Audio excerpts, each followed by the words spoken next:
retired chief of police for Seattle and also an NBC News law enforcement analyst. Chief Best, thank you so much for being with us. I want to understand from you what it is like to respond in an urban setting to a report like this.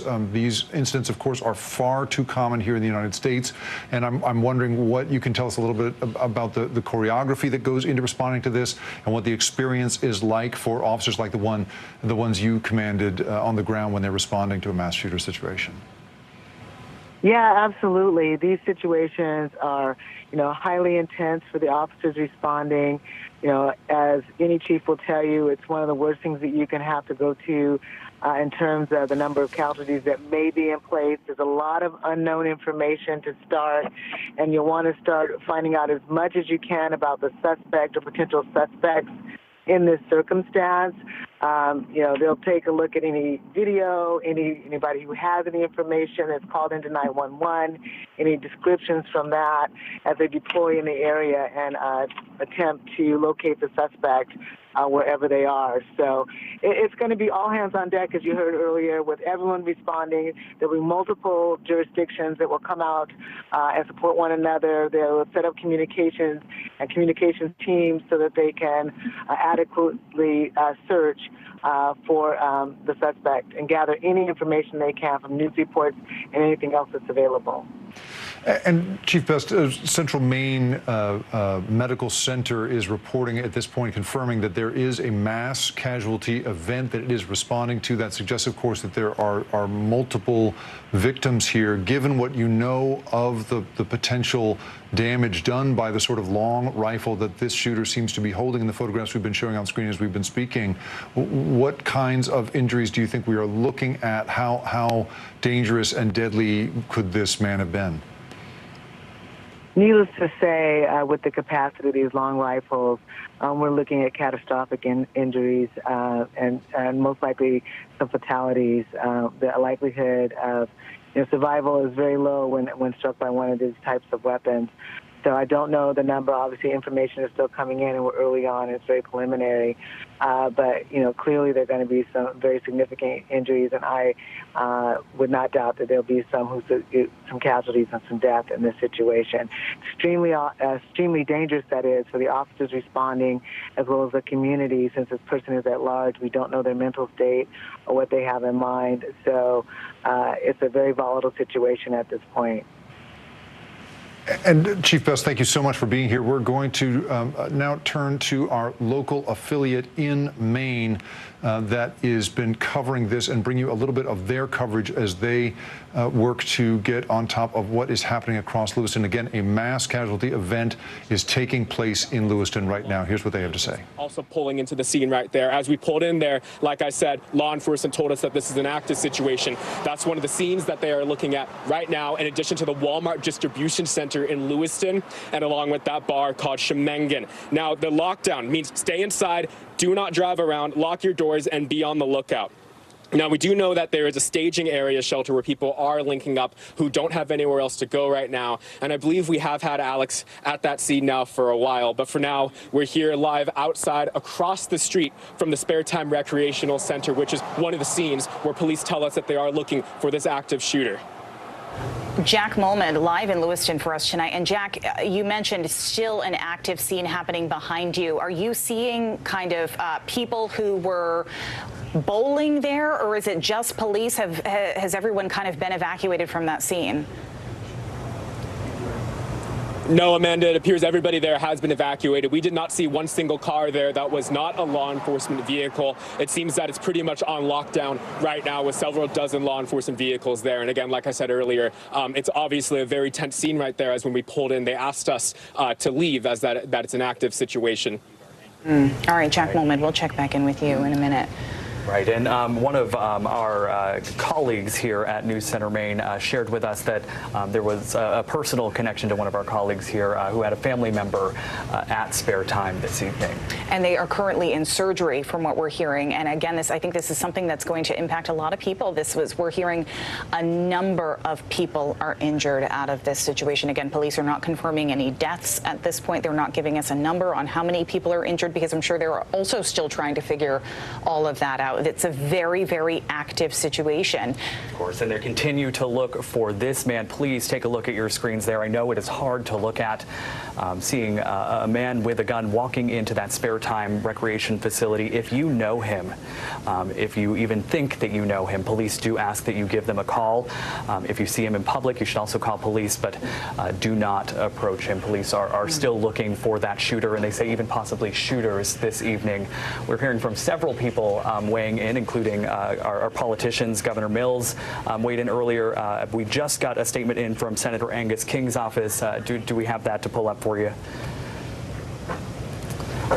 Here it is. That's Governor Mills' statement saying, I am aware of and have been briefed on the active shooter situation in Lewiston. I urge all people in the area to follow the direction of state and local enforcement.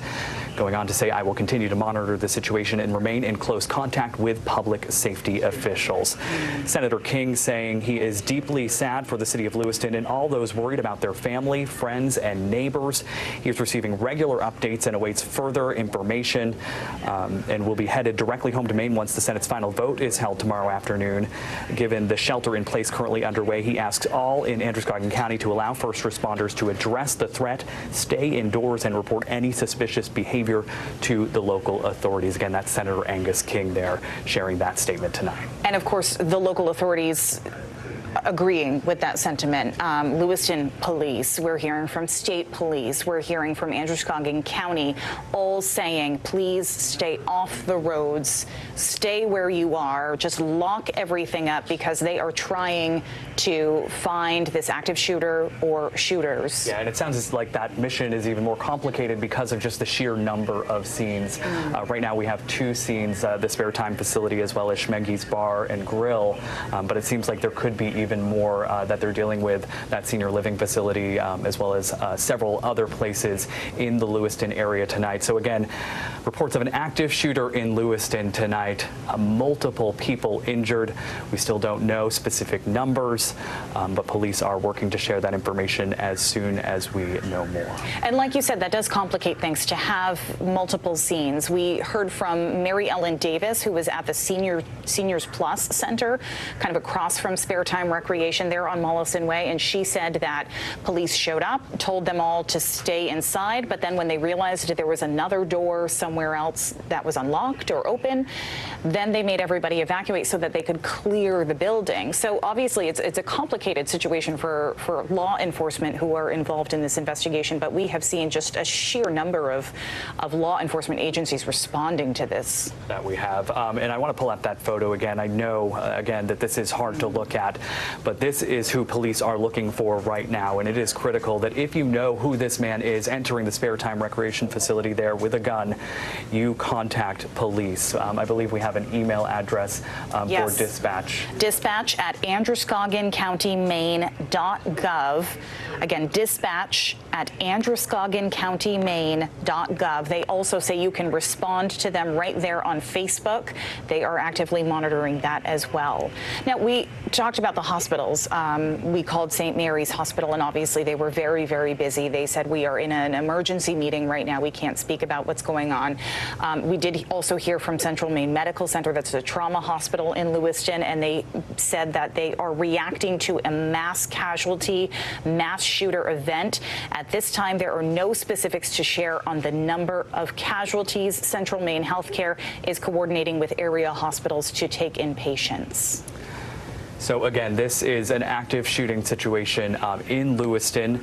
This is the gunman that police are looking for right now. Police are asking that you stay inside, stay off the roads. If you do know who this is, please contact police. We are continuing to get more and more statements from Maine's political leaders tonight as well. Shelley Pingree, Congresswoman Shelley Pingree sharing this statement. I am closely monitoring the reports of mass shootings in Lewiston. The unfolding violence is shocking, and I am holding the affected communities in my prayers. Our Alex Haskell has been at Lewiston City Hall, which is sort of the meeting place for law enforcement, for everyone to sort of group and figure out exactly what's going on. Do we have Alex ready to go, guys? Can we talk to Alex? It doesn't look like we have him right now, but we could pull up that picture of City Hall. It's likely that this is the kind of situation where, because it's so active and because police worry that reporters will be in danger out in the field, that they ask them to go to city locations. In this case, Lewiston City Hall here. State Police, we are just hearing, State Police are expected to make a statement here at City Hall shortly. So that's why we're there right now, because that's where that information will be coming from, as reporters, obviously from across the state, are gathering there tonight to keep everybody safe. We also have our Jack Molmed, who is live in Lewiston. He's right outside of Spare Time Recreation, which is, again, one of the 2 active scenes that we know of that police are investigating. And Jack Molmed, you mentioned that it has been still very much an active scene where you are. That's right, Amanda. Like you said, I'm across the street from Spare Time Recreation, and if you look over my shoulder here, you could see that this is very much still an active scene. As we pulled in there, looking to get some better picture of what's happening, police told us that we need to leave. They said that that was very much an active situation, and like we've been hearing all this time, this location at the bowling alley, the Spare Time Recreation, along the Shemengen Bar, and then the Walmart Distribution Center in Lewiston, not to be confused with the Walmart store in Auburn. This is the Walmart distribution warehouse in Lewiston. Those are all areas in which law enforcement are searching. Now, when we were in this parking lot, we did see several dozen law enforcement cars there. And while we were driving up this road here, we did see several dozen people waiting outside the Central Maine Medical Center. There were dozens of people there talking amongst themselves, looking just for more information about what's going on. And then across the street from Central Maine Medical Center, we saw more than a dozen ambulances on standby. And as we've been saying all along, this is still very much an active shooter investigation. Law enforcement has told us repeatedly they are looking at 3 different locations. And as we've been saying all this time, again, we are still waiting on some more information from law enforcement. If they have any more updates to give us, we're still on standby for that. And they said that this is still very much an active situation. They say that people must stay inside, do not drive, lock your doors, and be on the lookout. There is a staging ground located in the city of Lewiston for people to regroup with one another if they do not have anywhere else to go. And I know that we've taken that shot a few times to see what developments could be there at that point. But what we do know is that we are here across one of the locations where law enforcement is investigating where this active shooter has been, along with the Walmart Distribution Center in Lewiston, and along with that bar in Lewiston that's called Shemengen Bar. So this is where we are across the street, still very much an active situation. You can see there is an officer here standing by to make sure, looking like nobody else can go in there at this moment. And like I said, there are a few dozen law enforcement vehicles within there. So like I said, Lewiston is asking people to stay indoors, to lock their doors, don't go outside, don't drive, be on the lookout. And Jack, it is admittedly dark there, so it is tough to see. Can you paint that scene for us a little more? You're saying a few dozen police cars, but are there any people milling about aside from police tonight? We did not see any people there at that moment, but while we were driving in through the main downtown strip off Pine Street, we did see quite the scene with officers. It was looking like, as we were pulling in, officers were scattering wherever they could to look for the potential suspected shooter. We even saw them draw guns on somebody. We ended up talking with those people later, and they said that they didn't really have anything to do with this, and police quickly moved on from there. So it's still very much an active situation. We saw police lined up on Pine Street and that area off Pine Street and Lisbon, but they quickly moved out of there. So you could see that the Lewiston police and other law enforcement agencies are scaling the town up and down to look for the suspected shooter, as this is still a very active situation at this time. But no, Zach, to answer your question, looks like this place is all on lockdown. It's all law enforcement vehicles, bright lights everywhere. I can't say I've ever seen this many police cars in one area in my life. Jack Molmed, thank you. And yes, we are hearing that it is very much an active scene. Again, Schmenge's Bar and Grill on Lincoln Street, Spare Time Recreation, where our Jack is, that's on Mollison Way. And as Jack mentioned, also now Walmart Distribution Center is an area that they are focusing on. And Lewiston Police have released a photo of the car. We're working to get that up for you so that you can see the car that they are looking for, that they believe this suspect was using.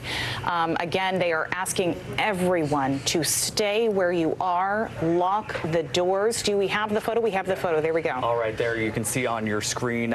It looks like a white car there, possibly a Subaru. If police say that they believe the front bumper may be painted black. So they are asking that if you recognize this vehicle, they aren't saying specifically whether or not this is the shooter's vehicle or whose vehicle it is, but it's obviously critical to their investigation. If you recognize this vehicle, you're asked to contact Lewiston Police at 513-3001, extension 3327. So again, take a look at your screen right now. Police are looking for this white car. I believe it may be a Subaru, that they say the front bumper is painted black. If you look closely at your screen there, you can see it. If you recognize this vehicle, Lewiston Police ask that you call them 513-3001, extension 3327. They are also now releasing more photos of the suspect that they are looking for. We do have one photo from surveillance video from Spare Time Recreation. This, I'm not sure, this could also be from Spare Time Recreation, but this is these are photos that police are releasing of who they believe is the shooter. Yeah, I'm not sure if it's possible for us to zoom in at all on this man's face, but compared to that first photo, this shows more of that man's face. It appears to be that that's in a parking lot of some kind with a crosswalk behind him, but he has a large weapon, and police are still looking for this man. Please take a look at your screen. If you know who this is, even if you think you might know who this is, please contact police. Lewiston Police are asking that you call them. Yes, if you recognize that man or that what we believe is a Subaru. It's a little hard to tell, but that white kind of SUV with a black painted bumper. And as you can see, we are literally taking photos from Facebook here as soon as police put them out. So if you don't quite catch it on your screen, feel free to pull out your phone and go to Lewiston Police Department's Facebook page where they're sharing these photos, not only of this suspected shooter, but also of the car they are looking for as well. And we do want to remind you through all of this that we understand that this is a difficult time. This is a difficult thing to look at happening in our state. At the end of the day, your safety is of the utmost importance. Police are asking you tonight to please stay inside. If you don't have to go on the roads, don't go.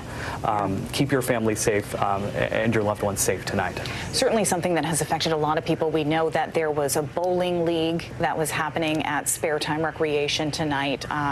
We have a sales manager who mentioned to us that one of our coworkers, her brother-in-law, was one of the victims. He's currently in surgery, so our thoughts and prayers to him and everyone involved in this.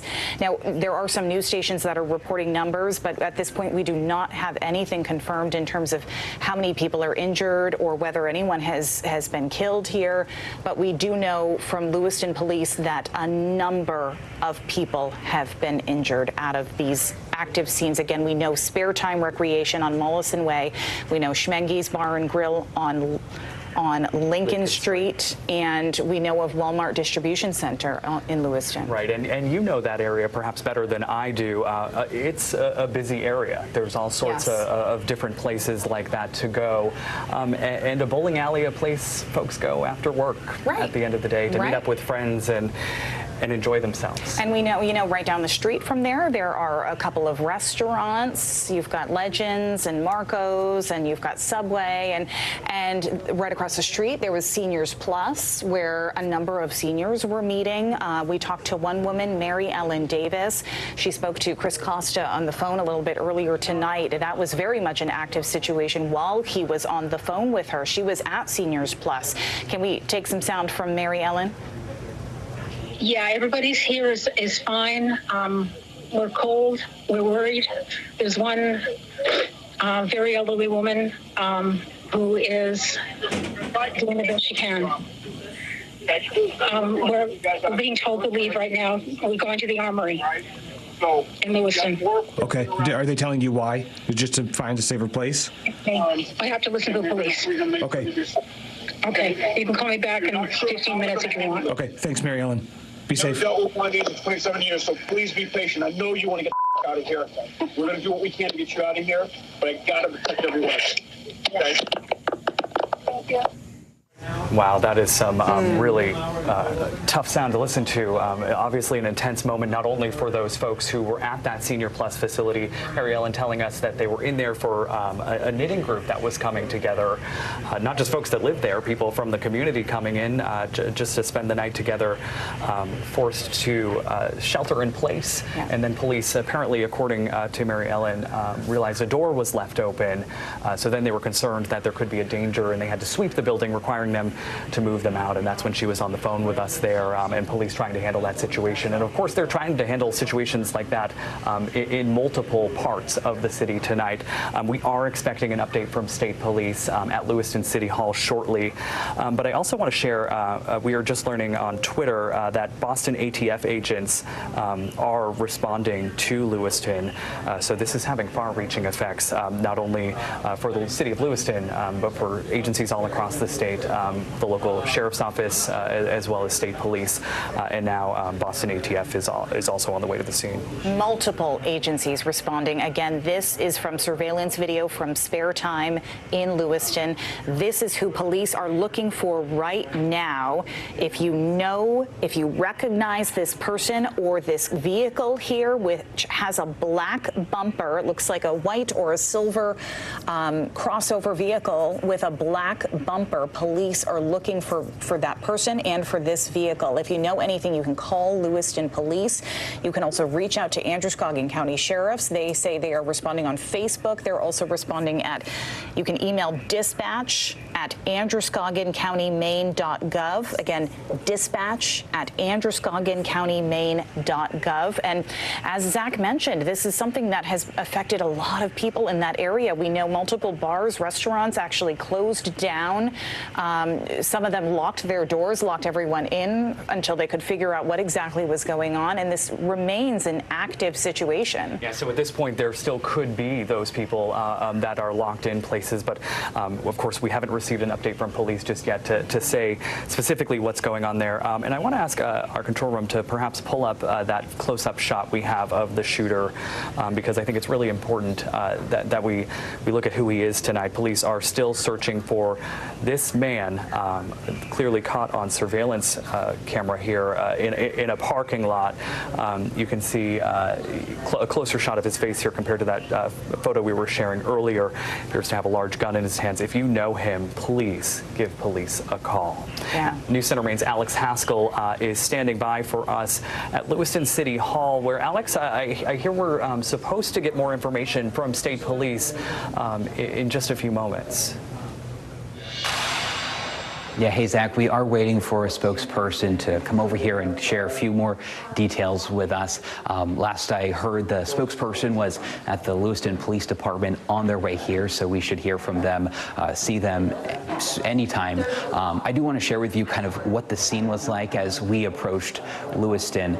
We got an alert on our phone, and I want to read it to you. Our phones were buzzing, and we got this alert that said, an active shooter is located in Lewiston. Avoid the area and shelter in place immediately. Lewiston officials will follow up as the situation de-escalates. So this is what a lot of folks were seeing. And as we were also approaching Lewiston, I'll never forget it. We were crossing over a bridge into the city, and I just saw a gentleman who was probably out for a walk with his headphones, just sprinting into the city, and the fear on his face, as I imagine he was hearing the news and was going to safety. So that is something that will stick with me. And then after that, there was, of course, multiple police cruisers passing us, ambulances. I believe my photographer also mentioned that he saw a SWAT vehicle. So just many officers in this area. And of course, our thoughts are with them during this dangerous time. But we are here in City Hall and just waiting for the state police spokesperson to get here and hopefully share some more details with us. But that is all we have right now. We are here, we are safe, and just waiting to get some more details. Amanda and Zach, I'll toss things back to you and let you know right away when we hear anything new. Alex, you mentioned, seeing that man with his headphones, really heart-wrenching. Can't imagine what people in the area are feeling, how scary things are right now, how tense things are right now. Did you also happen to see, a lot of police activity, a lot of ambulance activity?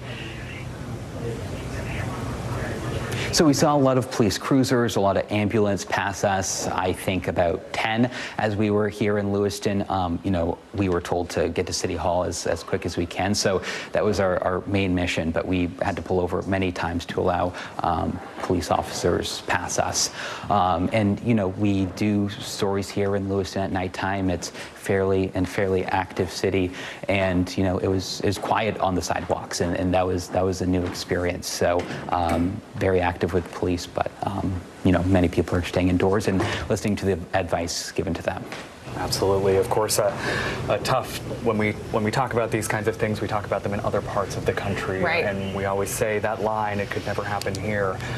And unfortunately, it looks like it has.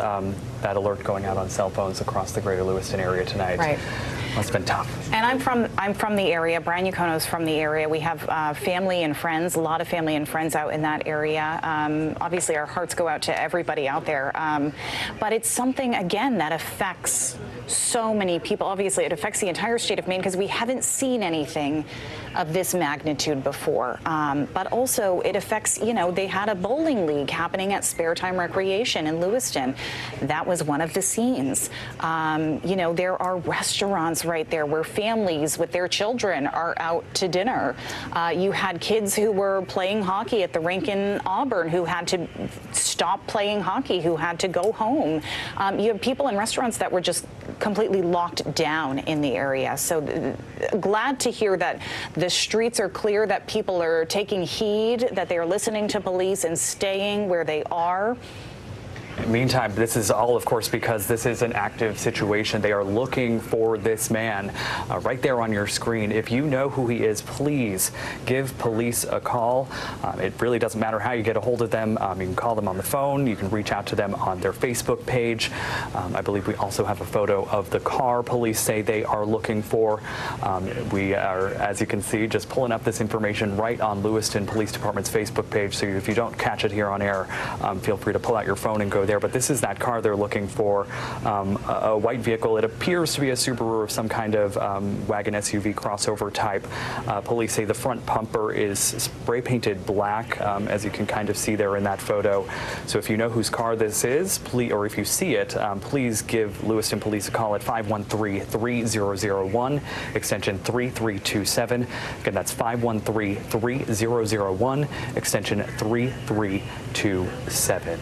This, of course, is affecting area schools as well, despite the fact that they're clearly not in session tonight. But we heard from Lewiston Public Schools earlier tonight. They said if anyone was out, that they urged them to stay inside. We also just heard from the community college out there, Central Maine Community College, saying due to the active shooting situations reported in Lewiston and that the suspect or suspects currently remain at large, CMCC will be closed Thursday, October 26th. Students living on campus will be provided additional guidance. Our thoughts are with our entire community this evening. And you can see in this video here people running from the scene, police cars all around.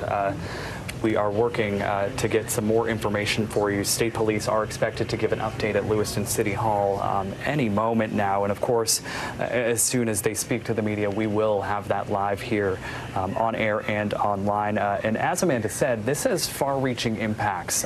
So tonight, this isn't just impacting Lewiston.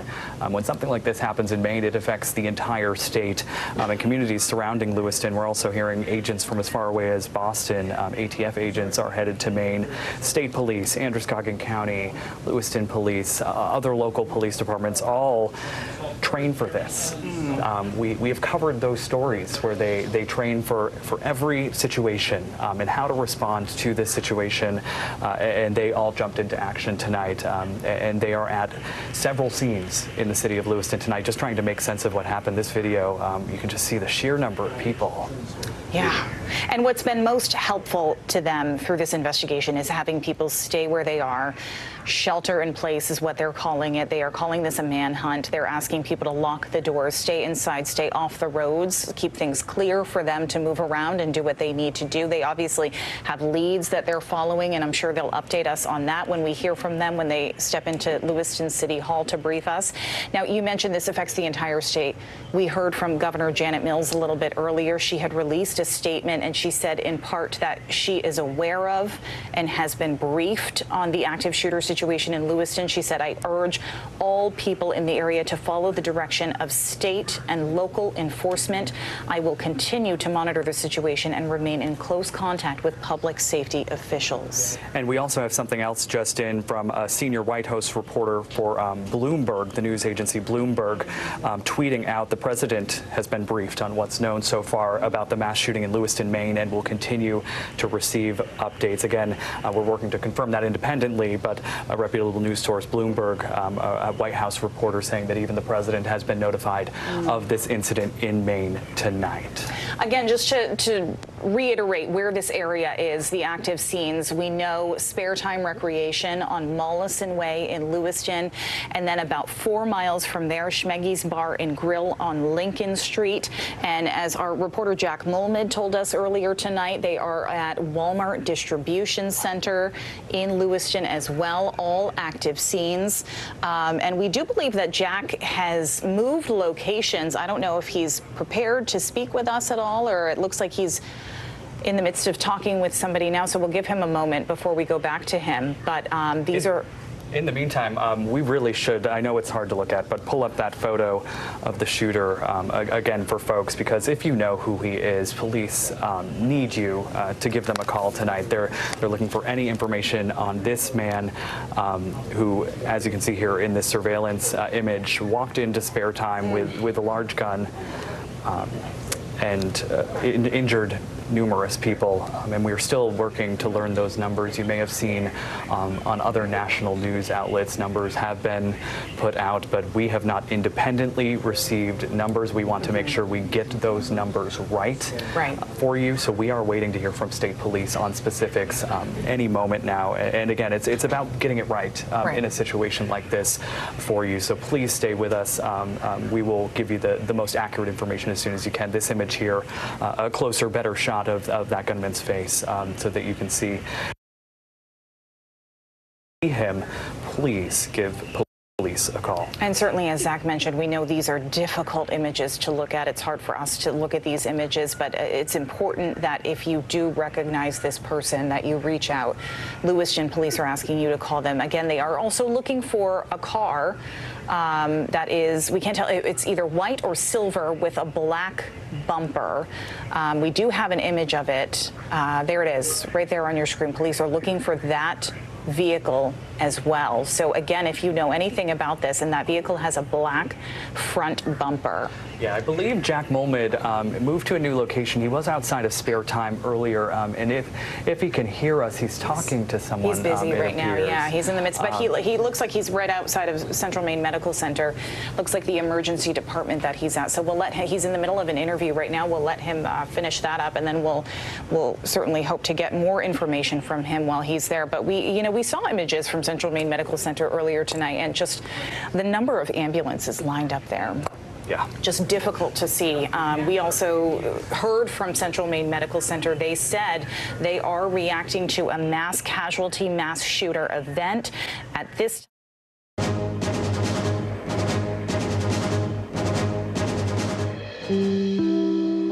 This is an NBC News special report. Of course, Central Maine Medical Center, obviously the biggest hospital there, where they have the training for this, the trauma center.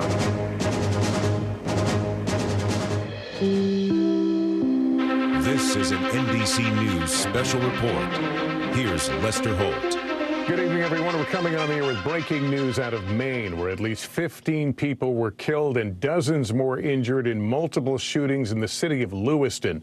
Police there saying the shooter is still on the loose after going on a rampage at multiple locations, including a bar and a bowling alley. Police have released photos of a man with a rifle with the caption, "Suspect for identification."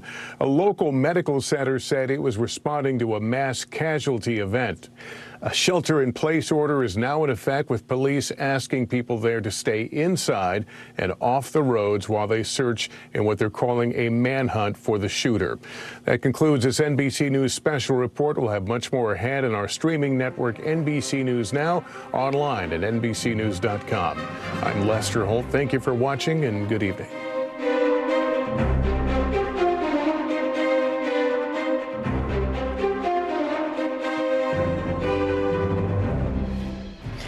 Just to recap where we are at this hour, it is 9:40 in Maine and 6:40 here in California. And at this hour, we have news of a mass casualty event. At least 15 people dead in the area around Lewiston, Maine. That's about halfway between Portland and the state capital, and a terrible scene. We do not yet have news of the capture of a shooter or whether it is even one shooter or multiple shooters. And so things are still very vague and very scary at this hour.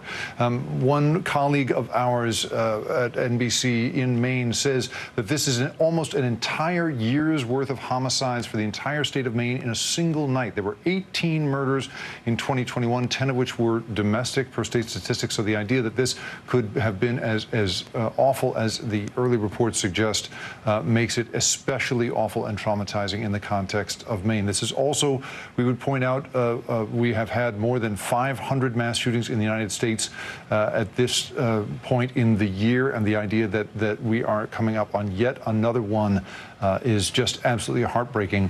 I believe we have Liz Kreutz with us here to join us. I apologize. Liz is not with us quite yet. Well, we do have Carmen Best. She is the retired chief of police for Seattle and an NBC News law enforcement analyst.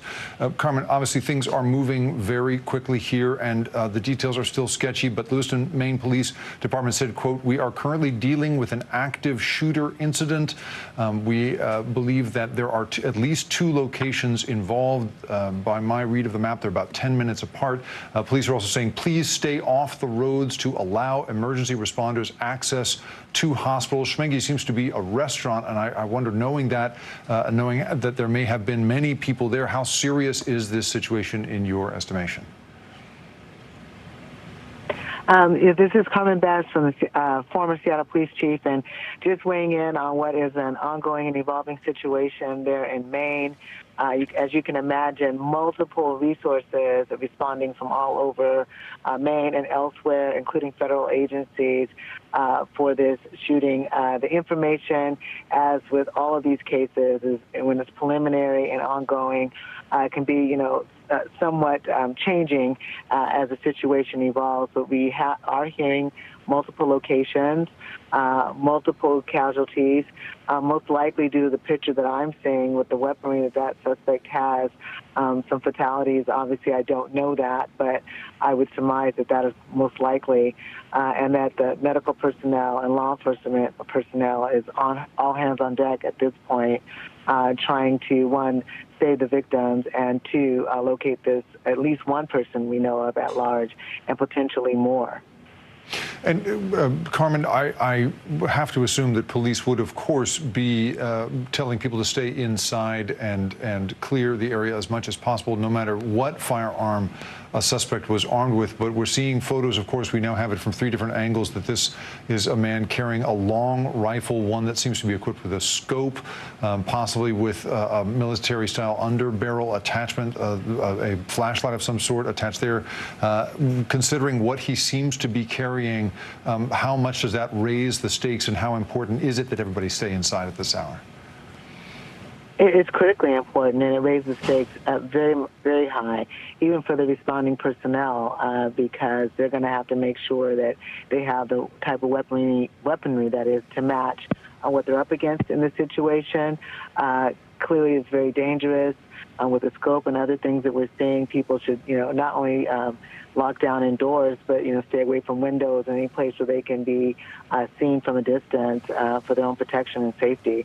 And for the first responding or the responding officers, it's incredibly dangerous. There'll be heightened, adrenaline as you're trying to locate this person with that level of firepower. Former Seattle Chief Carmen Best, thank you so much for being with us.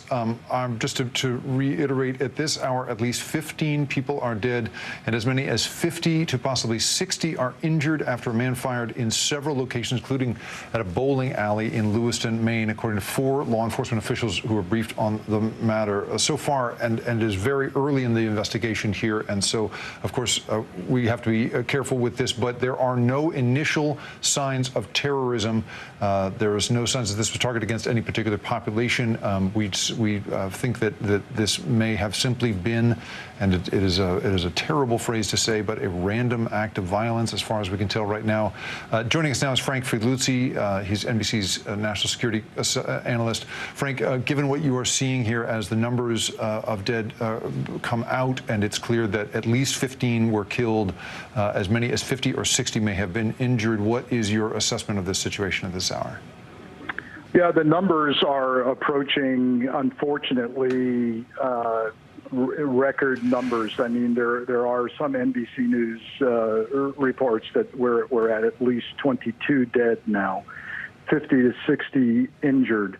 This speaks to the ability of long guns, extended magazines, high-powered weaponry, the possibility that he has multiple weapons, and certainly the possibility that he changed magazines in the middle of this, because when you're talking about 50 to 60 people injured, you're likely expending the capacity of a magazine, even an extended magazine, and you're changing. And so we're at the 2-hour mark, if I have my facts correct, from initial police calls. That's a lot of time to do a lot of damage, and apparently that's what's happened. I also note that President Biden has been briefed. Reportedly, that is an indication of the gravity of this situation. And so I realize it'll be time later to talk about magazine capacity and whether this was a lawfully purchased gun or not. Right now, we still need to contain this subject. We still need to ensure that the injured are brought to hospitals. And this is going to challenge and tax the resources of a relatively small city. We're talking somewhere between 35 and 40,000 people. The entire state of Maine, and maybe beyond, quite frankly, will be called into service here. Perhaps with rescue, people will be life-flighted because they will have maxed out on hospital emergency response capacities. Law enforcement, it's a big state, but not a populated state. So the state of Maine has a very good active state police force, but those troopers will be driving in from long locations. Similarly, while the FBI and ATF do have a footprint in Maine, they answer to their headquarters cities, likely in Boston or other cities in New England. So those resources are hitting the road now. But again, if there's any bright spot in this, the imagery and photographs released by the police of this shooter are extremely helpful in the public helping to identify this person. We've seen imagery of a vehicle associated with this person, also extremely helpful. And now that this much time has passed, even technical techniques are being utilized to see if the similar electronic signature of devices he might be carrying is appearing in all of the target locations. That's also being done behind the scenes. So you've got rescue, you've got immediate police response for containment, and then you have this investigative side where witnesses are being interviewed. Who was this guy? Do you know him? Was it different people at different locations, or was this the same guy with the brown jacket and the facial hair? If they start getting reports, which can be confusing in this chaos, no, that wasn't this guy, it was another guy. And you can't figure out initially, is this accurate or not? Do we have one shooter or do we have two? All of this going on simultaneously.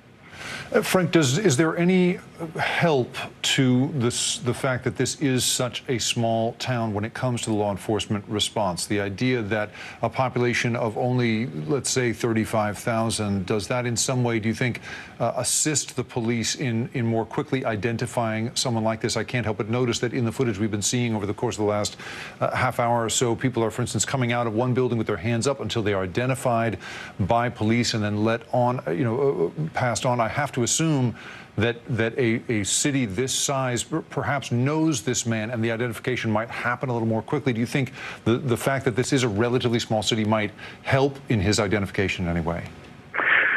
Yeah, history and analysis of previous spree shootings, and that's what we're dealing with here is a spree shooting as opposed to a serial killer, tells us that they're probably from that area. And yes, a smaller population does mean that it's more likely that the citizens will say, I know who that is. And in fact, there may already be people talking to the police saying, look, I know what set him off today. I know the beef that he's had with this location or that location, or he's been articulating this, or we've been dealing with the concerns with him maybe for weeks or maybe for months. So yes, the smaller environment helps. It also helps law enforcement to know each other and know how they're all going to respond. Frank Figliucci, NBC's national security analyst, thank you so much for being with us. We may come back to you this hour. Thank you so much. NBC's Liz Kreutz is with us now. Liz, bring us up to speed as much as you can. Obviously, things are moving very, very quickly here, but we're looking to you to give us the latest. What do you know? Hey, yeah, obviously this is unfolding right now, and the details coming in are very sad. We know now from police that at least 22 people have been killed. Dozens of people are injured. Police say that a gunman opened fire in at least 3 different locations, one of them a bowling alley. And we were looking on Facebook at that bowling alley, and it looks like a place that kids and families would gather. The hospital, the Central Maine Medical Center, is saying that this is a mass casualty event that they are responding to.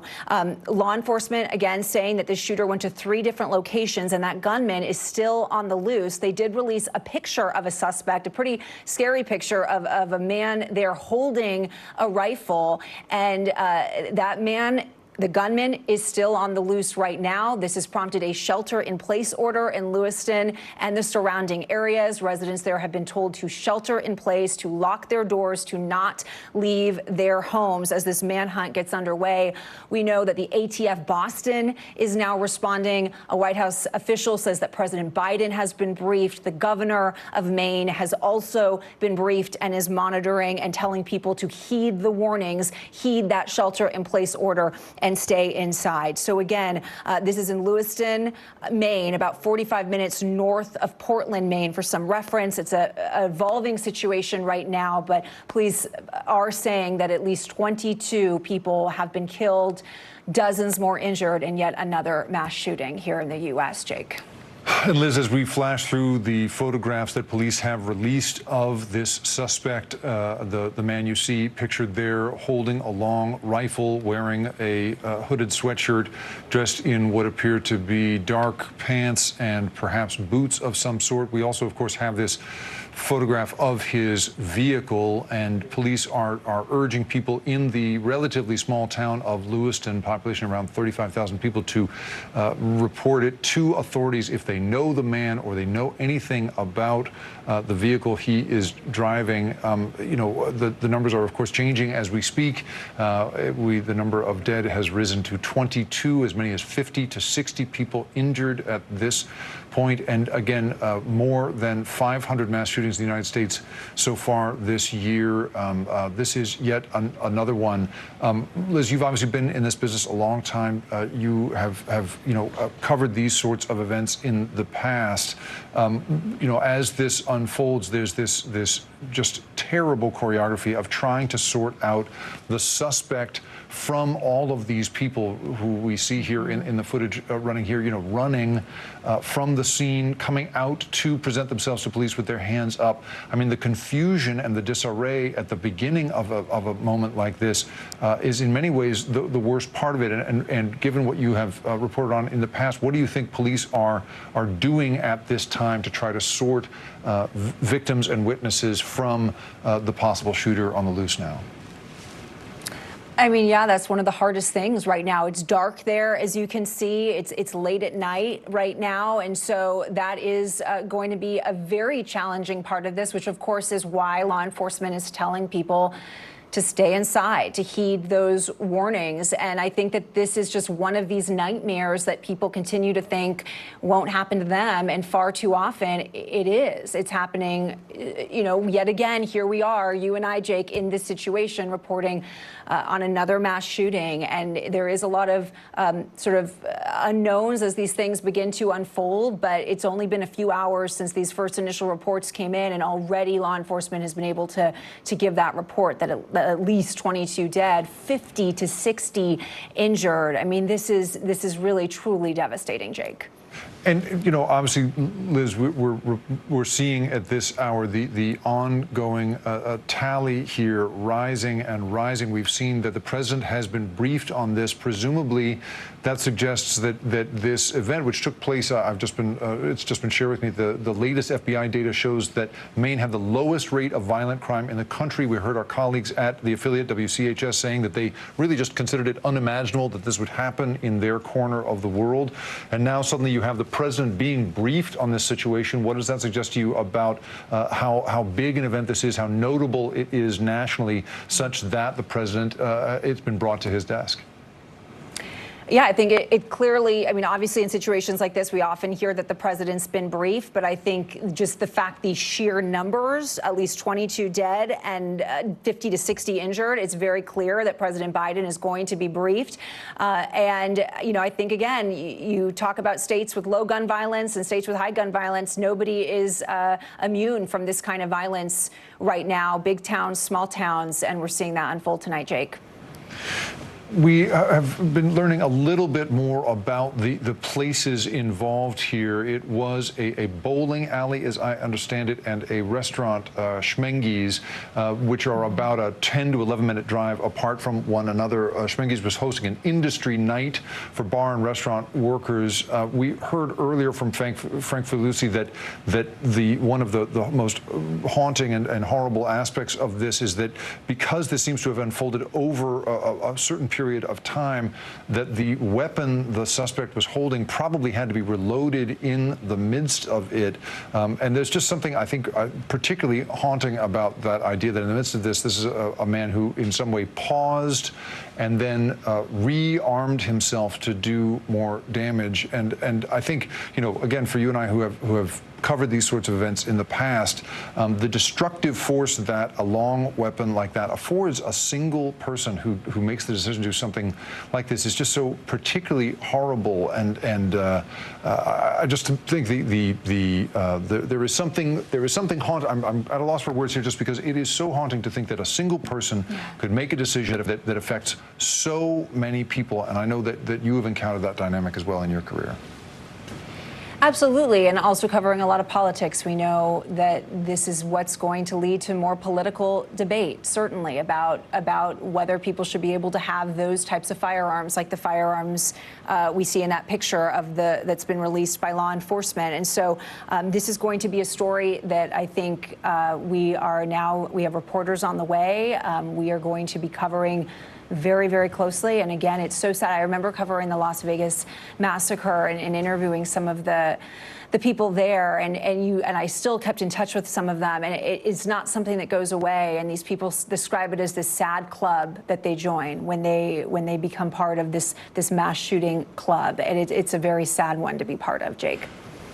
It is, and I think of time I spent years ago with a trauma surgeon here in the United States who told me that in his travels around the world, And speaking to other trauma surgeons in other parts of the world, he says that his skills that he honed in mass shooting events like the one we are experiencing tonight are considered such a rarity that they are considered almost useless in other countries. The idea that this is such a singularly American tragedy, it is hitting again tonight, and that somehow a single man has been empowered to do so much horrific damage is just terribly haunting. Liz Kreutz, thank you so much for being with us again at this hour.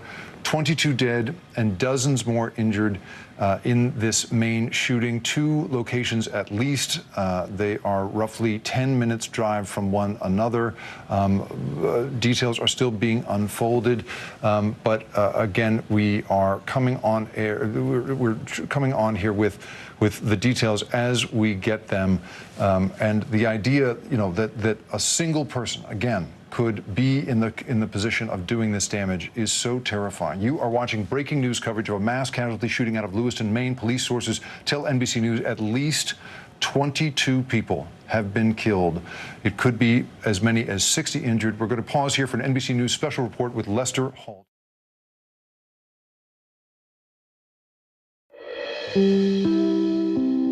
This is an NBC News special report. Here's Lester Holt.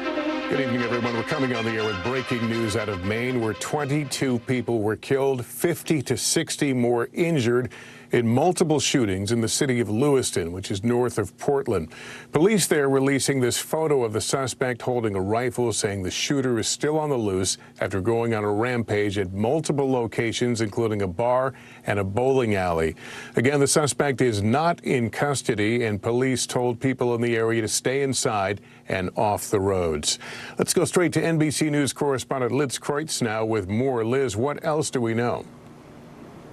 Lester, yeah, this is an actively evolving situation right now. And as you mentioned, we have learned that at least 22 people have been killed, dozens of people injured in this shooting, and law enforcement saying that the shooter went to 3 different locations. One of them, like you mentioned, a bowling alley. And we were looking at pictures of this bowling alley online. It looks like a place that families, children could be gathering at. We know that the ATF in Boston is now responding, and law enforcement have released this picture here of a gunman holding that firearm in dark pants, a brown shirt. They are asking people to take a look at this picture to help identify this suspect, because there is a manhunt underway right now. The gunman remains on the loose. The city of Lewiston and the surrounding areas have now issued a shelter-in-place order. They are telling people to stay inside their homes, to lock their doors. The governor of Maine says she is actively monitoring this and is telling people to heed that warning, to stay inside. President Biden, according to a senior White House official, has also now been briefed on this. And so again, residents on lockdown right now from this shooting in Lewiston, about 45 minutes north of Portland. We know also that police have released images of a vehicle that they believe is also connected to this shooting. So a lot unfolding right now as we continue to monitor another shooting here in the U.S. All right, Liz, Lester. let me ask you to stand by while I go to the phone and NBC News Chief Justice contributor Jonathan Deans. Jonathan, anything your sources are telling you about who this person might be or what is motivating them? They believe they have him identified, and they are actively seeking him and the vehicle they believe he is driving. We've been told that it may be a white Subaru, but that they have a pretty good idea who this suspect is. And one source tells us that he may have a past criminal record, but as per motive, there is no indication as to why this shooting has taken place. In the bulletins and briefings various law enforcement agencies have received, the death toll has ranged from a low of 16 to the more recent number of 22 that was put out by local police officials. So I have a range of fatalities between 16 and 22 dead, and the numbers injured is also a range. We've heard dozens, as few as 30, as many as 50, and that there may have been 2 or 3 locations, a bowling alley, a bar, and either a Walmart or Walmart distribution center. Again, this is in Lewiston, Maine. Bates College is nearby. A large Syrian immigrant population is in that city, and a former industrial city. But as for any sort of motive, obviously in the front of everyone's mind is this in any way connected to the tension in the Middle East? We have absolutely no indication of that at this time. Obviously, the number one focus now for law enforcement, federal and local, is to track that suspect, track that vehicle he's in to stop the shooting. But again, a range of victims, anywhere from 16 to, again, local police are saying it's as high as 22 now, with dozens injured, a range of injuries, 30 to 50 people wounded by this armed suspect with a long gun. Again, we are told from law enforcement they do have an identity on him, but they have not put that out publicly, so we'll wait for additional details before we name him. All right, Jonathan Dietz. Jonathan, thanks very much. That concludes this NBC News special report. We'll have much more ahead on our streaming network, NBC News Now, online at NBCnews.com, and tomorrow morning on Today. And if events warrant, we'll certainly pop right back on the air here this evening. I'm Lester Holt in New York. Thank you for watching, everyone. Good evening.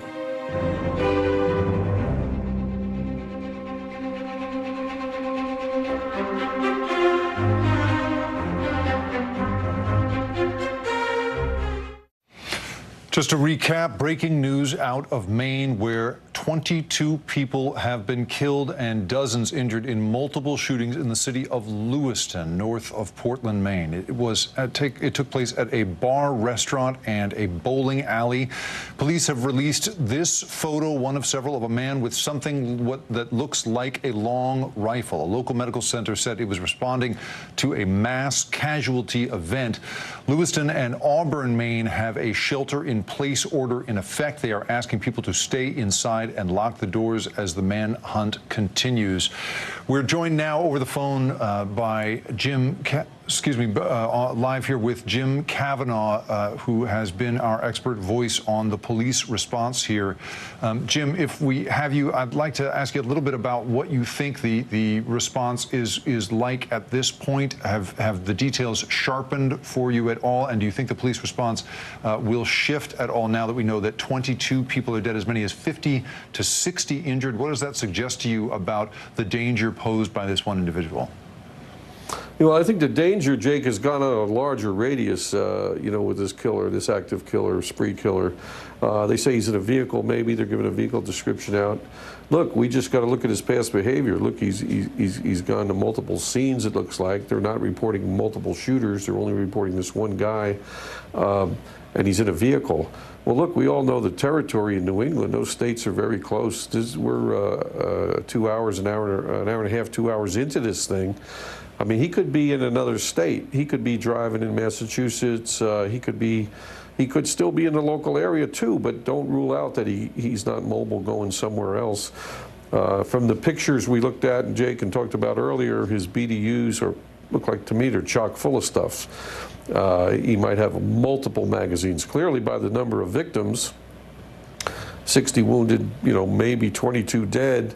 He's fired a lot of rounds, but that's not hard to do with that rifle. He could fire a 30-round magazine in as fast as you can pull the trigger. 25 seconds or less, he can empty that magazine. And then if he had multiple 30-round magazines, if nobody's opposing him, he just keeps loading new magazines in and keeps killing and killing. And he may be hunting for a new location, another location of whoever his target is, whether it's just people, just human beings, or a certain kind of people, or he may be just looking for a crowd. So we don't know that, but I think that really the police have to widen their cordon here and widen that intelligence with the public, because it doesn't mean he's staying in his local town. He could very well be traveling around New England. And Jim, when we imagine the police response at this hour, we have seen footage of people emerging from one of the buildings in question with their hands raised, being, it looks like, sort of analyzed, examined in some way by responding officers, and then sent to run to safety. Tell us a little bit about the process of vetting people and separating victims and witnesses from the possible shooter. How are they going about that, and what is the tension like for officers responding, considering that any one of these people might be the shooter, especially in a place as dark as it is, just past 10 o'clock in Maine?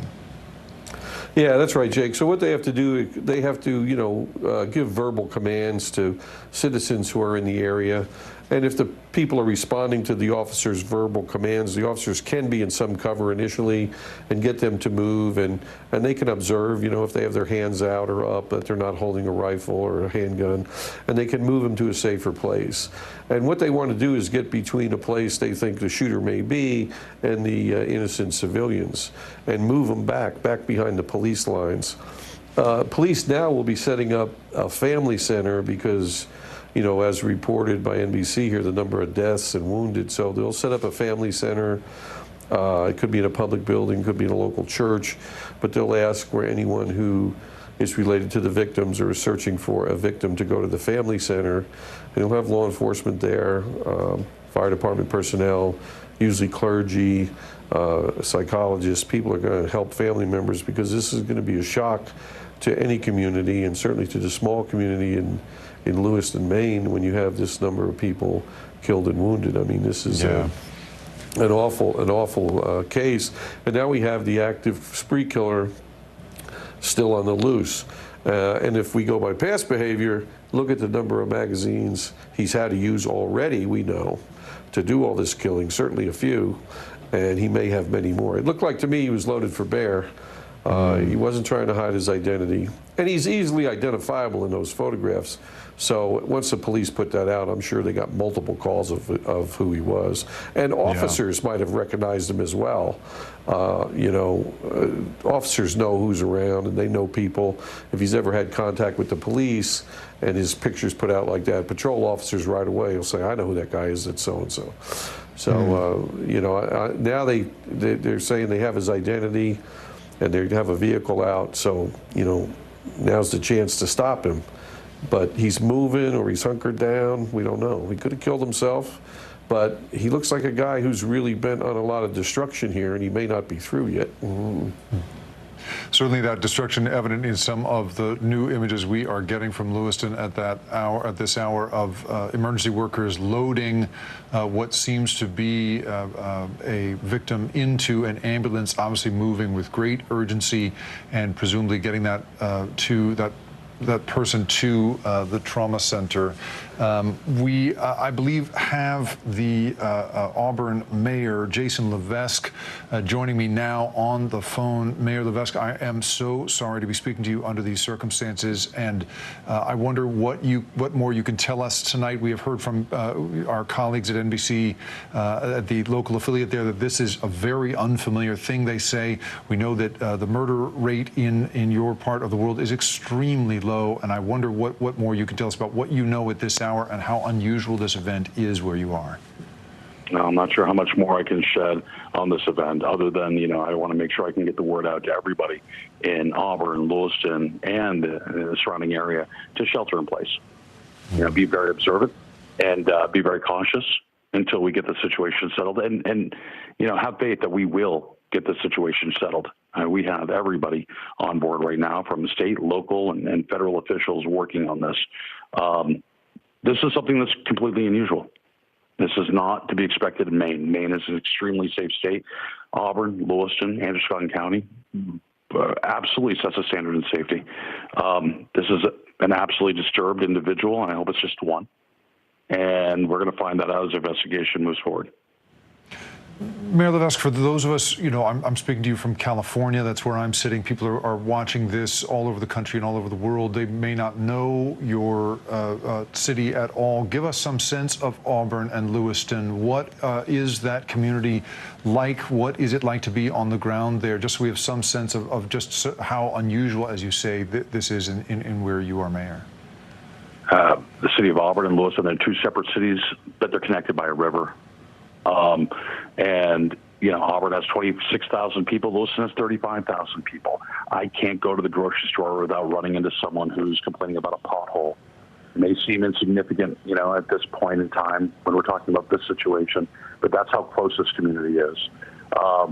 This is a very tight community. We know people, and for this to happen here, and unfortunately, everybody in both of our cities are going to be touched. And we're going to know people who have, been hurt by this instance. And this is not, I don't want to say devastating. This is definitely going to be an event that will never be forgotten within this area. And we will come together, though, and we will persevere through this. The footage we have been showing and watching over and over of people emerging from a building there appears to be the Spare Time bowling alley. I wonder if you are familiar with that place and can give us some sense of what might have been going on there on a Wednesday night, if indeed the shooting took place there, as we are beginning to believe it did. Yeah, not to sound contrite, but bowling was going on. I go there often. My kids go there. A lot of teenagers go there. Hopefully not on a school night. They weren't there tonight. We have yet to get that data back. These are people just going out having a piece of pizza and bowling. This is just normal American entertainment. Why this would ever be a target for anyone is beyond comprehension. And Mayor Levesque, I wonder what you know of how life may or may not continue tomorrow. We understand that schools may be closed where you are. I'm wondering what other preparations you're going to be trying to make to pick up the pieces tomorrow when the sun comes up. Well, first of all, schools have been canceled in the entire region. So elementary to high school, public and private. So schools have been canceled. We will pick up the pieces because, we in Maine, we pick up the pieces and we move on. That's just part of our ethos. This is going to be a challenge. This is going to be really uncharted territory for us, but we will get through this. We're going to find out the damage. We're going to find out the culprit. We're going to bring that person or persons to justice as soon as possible. And God, I hope that justice is swift and severe. And then we're going to move on as a community and supporting each other like we normally do during travesty. And before I let you go, just so I have some sense of it, I mean, per state police data, more people have been killed tonight than in the entire state of Maine for 4 of the past 5 years. Just help us understand again how peaceful an environment this is, how unusual such a violent event is in the place where you're mayor. Well, listen, I don't think that statistic is right at all, okay? I will say this is a cataclysmic event. It's probably close to a total of a year's worth of homicides in the entire state of 1.3 million people. 4 years, I don't think so. But I can't comment specifically on the numbers of casualties or fatalities at this point in time. So we will need to just rest and let this settle out and find out, because we owe that to the families, we owe that to the community. We cannot jump to any conclusions. Mayor Jason Levesque of Auburn, Maine, next to Lewiston, thank you so much for being here tonight. Our thoughts are with you and our very best to you as you try to pick up the pieces after this terrible event. Thank you so much for being here. Thank you very much. Bye. NBC's Liz Kreutz rejoins us now. Liz, I know you and I have been monitoring the hard work going on behind the scenes across all of NBC News as we try to put together both the place itself, the people affected, where these scenes happened. Can you give us any new details at this point? Bring us up to speed on what information we at NBC understand about this so far. Yeah, and that's always the challenge, Jake, during these situations, is just trying to piece it all together. As during the chaos as all of this is unfolding. But we know that this gunman has gone to at least 3 different locations. One of them, like the mayor was talking about, is this bowling alley, and just hearing from the mayor there talking about that this is a place where teenagers go to have pizza and to hang out, and kids and families are there. We were looking at pictures online of this bowling alley, and it's all pictures of little kids. So it's just heartbreaking that repeatedly we seem to see these mass shooting incidents in these family gathering spaces. Even just earlier this year, the shooting near where we are in California, a biker bar in Orange County, and then a few years ago, the bar and grill in Thousand Oaks, and it's just the concert halls, and it just repeatedly feels like nowhere is safe for people. We do have these images that we're showing right now, as you've been mentioning, Jake, of the suspect here that police have released because they want this gunman to be identified. There's a close-up image there, and this car that they've released an image of as well, and they say that the bumper on the front is blacked out, so you can see the gunman there with that firearm. So 3 different locations. The ATF, Jake, we know from Boston, is now investigating and on their way. We know both President Biden and Vice President Kamala Harris are briefed. The governor has been briefed, and she is telling people to heed those warnings to stay inside. And yet again, Jake, these images of people running for their lives like we're seeing right here.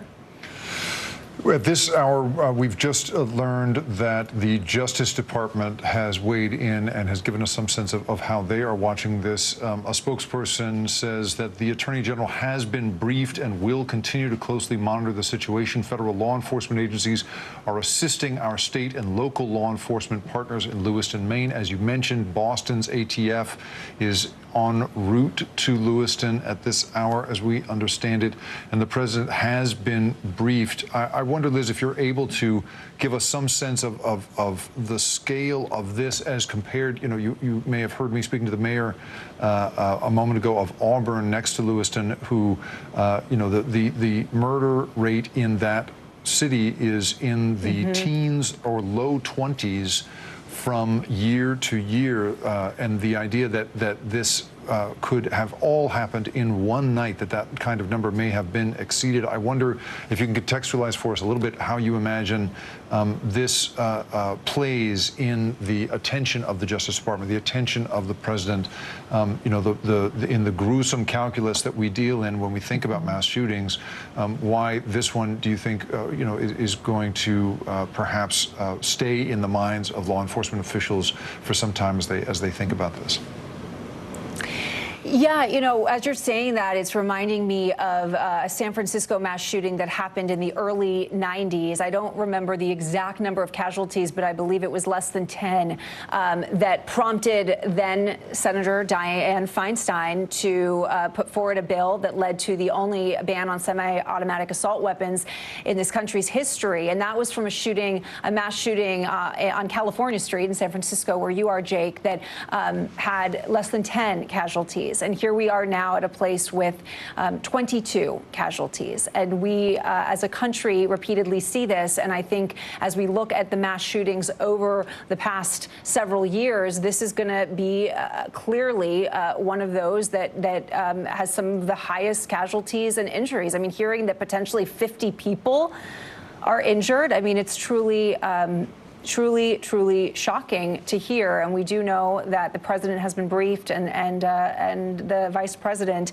as well. And like you mentioned, state police have said that in Maine, which is considered a very safe state, there are 29. Last year, there were 29 homicides. Well, tonight, we know at least 22 people killed. So this shooting already almost equal to the number of homicides that this state sees in 1 year. Liz Kreutz, please stay with us. I know you'll be closely monitoring this, and we want to be able to come back to you for any new details that come across the wire for you. But in the meantime, I want to bring back retired ATF Special Agent Jim Cavanaugh. He's also an NBC News analyst. Jim, we are at this point understand from the mayor that this is a small town. People know each other in this town. This is a bowling alley where the mayor of Auburn said his children go. And as a result, it strikes me that the scale of this city perhaps could help in identifying this shooter and identifying where he is a little bit faster. I'm wondering what, to what extent you think that's true, and also what other resources are available to law enforcement to try to find this man, spot him before he can do any further damage. Well, I think you're right, Jake. I think they did identify him early on, probably from the photograph that was released by the police. Because as you say, it's a small community. I mean, this guy was easily recognizable from the photograph. And all of us have friends and relatives and acquaintances who would recognize us if our picture was thrown up all over the news in their town. And so this guy was quickly identified. There's a vehicle in question there. We don't know if he owned that or not. But now the police have talked about looking for a white Subaru. He could have carjacked somebody. It could be his own car.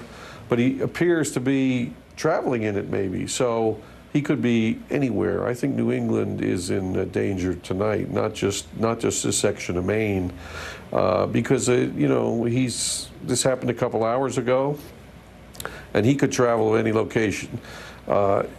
His spree killing, going to 2 and 3 locations, he's using multiple magazines to get off all these rounds. He's wounded about 60, killed 22. I mean, even if every round was struck a victim, which is not really possible, but just in probabilities, that would be 3 or 4 magazines he's using just to get these victims shot. So he's got many more magazines, I would say, with him. He's loaded for bear. His plan, may not have an ending like escape. It may be more of an ending like a suicide by cop, shootout with the police, or just try to kill as many people as he can. That may be his goal. And he's got the weapon. He's loose. Now, your question, the second part, tracking him down. Well, they'll try cell phones, but, he doesn't need a cell phone when he's on his killing spree. He might have ditched it. So if he doesn't have a cell phone, or if he doesn't have OnStar or a tracker in his car, he may be hard to find that way. It gets back to the citizens reporting what they see, troopers and deputies on the highways looking for the vehicle. If there's any vehicle like that description traveling in New England tonight, every officer is going to be looking for it. Of course, they'll have air assets up, night vision. They'll be contacting family members. They'll be trying to find out where he does go, where does he frequent, does he camp in the woods, does he have another residence, does he have a cabin somewhere, who are his friends, what's he about, trying to ascertain anything they can that might lead them to him.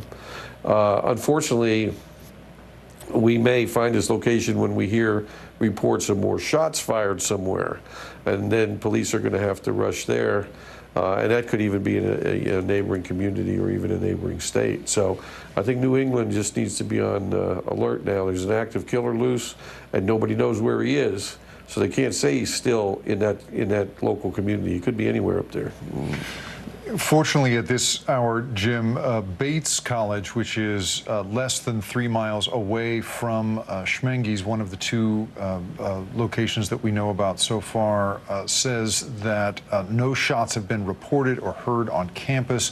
Campus is on lockdown. They have no other info at this time, but at the very least, we are not receiving reports of additional shooting, at least in that sort of early radius around this, which is something to be thankful for. Jim Cavanaugh, thank you so much for being with us tonight. I hope you'll stick with us. Joining us now is NBC News contributor Cedric Alexander. He's the former DeKalb police chief. And Chief Alexander, there is obviously, the details here are sketchy tonight, but I wonder if you could give me some sense, in your long experience with a crime in this country, where does this where does this fit in terms of violence and the difficulty for law enforcement officers in trying to find somebody?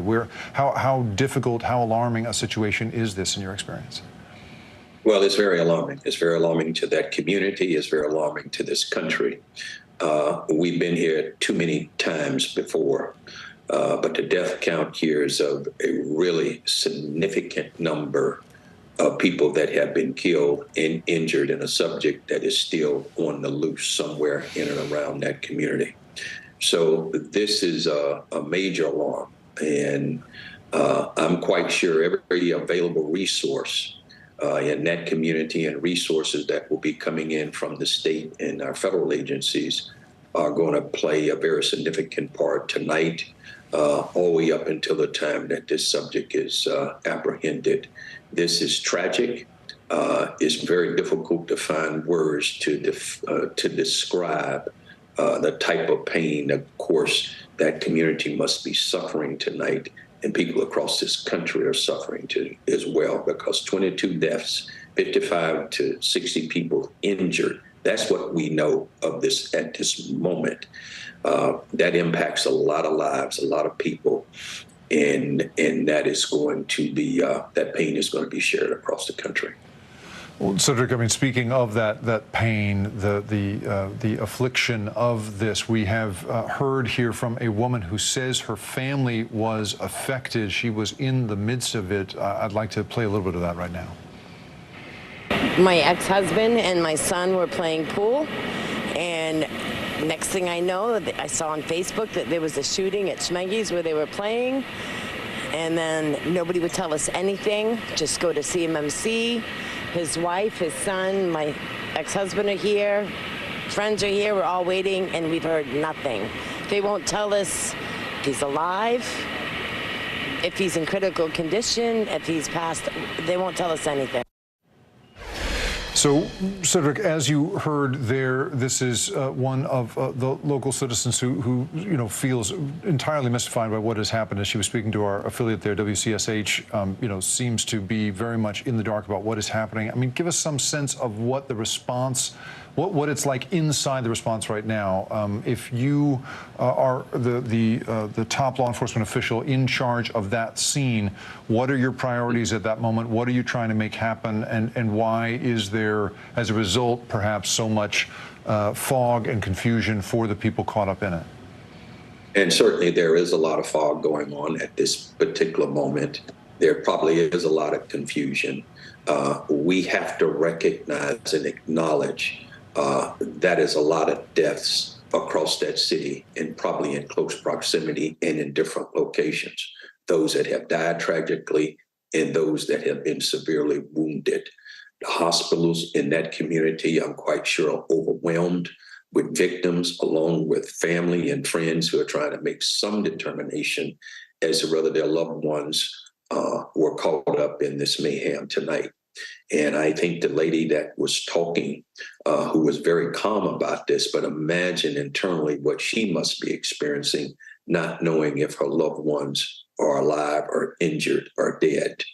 And there are a lot of people that are asking that same question in that same place that she's in that community, and those that have extended family and friends across the country who don't know. So hopefully here sometime soon, and you can only imagine, this has to be a huge crime scene in multiple locations that's going to utilize a lot of police resources in terms of trying to put this case together and get information to the citizens in a timely manner that is very painful for some people, but yet at the same time, they have the responsibility, police does, to try to make sure that they're getting the accuracy of information that they can to people. And this is just painful to watch these images, I'm quite sure, to all of us. And as the former police chief of DeKalb, I'm curious, what advice you might have for people responding tonight on the ground in this very small city. This is a city of 35,000 people in a state that regularly sees perhaps 19, 20, 21 murders as a whole, as a state. And so I'm wondering whether you think that law enforcement on the ground there, has what it takes. I don't mean to suggest that they're in any way, unprepared for this, but in a sense, who could be prepared for something as horrible as this, especially when you're dealing with a city as small as that? What advice would you have for them tonight? What would you be looking for in trying to assist them in responding to this terrible scene? Yeah, that's a great question. I think we have to remember that our law enforcement personnel and civilian personnel that are there on the ground tonight, they're human beings. They have family, they have friends. They may have family or friends who could be affected by this tragedy. We don't know. But if you can only imagine being on a scene such as that, where you have that type of massive casualties and that type of injury and death that's before you, that it can be overwhelming to any person, any individual. But law enforcement, and I'm quite sure no community you can compare, you can prepare only up to a certain point. And then after that, it does become overwhelming. But I am quite sure they're going to have support of each other out there on that scene tonight.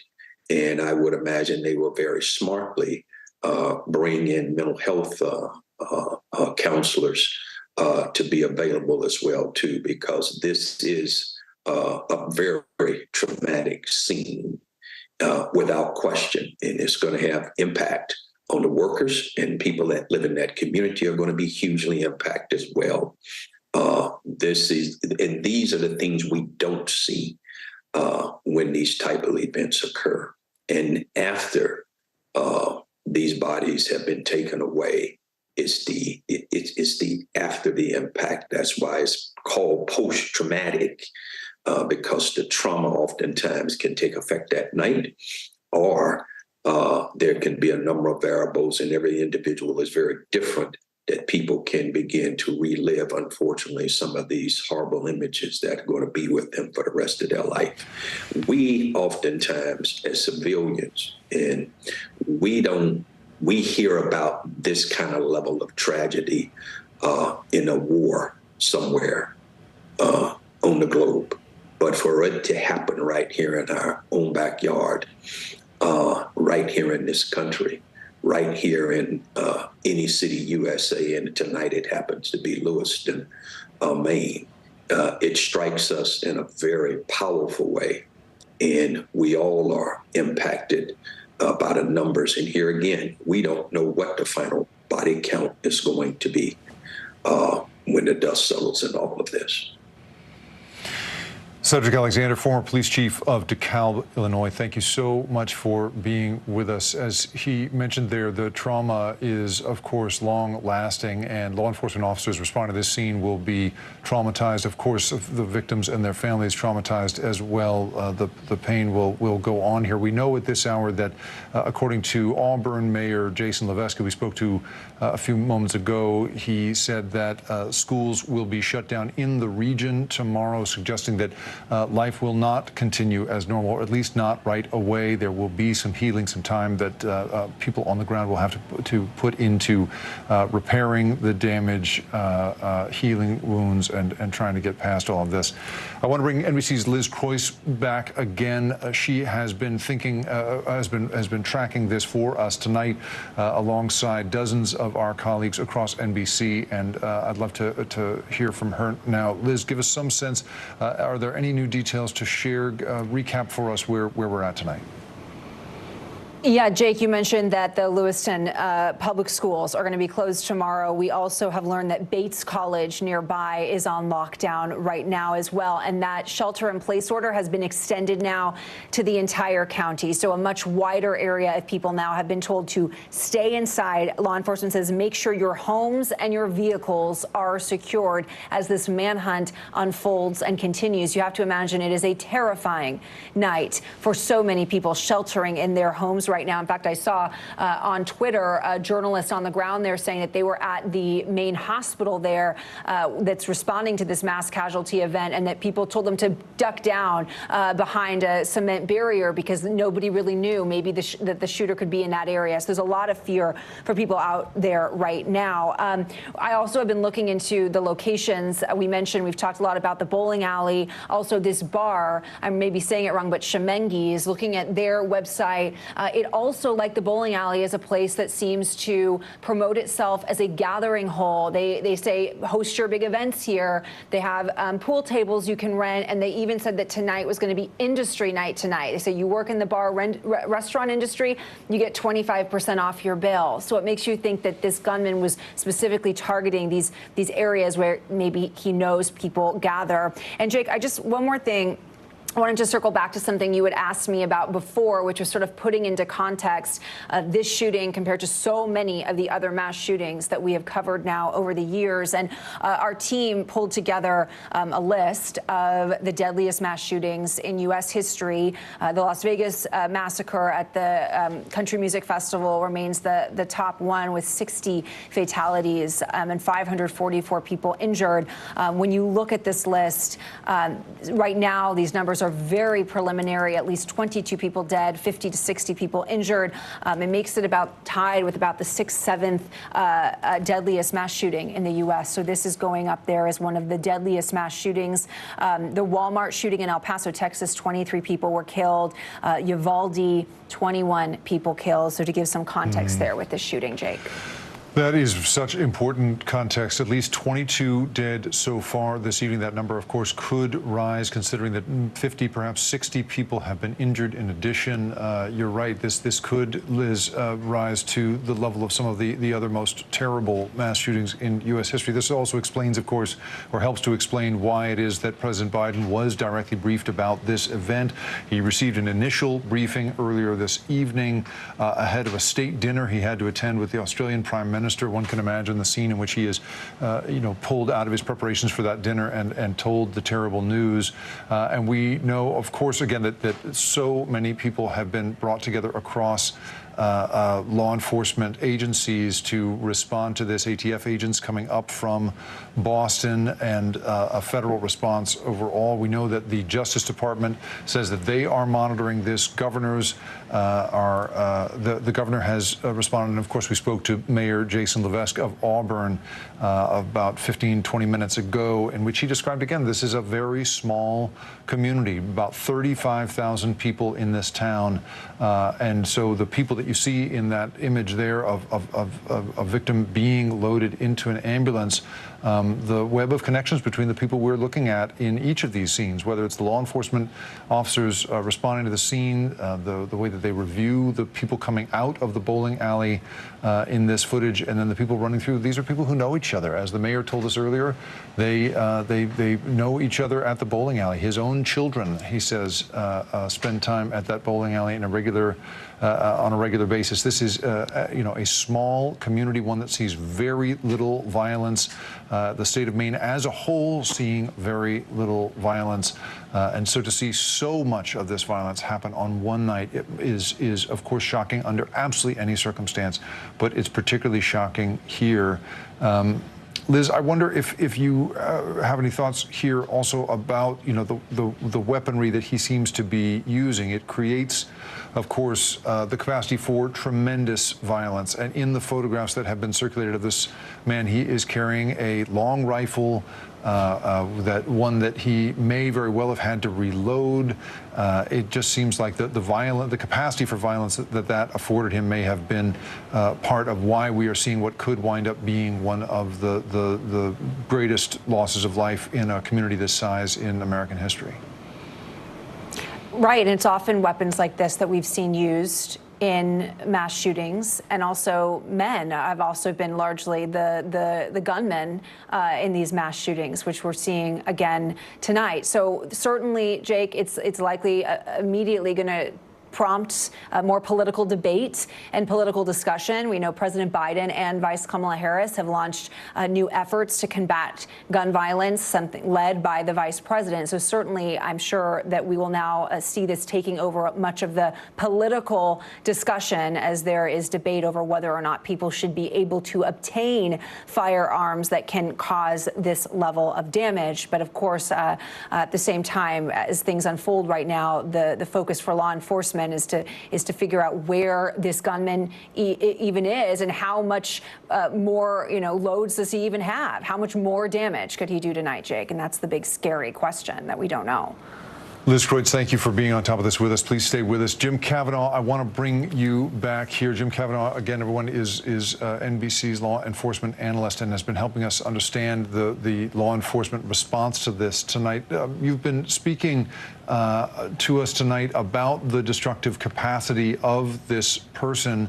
And I wonder, what is the training when, as a law enforcement agent, you are confronted with someone carrying such destructive power. What is the training in engaging someone like that? Well, the first thing you want to do, Jake, is you want to at least match what he has. You know, if you're a patrolman coming out of your car with your sidearm, your handgun, you know, and he has a tactical rifle, you're already losing. And that's why the active shooter drills and the patrol officers around America carry police tactical rifles in the trunks of their vehicles, or, you know, a shotgun locked up on a dashboard so they can at least equalize against the people they have to face. And of course, they'll put on their body armor as well. But you want to engage him with more officers. You know, you don't want to engage him with just one officer. You'd like to engage him with multiple officers behind cover with long rifles, and so you can, you know, win the gunfight, because it doesn't pay to come out a tie in a gunfight. You got to win, and but the officers all across New England tonight, they've got their patrol rifles close and they've got their body armor on, and they're looking for this car, and they're looking for this guy. And, you know, if they can get him somewhere and isolate him, then they can slow it down. And, you know, if he's alone, even if he barricades in a vehicle or a house or even in the woods, a SWAT team will be able to handle him and, you know, safely remove him, or, you know, have to kill him if that's what he chooses. But, you know, that can all be done. The part we got to worry about, and that the police commanders are worried about now and across the region, is he picking another target? Is the spree not over? Is his bloodlust still hot? You know, he's bloodied now. He's killed a lot. He's shot a lot, and he hasn't decided to, you know, that we know of, just kill himself and go out. You know, like a burning cinder, like so many of these guys do. He's on the move, and you know, it's not like he has a plan to go back to some normal life after this. That's not in the cards. So it's possible he hasn't thought much of an ending other than just to, you know, shoot it out with the police and die or kill himself. But it's not like he's gonna, you know, run off to Acapulco and live on the beach or something. I mean, this guy has, you know, laid his cards on the deck. And now it's going to play out in the first confrontation he has with law enforcement officers. We'd rather see him, you know, have that contact with law enforcement officers who can be well armed and take him down, rather than some innocent civilians that he finds in a crowd somewhere. So that's the danger tonight in New England. I think heed all the police warnings. You know, stay in, don't go out. This guy can, you know, we just saw this week Hamas shoot people just driving their car on the road. You can do that with a tactical rifle. If you need to change cars, you can just shoot a car going down the road. Just shoot the driver. The rifle's so powerful, the car's going to stop. You drag the body out and get in it and go. And so he can change cars. He's got the key right there in the picture. He's holding it, and he can get another vehicle if that one runs out of gas or something. So. You know, where is he? You know, the citizens got to help. Yeah. If he stays moving, Jake, if he stays moving on the highways, then a trooper or a deputy will spot him. Well, we can only hope that he is brought to justice quickly, and like as you say, the pursuit of him moves as fast as we would hope it would. Former Special Agent of the ATF, Jim Cavanaugh, thank you so much for being with us. I want to bring in here NBC's Tom Winter, who covers crime and terrorism for us. Tom, thank you so much for being here. I know you have been following this closely all night. I'd love to hear what details can you share with us, and do we know anything more about who this person is or what possibly might have motivated them? Well, this hour, law enforcement certainly believes they know who did this. It is a name that we have heard, but we're waiting on a little additional confirmation before we bring you that name. We just want to double check with some of the folks that we've been speaking to, and we don't want to make a mistake to the best of our abilities before we put that name out there. Some background information. There's no indication at this stage, and it's early in this stage, and as you just heard Jim accurately describe, this individual is still on the loose. We've been told that as recently the last 5 to 10 10 minutes or so. So he is not in custody. You don't know what he's going to say when he's taken into custody. Hopefully that's what occurs. You don't know what writings or messages are on his person, what his background may be. So that remains all up in the air at this stage. So that's why we say at this time there's no indication of terrorism because we don't know what the individual might speak to if they are in fact captured. Sometimes we might know at this stage of the investigation that is leaning towards a terrorism investigation because of statements that individual may have been made during the course of the shooting that witnesses would have heard. So that's why that's the case. Of course, whenever I say this, people rightfully look at the television screen and say, what do you mean it's not believed to be terrorism? Because can you imagine being in any one of these locations where the shooting occurred? And I appreciate that, and that's all very accurate, but terrorism has a specific definition. It is described as somebody who carries out violence, roughly described as somebody who carries out violence for a specific ideological cause. That's why we say at this stage there's no indication of that. The individual, you're looking at them on screen. This is very clearly the person that police have been looking for. They're also looking for a white vehicle. This is a situation where law enforcement has to be very careful as far as what happens next. This individual has shown no compunction about killing individuals tonight, and so they're on the lookout for them, and they may have some indication that this individual has serious mental health issues. This individual may also have some specific training that could aid them in their efforts to fire that weapon. So that's something that we continue to monitor. But again, at this stage, this is where the investigation is. No initial signs that this is terrorism. 22 dead. 50 plus injured. That number could grow higher. Of course, an individual that's still on the loose, believed to have been driving a white SUV at the time of this incident, and law enforcement is actively looking for this person and trying to bring them into custody at this time. He is to be presumed, according to law enforcement officials, armed and quite dangerous. And Tom, we've been looking here, of course, at the broader context of mass shootings in the United States. There is, of course, not a single definition for what constitutes a mass shooting, but just in terms of sheer, a mass casualty event, shootings that have taken the lives of multiple people at one time. We, of course, know, right, Sandy Hook, 17. Sandy Hook, 27 dead. The Parkland High School shooting, 17 dead. I'm wondering if you could contextualize this particular shooting for us. We know that President Biden was briefed ahead of a state dinner tonight, that the Department of Justice has issued a statement about this. Give us some sense of what 22 people dead, and of course that is just the beginning number. It could go higher. What that means in terms of the national context for a nation already known for this kind of terrible violence. Right, and just to add to that, the FBI is also assisting both on a technical capability and also a tactical capability, if so called, by the Maine State Police or the Lewiston Police to assist. So they're also involved in this. To your question, this is not a statistics game because, of course, and I know that's not what you meant, but obviously we're talking about people's lives. We're talking about husbands, mothers. We're talking about children. So it's all very, very real. Having covered almost all of the shootings, mass shootings that have occurred over the last 10 years, I can tell you that this certainly ranks up there as far as the amount of people that have fallen to this individual's actions tonight. And while it will not be the highest, thankfully, mass shooting in American history, it is a mass shooting, and so it will impact a lot of families in that community tonight. And so that's obviously just devastating for the Lewiston, Maine area, and is yet another black mark on this country. That's safe to say without any politics involved. I don't think there's anybody, no matter where you stand on any side of the political aisle, that thinks that this is a good thing or something that should occur in our communities. The solution for that is not up to me to decide. There are a number of potential solutions for it, but certainly when you look at this event, it is on the higher end of some of the worst mass shootings we've seen in this country.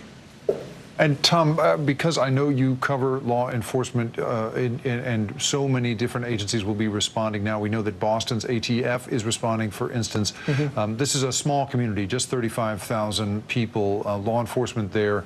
I wonder what you think they will need from federal law enforcement agencies, from the ATF, the FBI. What resources do you think they'll be drawing on as they respond at this hour? Right. So in New England, it's a little bit different than a lot of other states because New England, you have so many states in such a compact area. For instance, the Boston FBI field office handles Maine, New Hampshire, Massachusetts, Rhode Island, parts of other states. So they have all those places under their area of responsibilities, what they call it, jurisdiction, if you want to call it for us.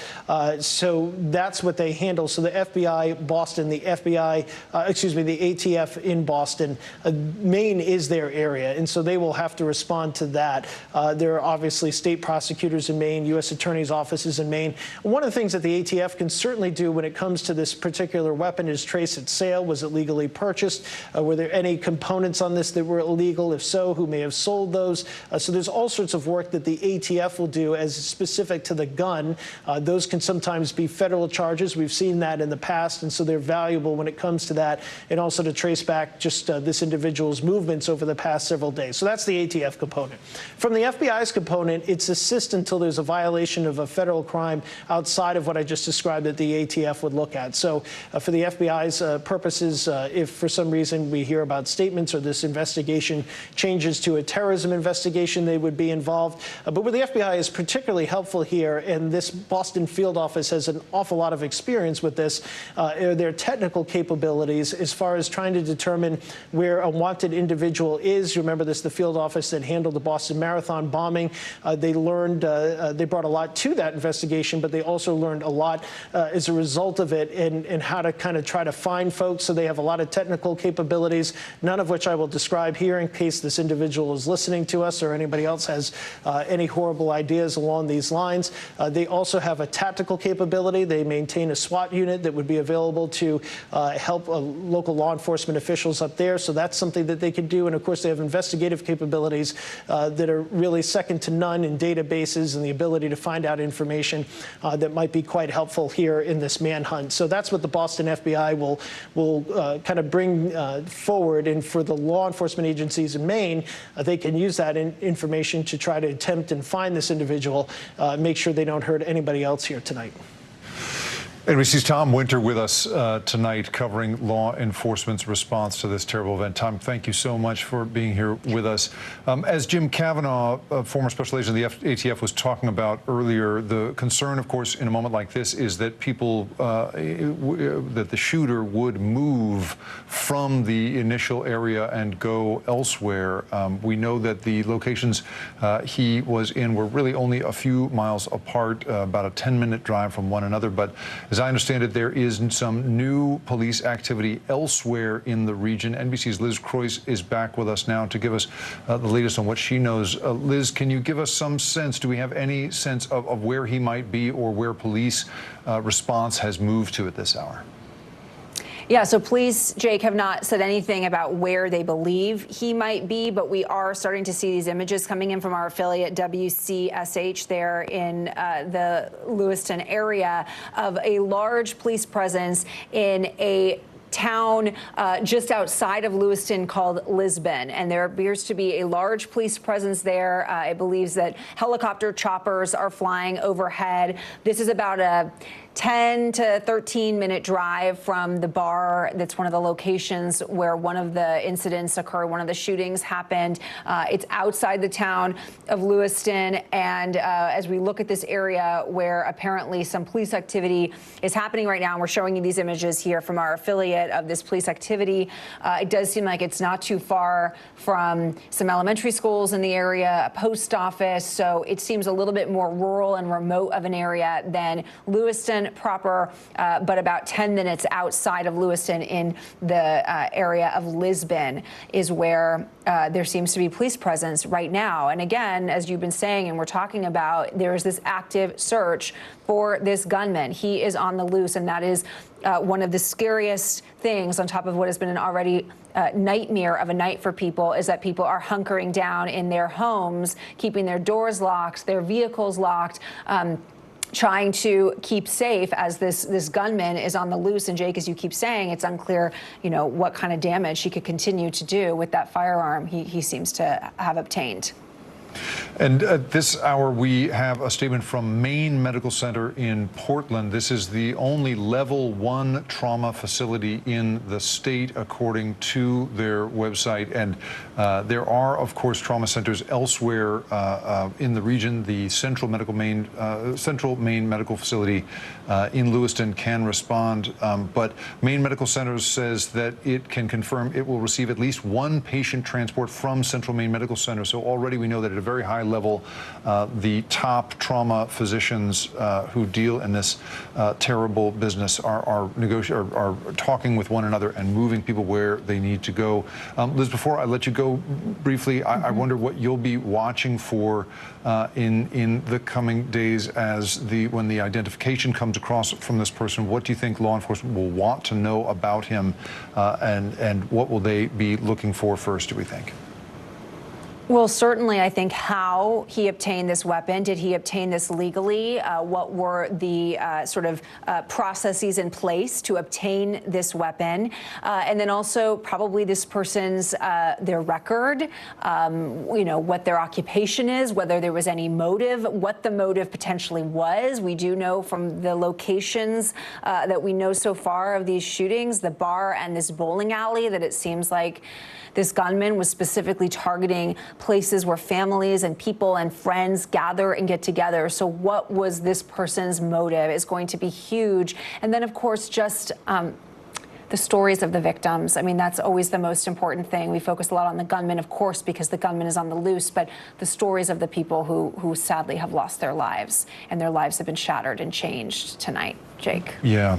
Liz Kreutz, who has been working late with us to keep track of these terrible events in Maine tonight. Thank you, Liz, for everything you've been doing for us.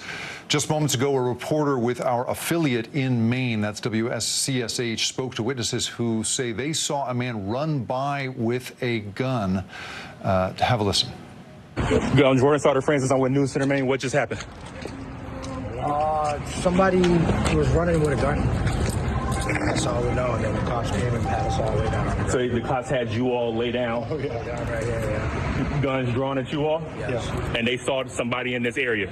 No, he went in that building. He went in that building? Did they clear the building? No. The guy, the subject went in that building? All right, thank you all. Yeah.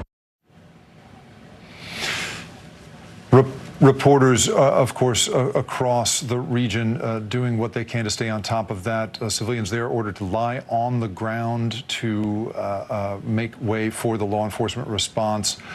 Just a terrible evening, and again, in a country racked by gun violence, another terrible night. It's one that no one in that region saw coming. Just how terrible a scene, and of course, our thoughts will be with the people going into the coming days. This concludes our rolling coverage. We'll have much more ahead with our affiliate WCSH and online. Law enforcement tonight about the person they are looking for at this hour. So that's the one. If you go back to your teams.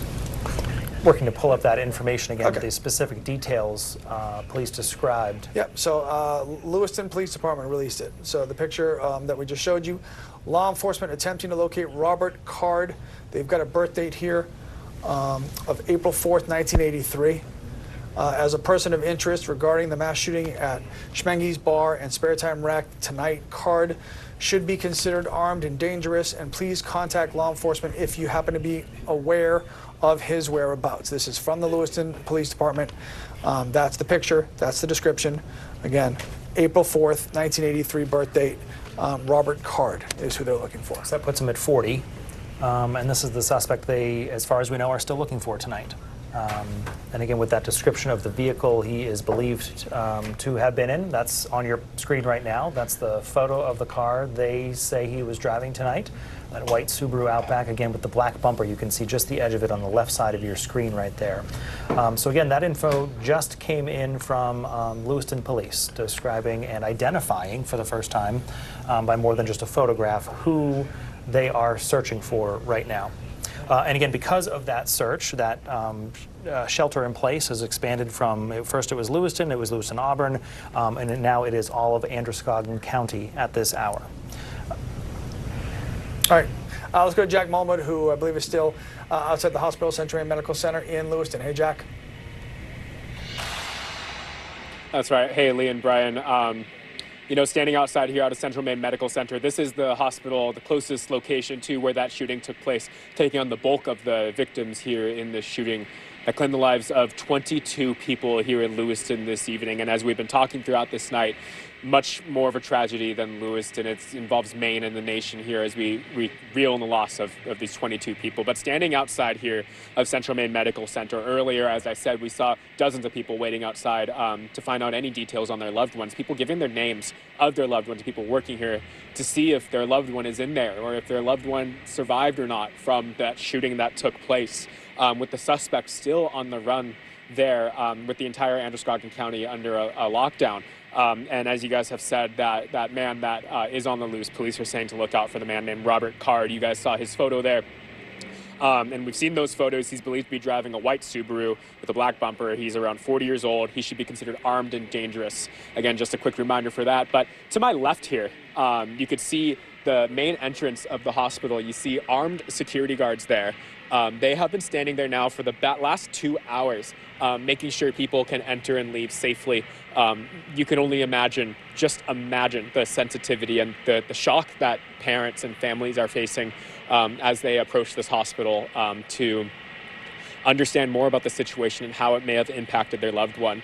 Nurses, first responders, doctors that we've seen walking in and out of here have just been it's hard to describe what's going on here because it's just been such pure shock. We've talked about this often, how you prepare for this every day, but when the day comes like this, it's totally different. You know, some of those people that were staying out here are still waiting for answers to see if their loved one is safe or not. We spoke with a woman named Julie who moved to Lewiston when she was 17 years old.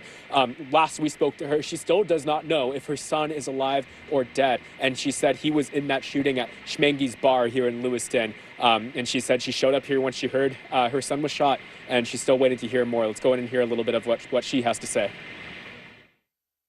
My ex-husband and my son were playing pool, and next thing I know, I saw on Facebook that there was a shooting at Schmenge's where they were playing, and then nobody would tell us anything. Just go to CMMC. His wife, his son, my ex-husband are here. Friends are here. We're all waiting, and we've heard nothing. They won't tell us if he's alive, if he's in critical condition, if he's passed. They won't tell us anything. They told us that this is an active scene. And while so many people, just like Julie, are just trying to understand the situation, us here are also trying to understand the gravity. It's hard to wrap your head around the pure human loss of life that has happened here. All the while we're talking about this, there have been multiple life flight helicopters landing here at Central Maine Medical Center. It is one of the sources for life flight helicopters. We've seen at least more than a dozen over the last 2 hours fly in and out of here, seemingly transporting patients out of here. But as we've been talking, it's an important reminder for our audience that there still is an active lockdown here in Androscoggin County. That means lock your doors, do not drive, stay inside as much as you can, and keep following for updates from law enforcement and us here on News Center as we try our best to learn more information that's going down here. But for now, we're live here in Lewiston outside Central Maine Medical Center. We'll toss it back to you, Zach, Amanda. Jack Mulmud live outside of CMMC, as he just said, and he's talking about how difficult this is for a lot of families. Thank you for sticking with us. I'm Amanda Hill. This is Zach Blanchard. Yeah, an incredibly difficult night for our state and for the country. We are just receiving statements from Senator King and Susan Collins saying that they've been in touch with President Joe Biden, all about Lewiston, Maine, getting the headline tonight that at least 22 people killed in an active shooter situation. Folks just out for the night at a bar and grill in Lewiston, out for a bowling league after work. Yeah, and if you are just joining us, this is where police have really focused their investigation at Spare Time Recreation. That's a bowling alley in Lewiston. That's on Mollison Way. Also at Schmeggy's Bar and Grill, which is on Lincoln Street. It's about 4 miles from Spare Time Recreation there. We have also been told about some police activity in Lisbon Falls. We have our Hannah Cumler there. She's been briefing us on some of the activity there, but this is who police have been focusing their search on. This is Robert Card. He is 40 years old. Again, police are asking anyone to keep an eye out for him. If you do see him, obviously call your local police department and let them know. Do not approach him. He is considered armed and dangerous. So again, take a close look at your screen there. This is the man police are looking for. Robert Card, 40 years old. They say he is the man who carried out the mass shooting at Schmeggy's Bar and Spare Time Recreation earlier this evening. Card is, again, considered armed and dangerous. If you know where he might be, take a look at your screen. If you know where this man is this evening, please give police a call. We are also waiting to hear more from police. They are expected to hold a press conference in just moments, I believe. We have a shot of that, the podium there, getting ready to hear from state police as well as local officials. I guess we don't have that shot right now, but as soon as state police and other agencies are prepared to speak there, we will carry it live right here on News Center Maine. And we thank you for sticking with us through this coverage. I know this is difficult for many of you to see this coverage. It's difficult for us to report on it. Maine is obviously a small town. It's our hometown, and it's difficult to see. And this has become such a big thing. You've probably seen coverage on a lot of the national stations. The president has been briefed on what's going on. At this point, the FBI in Boston has gotten involved in this investigation. We know the ATF in Boston also joining in on this investigation. So a lot of agencies are involved in this. This is a big deal. And to put this into perspective, what we know from NBC News, they confirmed with Lewiston PD, 22 people killed in this one act of violence. Last year, Maine had 29 homicides overall. Through the year, 29 homicides in Maine. This is 22 in one night. Yeah, you can see this video here from earlier, people just fleeing the scene. We see these images over and over again. We say repeatedly, it hasn't happened in Maine. Tonight it has. And as you at home are trying to make sense of this, trying to process this, I want to reiterate again, as Amanda said, you're not alone in this. There's help out there. If you feel like this moment is tough, please confide in your loved ones, hug your loved ones tonight. There are also, this happened early enough that there were likely kids who were awake to see this on the TV. So please keep an eye on them. Lewiston Public Schools announcing just well over an hour ago now, I guess, that school will not be in session tomorrow. As well as Auburn. Yep, as well as Auburn. The superintendent releasing a statement to please continue to shelter in place, of course. The Lewiston superintendent will continue to update you with information and next steps, saying our prayers go out to those who lost someone tonight. Our prayers go out to all those working to stop further loss of life. So again, several schools in the area, not just Lewiston, Auburn as well. I think there's some others coming in. Even extending out, we know Mechanic Falls has closed, Poland, Brunswick, Gray New Gloucester. We heard earlier from Central Maine Community College. That's the college there in Auburn. They were saying that they will be closed tomorrow, and they are very aware of the situation. Earlier, Bates College was actually in lockdown. We heard from officials there. Still very much active in that area. Yeah, and obviously this is a situation that, again, is not just impacting Lewiston, it's impacting all of these communities. And when you're talking about schools, one of the largest school districts in the state, Bonnie Eagle, even releasing a statement that they haven't decided whether or not to hold classes tomorrow, but they are awake right now. School leaders across the state really trying to make sense of this, making sure that students and families are supported as we're all trying to make sense of what happened in Lewiston tonight. Just to reiterate for you, at least 22 people killed in an active shooting in Lewiston. This is the man police are looking for. If you know who he is, if you've seen him, please give police a call. This is Robert Card. Police are considering him a person of interest in that shooting at Schmenge's Bar and Spare Time Recreation earlier this evening. They still have not been able to apprehend him. They're also looking for this white car here. They say there's a black bumper on the front. They're trying to locate Card, and they say he should be considered armed and dangerous. So if you happen to see this car, if you happen to see Card himself, do not approach.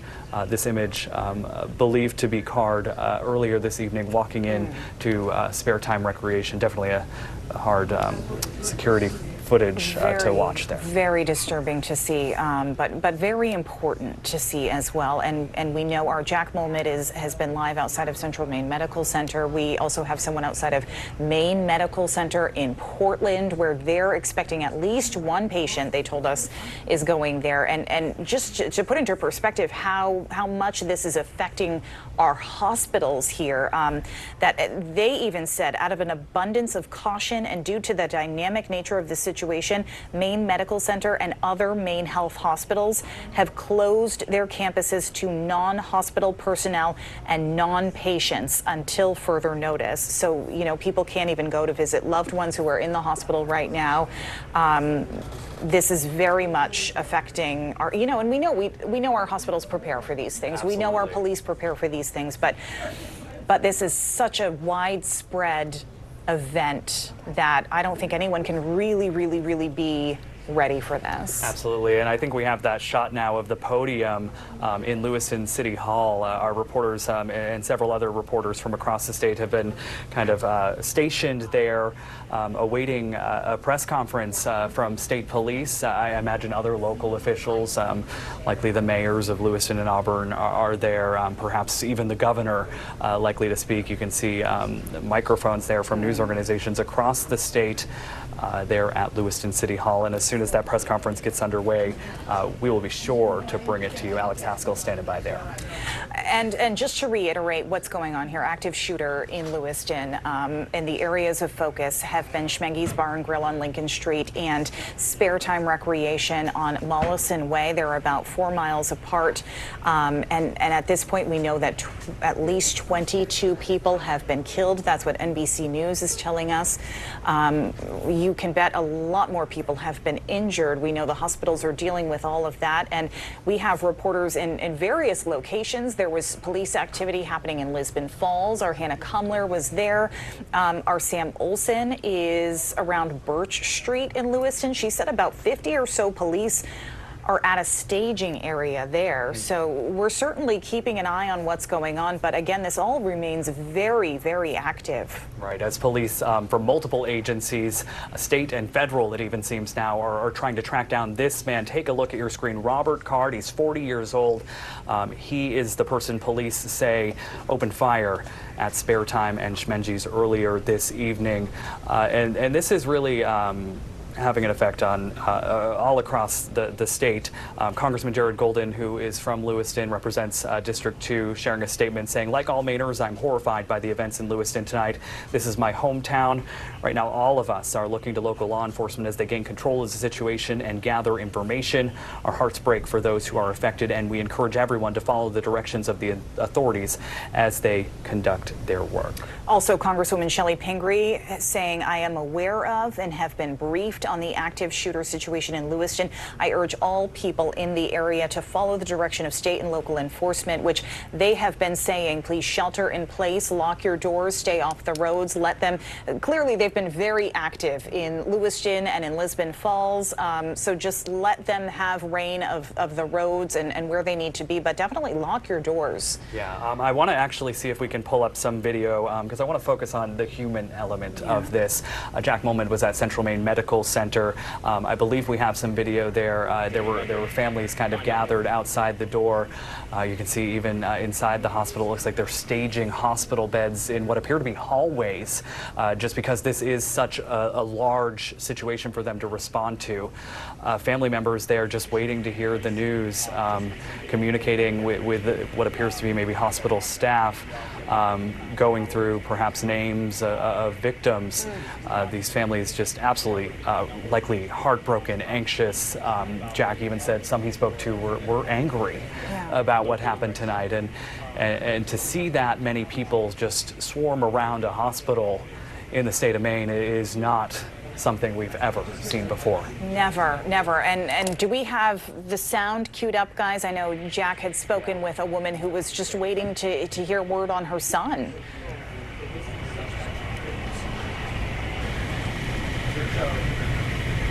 A little freaked out. I want to know. You know what I mean? He's a young man. They shouldn't leave us hanging like this. Just tell us. I feel so bad for his wife. I mean, my kid, I don't know what's going on with him. They told us that. Wow. So just that sheer panic, I can't even begin to fathom what those families are experiencing tonight. Yeah. I believe we have News Center Maine's Hannah Kumler joining us now. She's live in Lisbon Falls, where there's a lot of police activity there. Hannah, what are you seeing? Hey, Zach. Yeah, we've actually changed location. Before, when we saw you last time, we were across the street here. Now we're right in front of Lisbon High School, which you can see. But we were actually instructed to leave. An officer came over to us who was heavily armed and said, "Do with this information what you will, but we are working a scene a half-mile away, and I don't know how safe it is for you to be here." When I asked, "Okay, should we get in our car or leave?" he said, "I would not be here." So Sam and I packed up and came a little bit further away. I want to tell you, though, what happened while we were waiting from my last live shot to this current one. There's a police presence, a strong one, blocking Frost Hill Ave, which is what I told you last time. It's a road that we attempted to go down, but we're turned around. We were trying to get to a boat launch at the end of that road, and now that road is completely blocked off. There is, I don't know, probably 15 police vehicles in total over there, but within like a 5-minute stretch, it really seemed like police were gearing up, loading weapons and putting them on, and then all of their lights went off. That's the only thing we observed before we were instructed to leave. Now, we have been here at Lisbon High School for a few minutes since, and we can't see anything that is happening, but we were told that it is unsafe to be where we were, and so, of course, we did leave, and we'll continue to keep you updated. For those who missed us last time, we're in Lisbon Falls here, and when we arrived, there was a chopper that's circling. I don't know if you can hear it, but it's still up there. We're going to try to see if we can capture it here for you. It has been circling now for, I don't know, upward near an hour with a spotlight pointing down. So it's definitely, as we've been mentioning this whole time, very active scene here. Androscoggin River is where that boat launch was, we told you, at the end of Frost Hill Ave. The area we're in right now is Lisbon Falls, as I mentioned, but it's the Route 196 junction. It connects a lot of major roads. Lisbon Street, as I think Brian mentioned earlier, it's a major throughway, which is shut down right now, right up at that mobile station. And then the other road is Ridge Road, which is what Frost Hill Ave is off of. So all of these roads are blocked. Every vehicle that's going through, whether it's residents or people just traveling through, are being stopped by police officers asking where they're going. There's lights being shown in cars, and police are just very, very heavily monitoring this area. What that means remains to be seen, but as we've been mentioning this entire time, it's horrible, devastating what's happening to us. It's not normal. But what is really impressive and reassuring is the response that we've seen throughout the state of Maine to make sure that we're safe. And so I think, as Amanda said earlier, if you are at home, stay at home, lock your doors, be as safe as you can be in the confines of your home. And we'll continue to keep you updated from here. But for now, Zach, I'm going to send it back to you in the studio. Yeah, Hannah Kumler there.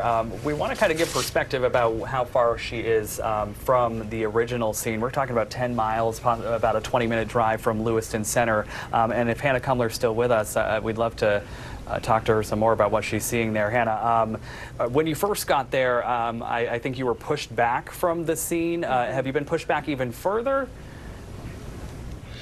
No, so originally when we got here, we attempted, Sam Rogers is here with me, to drive down to the boat launch.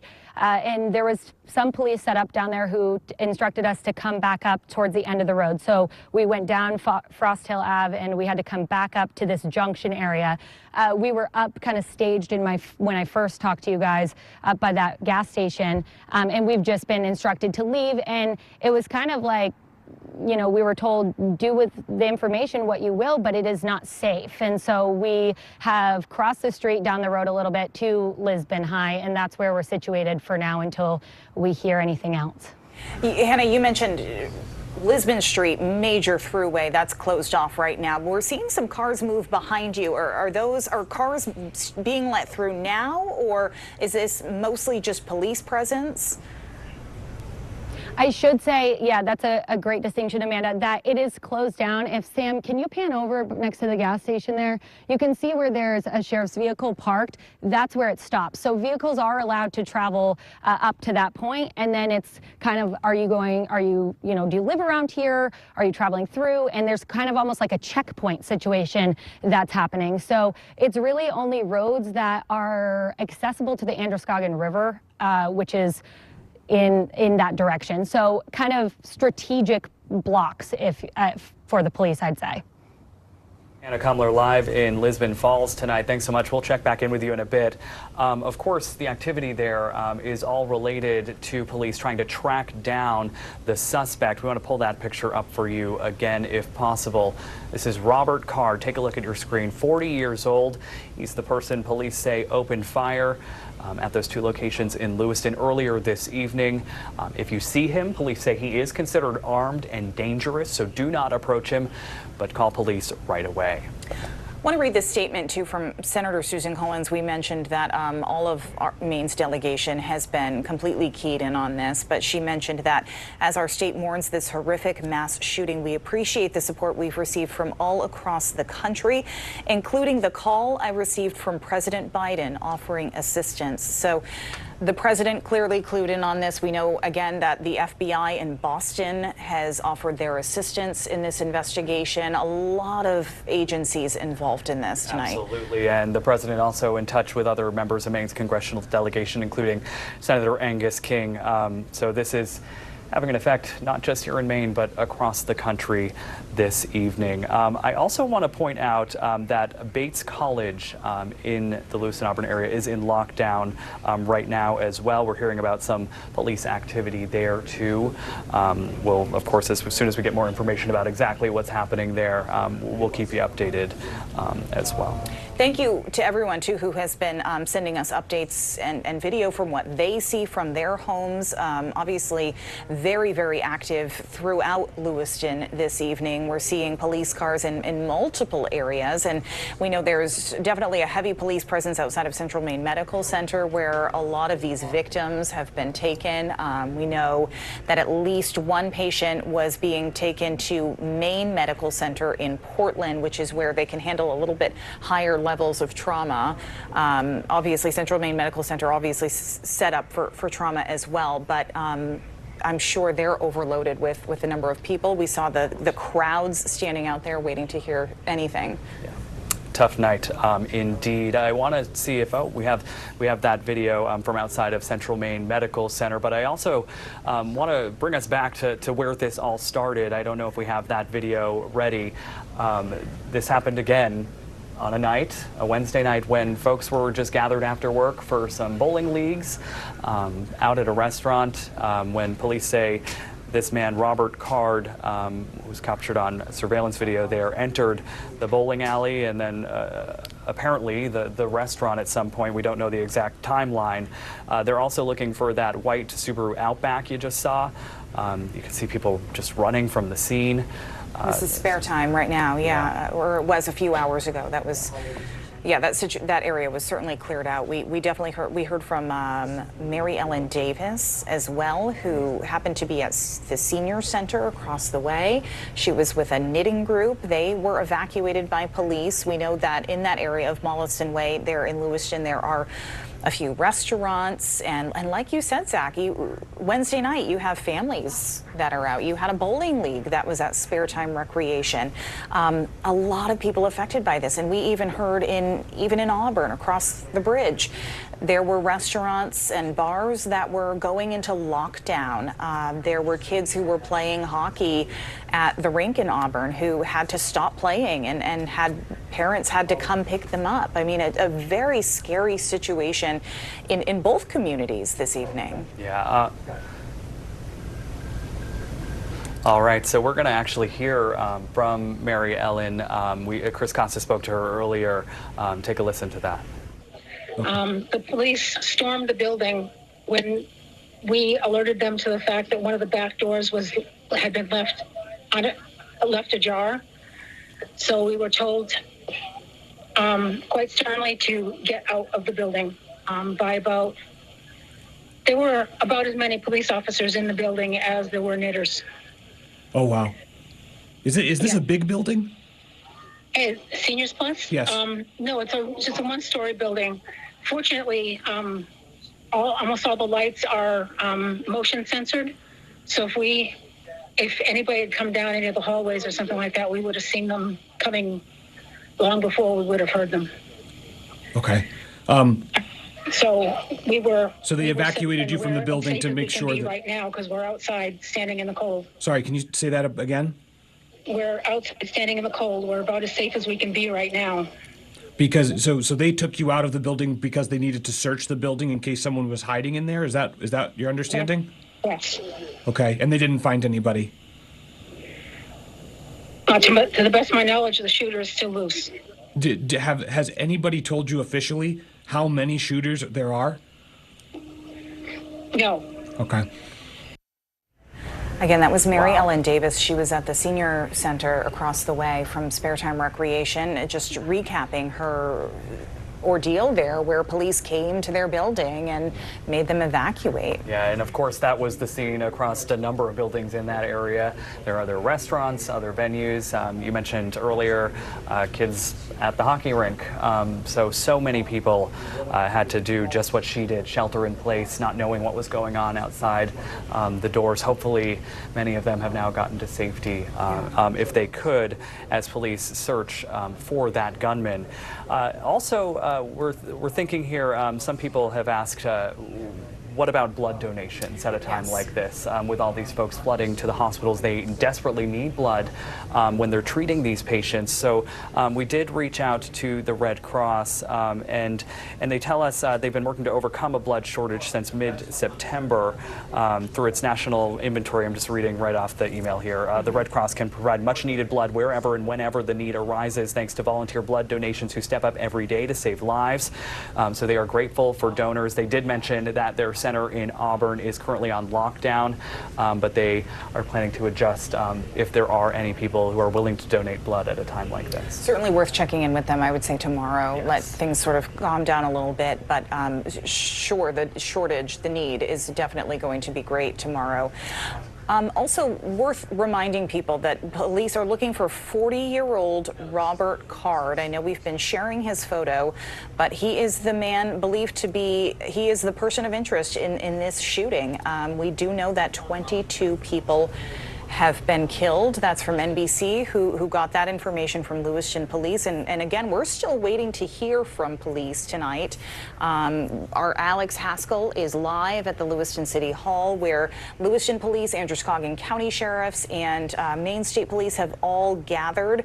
And it sounds like the ATF from Boston is on their way there, if they're not there yet, to all sort of regroup and gather all of the information and let all of us know exactly what's going on, and hopefully we have a resolution to this very soon. But in the meantime, they're asking everyone to shelter in place, lock your doors. And we've said that number 22, at least 22, over and over and over again tonight. Those are human beings. Those are moms, dads, brothers, and sisters. To put it into perspective, last year in Maine there were 29 homicides. Today alone, 22 people died. That's a big number, and it's something that we here in Maine have never seen. And obviously, it's a big deal. A lot of national news networks have been picking this up and covering this because this affects a lot of people. We're hearing that the police are getting ready to do a press conference, so we'll get to that the minute we see them come up to the podium there. We're keeping an eye on that. But again, just to remind you that this has been a very active scene all night tonight. We first got word of it around 6:30 tonight, and so we've had reporters on scenes, in multiple scenes. We've been at Spare Time Recreation, Schmenge's Bar and Grill you see there on Lincoln. All right, we're going to toss over to police at Lewiston City Hall.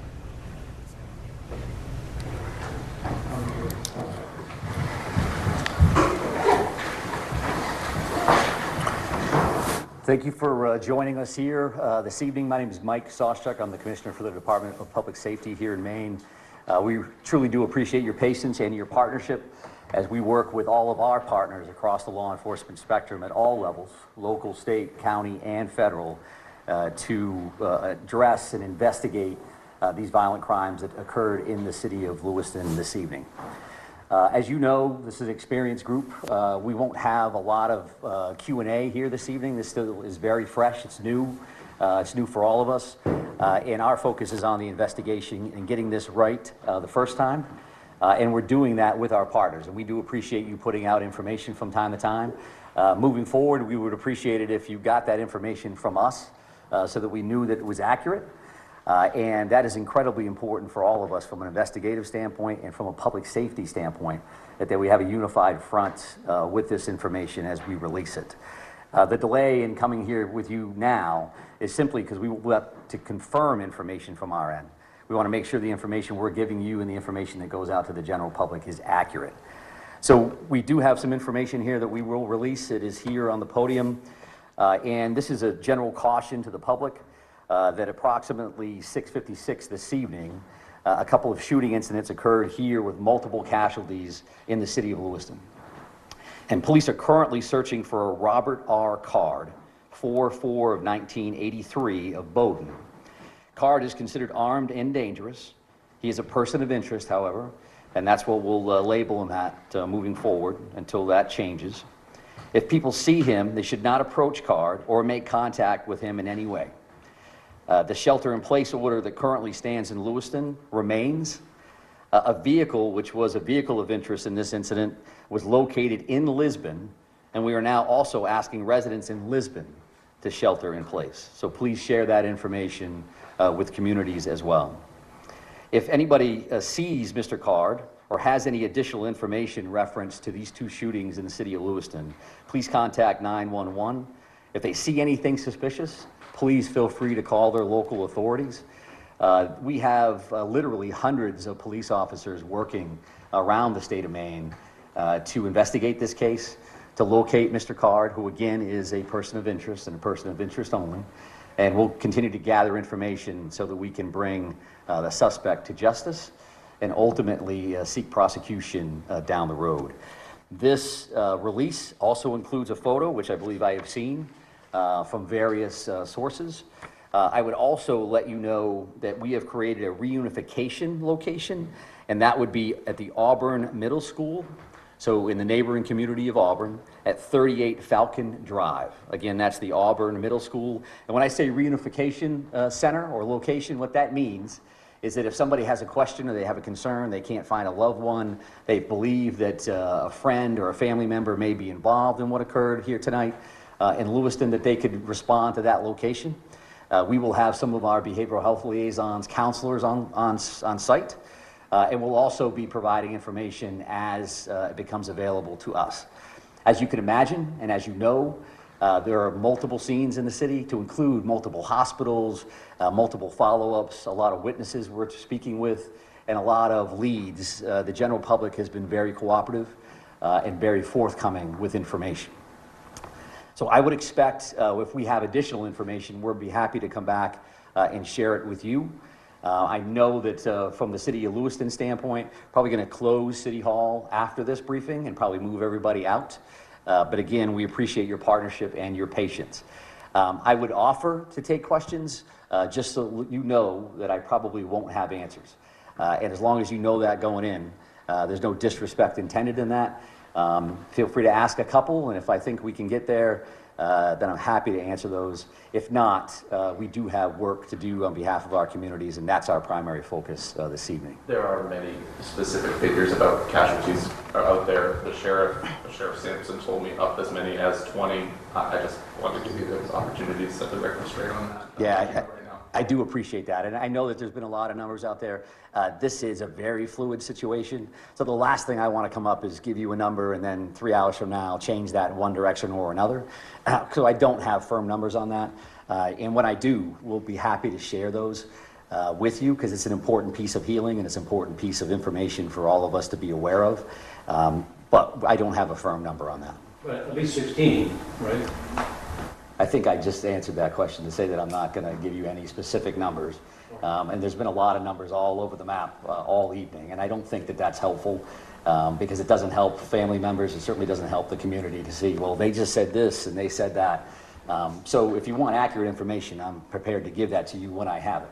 I don't have that right now. Does the suspect have any known criminal history with law enforcement? Is he someone who's been on the radar of state police or local police, to your knowledge? Well, Mr. Card, who we're speaking about right now, is a person of interest and a person of interest only, right? I'm not listing him as a suspect at this point, and we're not prepared to go into his background or anything else that we may be aware of. One more question? You're only looking for one shooter, correct? We're looking for this person of interest right now, and that's what we'll label and list and speak about at this particular moment. When we have additional information, I'm happy to share that. So thank you very much. I appreciate that. Again, thank you for your time. And I know Assistant City Manager O'Malley will make arrangements, I think, to move everybody out of the building. So thank you very much. I appreciate it. These are the flyers that we were mentioning. So here we grab those, and we'll talk to you again soon. Thank you very much. That was Commissioner for Maine's Public Safety, Michael Soschuk, just briefing the press on what's going on. Really, we didn't get much information out of that, except that they continue to be searching for 40-year-old Robert Card, who they are calling a person of interest in this. And they did locate a vehicle that they believed he was in Lisbon, but it was empty. So they are asking people in Lisbon to shelter in place while they continue their search. Robert Card is believed to be armed and dangerous. They are also still asking people in Lewiston to shelter in place at this point. Yeah, the only other major bit of information there was that there is a reunification center they've opened up as well. That's at the Auburn Middle School at 38 Falcon Court, I believe. So they have opened up a reunification center for families there. And in terms of the numbers, our reporting, we just want to be clear here. We are reporting at least 22 people killed in that Lewiston shooting. This is according to NBC News through the Lewiston Police Department. But as you heard there, Michael Soschuk, the Commissioner for Department of Public Safety, was not ready to firmly say just how many. And of course, this is tough for them. We understand taking reporters' questions like that. So they're trying to make sure that information is right before they officially say it.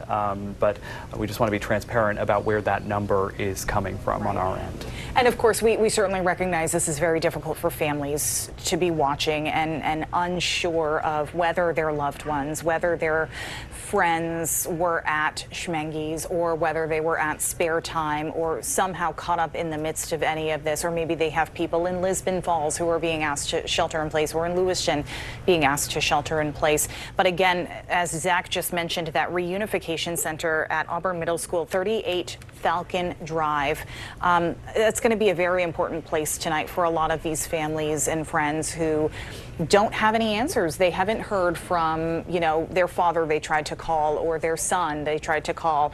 And so that's a place where you can go to get some information. You can find out more information on a loved one. They also have a behavioral health liaison there, which is going to be very, very important moving forward. Yeah, in the days and even weeks ahead, it is going to be a process for everyone to come to grips with this, especially those families who are directly impacted. We can't even imagine what they're going through tonight. Again, I do want to pull up this picture. This is the man police say they are looking for tonight, and that is the car they say they did find empty in Lisbon. If you know anything about where Robert Card of Bowdoin is, he's 40 years old. you were asked to call police. They say you can just call 911 if you happen to see him tonight, because this is a manhunt at this point. They are the hundreds of officers from across the state and even New England coming in to try and track this man down. His picture right there on your screen. They are saying he is a person of interest in this case tonight.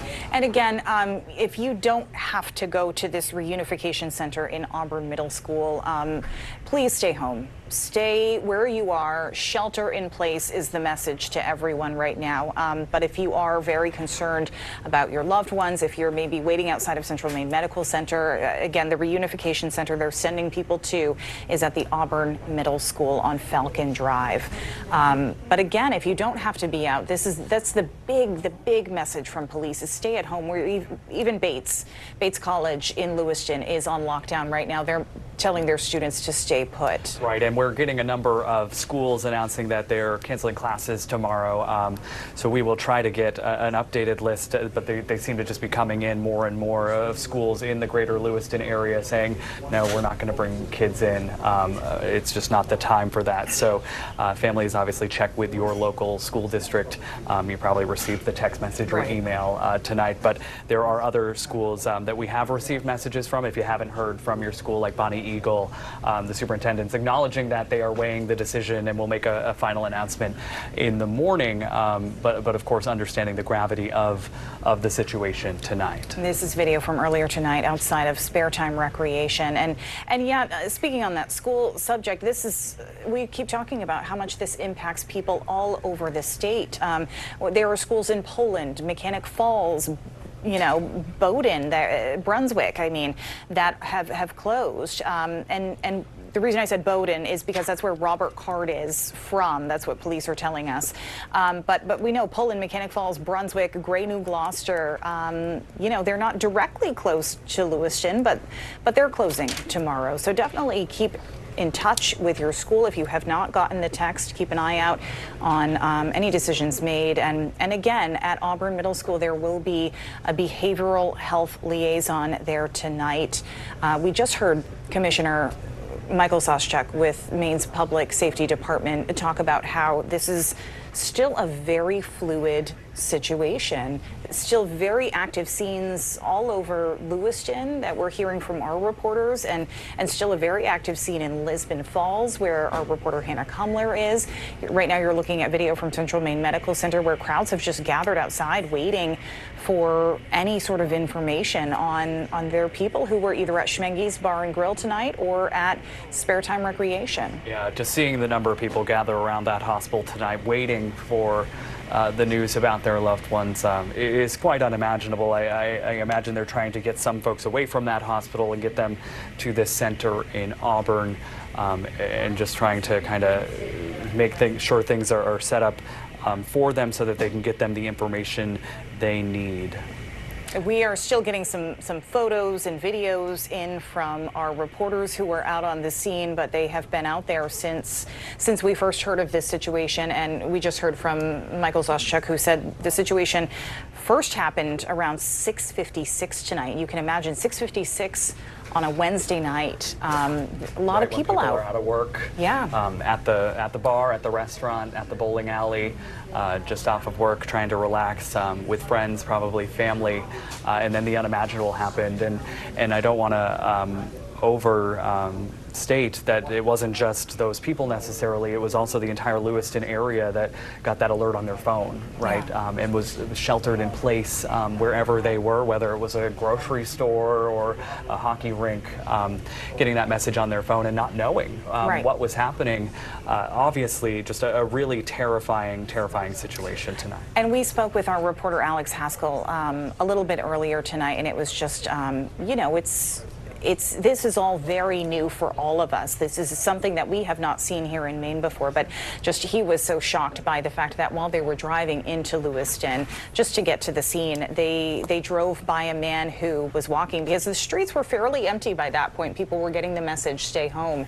Walked by a man who was on the phone and just started running because he clearly got the information about what was going on. And he said it's terrifying. Something like that sticks with you to see what's going on in that area. So our hearts certainly go out to all of Absolutely, you. and it continues. I think you hear the helicopter swirling above, you hear ambulances, police cars getting to where they need to go. So we understand that you at home, you in those communities are experiencing this right now in a very, very real way, and it is not lost on our state, it is not lost on us, it's not lost on the country. Senator Angus King says he's been in touch with President Joe Biden and offered any, the president offered any federal assistance he can provide to the people. Given the horrific nature of the events, Senator King will be headed to Maine on one of the first flights available. He wants to be home to support Lewiston in any way he can. He's saying in a statement there. And we have heard from, again, a number of different agencies that are involved in this now. The FBI out of Boston, the ATF out of Boston. Of course, the president has been briefed on all of this, our entire delegation we've heard from tonight. Very real, very hard-hitting. And you mentioned the Red Cross and how so many viewers have actually reached out to us saying, how can I help? There's got to be a way to donate blood. And the Red Cross has been working to overcome a blood shortage since mid-September. And they're hoping to be able to provide blood, but they certainly always appreciate people who are willing to donate. Due to this incident, though, the Red Cross Blood Center in Auburn is currently under lockdown, but they will notify scheduled donors if they need to adjust center hours. So something to keep track of tomorrow if you do have an appointment already set up in Auburn. But I'm sure they will be looking for blood donations, so something to keep an eye on tomorrow. Yeah, meantime, police continue their search for the man they are calling right now just a person of interest in this shooting. He's right there on your screen, 40-year-old Robert Card of Bowdoin.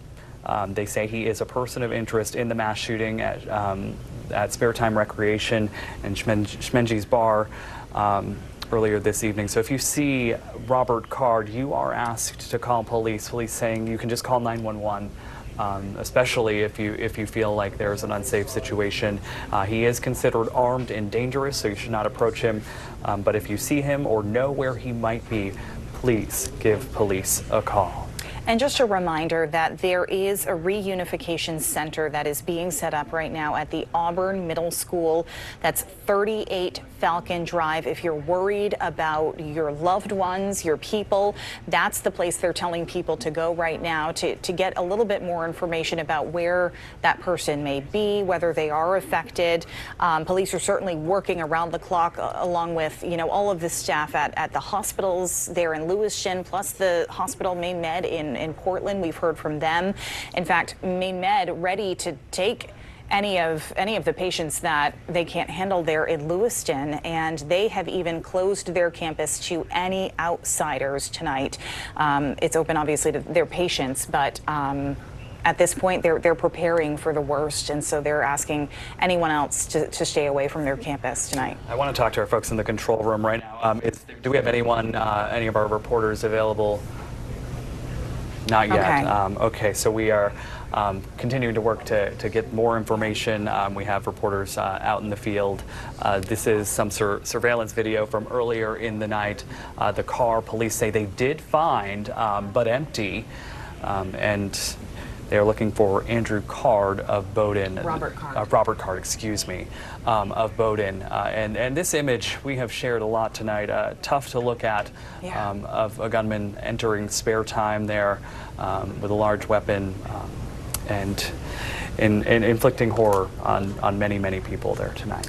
And just to clarify as well, we just heard from Commissioner for Public Safety Michael Soschuk about how it's been a little frustrating for them to see different numbers out there, and they would not confirm any casualties for us. But the number that we have here came from NBC, and they say that came specifically from Lewiston Police. So we're sticking with it. 22 people is what we are told who have been killed in this shooting at Spare Time Recreation and then at Schmenge's Bar and Grill, just 4 miles away. And again, this is the car that police say they found 10 miles away in Lisbon. A 20-minute drive there. And we heard from Hannah Kumler earlier, who was there, and she kind of showed that they were closing off some major routes, but it seemed there was still some traffic flowing. So some people still out and about despite these orders to stay inside if you can. But police obviously centering in on an area in Lisbon where they continue their search for this person of interest tonight. If you see him, please give police a call. And again, that shelter in place has been in place in Lewiston, but it has now extended to Lisbon, where police found that empty car, and that seems to be where they're focusing their search at this point. At least that's what we just heard from Michael Soschuk. So we did see, like you said, in the background of Hannah's live shot, we saw a lot of cars moving around back there. So hopefully people are getting the message to get home and lock the doors and stay safe. Yeah, and Commissioner Soschuk earlier, well, didn't share some firm numbers, did share information about just the sheer response here that we're talking about. Obviously, you've seen the images of the police cars and whatnot swarming the scene, but in this case, he's talking about hundreds of police officers, law enforcement officers from Lewiston, from the county, from the state, from across New England, even the ATF, FBI, from the Boston Bureau, other federal agencies getting involved in this search at this point, because as it drags on, it gets harder and harder for them to track down the person. But of course, it's a numbers game. So they're saying if we can get enough feet on the ground looking for him, hopefully they can track him down, which is why they need your help. Right. Really, if you think about just how vast Maine is, how quickly it is, how easy it is rather to get to more rural areas. If you happen to see him anywhere in the greater Lewiston area or beyond, police really ask you give them a call. You can do so anonymously, whatever you need to do to get information to police so they can track this man down tonight. Which that in itself, that number too, is that's a huge number. Hundreds of police in Maine right now searching for Robert Card, the 40-year-old person of interest from Bowdoin. They found his car in Lisbon. Hundreds of police. It's an astounding number. You think about the number of agencies that would have to be responding to this here in Maine. A lot of response here. Yeah, we haven't seen something of this magnitude, a manhunt like this, since perhaps the murder and death of Corporal Cole in Somerset County that had agencies from across the state and country come in. Of course, that was a horrific time for our state, and this is yet another on just a whole another scale. And speaking of that, we've been trying to kind of keep in touch tonight with each other about that this is real, that we are human, we're experiencing this with you, and we can't even begin to imagine what folks in Lewiston are going through tonight. All of those people who were gathered outside of Central Maine Medical Center waiting for the news about their loved ones. I think we even have some sound on that from someone at Central Maine Medical Center earlier who was just waiting to hear the news about their loved one. All right, it looks like we don't have that, but we do have Hannah Kumler back. She is live in Lisbon. Hannah, has the situation changed there? It looks like there may not be as many cruisers behind you.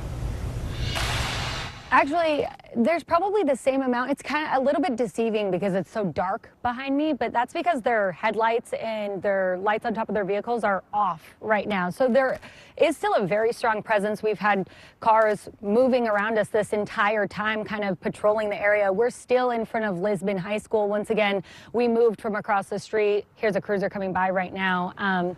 So you can see that it is active.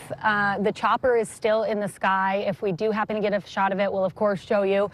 We were across the street earlier when an officer approached us and let us know that, hey, it's not safe right here, and I wouldn't be here if I were you, sort of thing. So we got in our car and we came a little bit further away. And then once the shelter in place was put in place, Sam and I were in the vehicle and are just hopping out to just kind of update you on the scene here. I heard you earlier, Zach and Amanda mentioned that Lisbon Street is shut down, but you're still seeing cars moving about.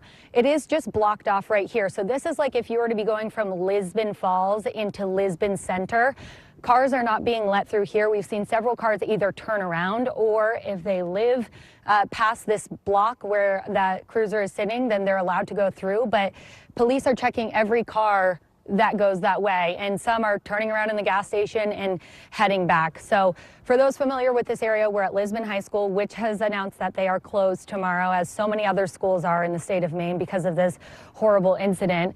And also, we're right in the Route 196 junction. So that is Ridge Road and Lisbon Street. Where there seems to be a lot of officers gathering, a lot of activity, is at the base of Frost Hill Ave. Now, at the end of that street is a boat launch on the Androscoggin River. That's where we've heard a lot of there might be something happening there. We attempted to go down to the boat launch, but we're turned around. So they have blocked off that road after our attempt, shortly after. And it seems like the chopper that's circling has a spotlight that is, I think, both land. I'm not entirely sure, but the Androscoggin River is behind us, and that is where we first saw the chopper. So not entirely sure what is happening, but we just know that it remains active here in Lisbon Falls. But Hannah, it looks like earlier we were noticing there was some traffic flowing through the area that's died down, probably likely because it's late. But right. You've noticed fewer and fewer people on the road since that shelter-in-place order has been put in place? I think so, yeah. I mean, for instance, right now 2 cars are pulling up, and we'll see what happens to them if they get turned around or they're let through. But I think just not kind of a quiet area anyways. If the most action is happening, it's going to be at this junction. But I do think that it's gotten quieter, whether that's a shelter in place or just because the night is winding down. I'm not sure. But I think word's gotten around, as we've seen on social media, that there's a lot of commotion happening down here at Lisbon Falls, and that people are instructed to stay in their homes. We're looking at something happening right now at the mobile station across the street. It looks like several vehicles are pulling into this parking lot, which has kind of been an area where a lot of law enforcement are gathering. But you're looking at it right now. We have about 5 or 6 vehicles that just pulled in. I will say almost all of the officers that we've seen here tonight are armed with large guns, not what we're used to seeing, certainly what Lisbon Falls is not used to seeing. You can see this is Lisbon Street that you're looking at, a car maybe turning around here at the gas station. It's just a familiar sight, kind of what we've been dealing with tonight. So yeah, we'll continue to keep you updated. Not entirely sure what's happening, only can say that an officer did approach us and said that they were working a scene about a half mile away.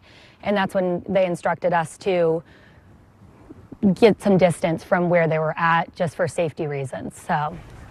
Yeah, and Hannah, by looking at those cars that we just saw in that shot there, it looked like they are unmarked police vehicles of some kind. Just looking at like those vehicles pulling into the gas station there. Obviously, we don't know if something's happening at the gas station or if maybe it's kind of more of a staging area just because it's the outside edge of the area they've closed off. But Hannah, thanks so much. We've had multiple staging areas. The Colisée in Lewiston. There were certain streets in Lewiston. We've seen them stage outside of Central Maine Medical Center. Obviously, they were staged outside of Spare Time for a while, and Schmeggy's as well. And again, this speaks to that large police presence. This is something that's kind of pulled all hands on deck at this point. Commissioner Michael Soschuk saying hundreds of police officers are involved in this search for 40-year-old Robert Card. He is the person of interest. He is the person that police are looking for. Yeah, and not just hundreds of officers working tonight. We have a lot of healthcare professionals responding in this situation. News Center Maine's Jack Molmid has been outside Central Maine Medical Center throughout the evening. And earlier, Jack, there were a number of family members or friends outside of the hospital there kind of waiting for information. They've since announced a staging area for them to go, but are there still folks there? Hey, Zach and Amanda. There's barely anybody really trickling in and out here at the Central Maine Medical Center, right where we've been for the last 2 hours or so.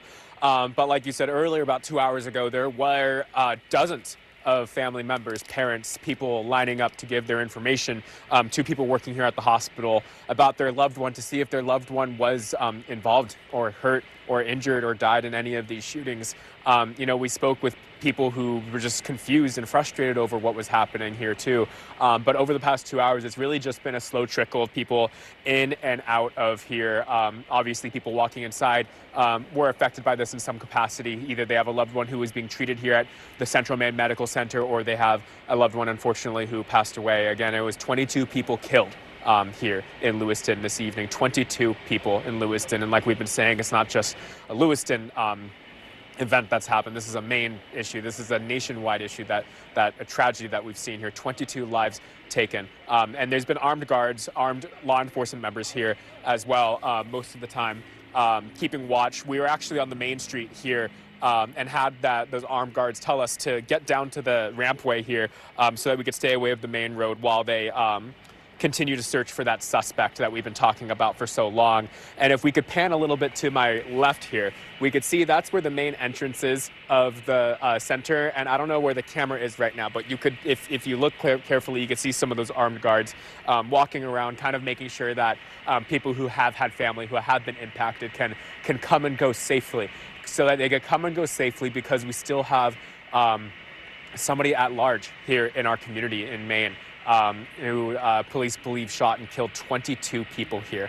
And as you heard Commissioner Soschuk say, hundreds of police officers, quite a few of them here, making sure that those people who have loved ones impacted this can safely enter. One of those loved ones we did talk to, her name is Julie. She said she moved here to Lewiston when she was 17 or 18 years old. You know, we say this a lot, that we don't think it could happen here, but the way she said it, just especially coming from a mother who tells me that she doesn't know if her son, who was involved at Shemengi's bar, she got the call that he was shot there. She doesn't know if he's alive or dead. Last we spoke to her, she still doesn't know. She voiced her frustration over it. Take a listen to what she had to say here. I'm a little freaked out. I want to know. You know what I mean? He's a young man. They shouldn't leave us hanging like this. Just tell us. I feel so bad for his wife. I mean, my kid, I don't know what's going on with him. They told us that this is an active scene, and they're currently looking into that right now. And so as we stand here, there still is that active shelter-in-place order that is happening, not only in Lewiston, but in Lisbon as well, as Commissioner Soschuk said in his press conference. But as we stand here, just know that there is that shelter-in-place going on. So do not leave your house. Lock your doors. Try not to leave your house at all. And as we've been saying all night, there is going to be a relocation area. I believe that's in Auburn. I believe you guys could talk a little bit more about that. But for now, we're standing here at the Central Maine Medical Center, the nearest hospital to where this awfully deadly shooting took place, where 22 people were killed here in Lewiston this evening. But for now, we're reporting live here in Lewiston. Jack Moment, live for us again in Lewiston tonight, multiple times with the updates. We appreciate that, Jack. And as we cross into a new day now, Thursday morning, thanks for staying with us. Yeah, and we heard Jack reference the Commissioner, Mike Soschuk from State Police, who just spoke recently. Our Alex Haskell is standing by there live and just heard what the Commissioner had to say. Alex, you can bring us up to date.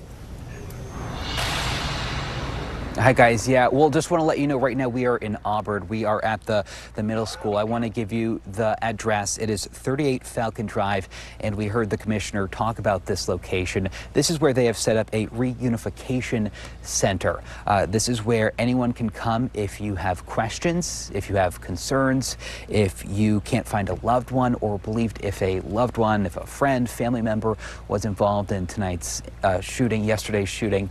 You know, this is the place to come. They have counselors on hand, and it is secure here. We was driving up the driveway here, and you know, police stopped us, shined a flashlight in our car. So this is a safe place to be right now if you have concerns, if you have questions. And this news is just coming out as of a few minutes ago, so we're slowly seeing people arrive here on scene, either bringing their questions or their concerns.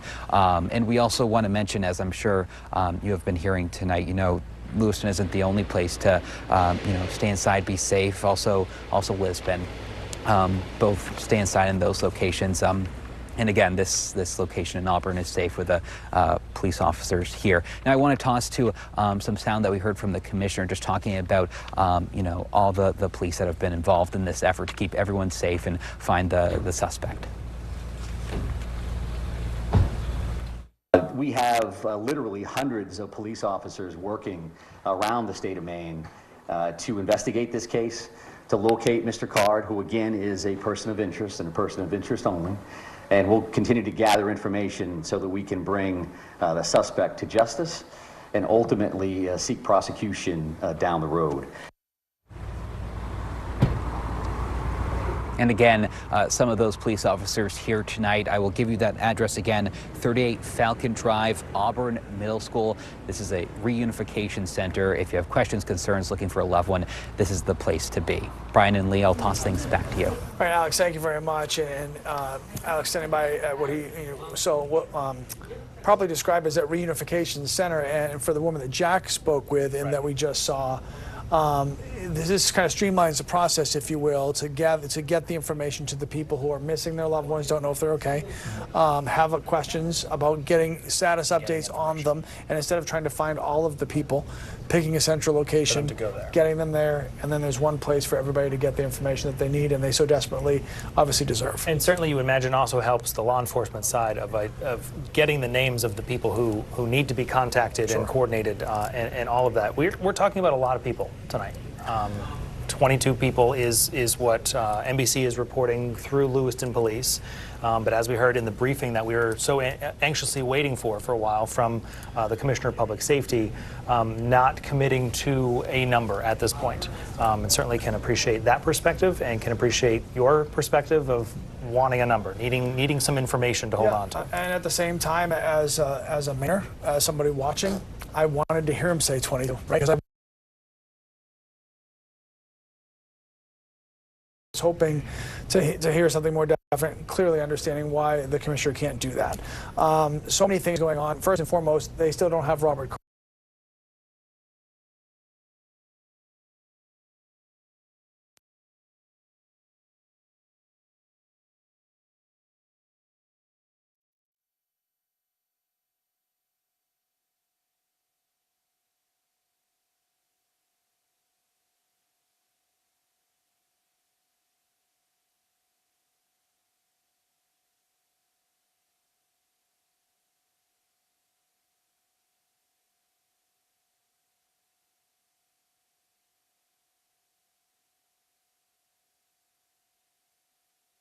They found his car anyway in Lisbon at the boat launch on Frost Hill Road in Lisbon. The car was found, but he was not with the car.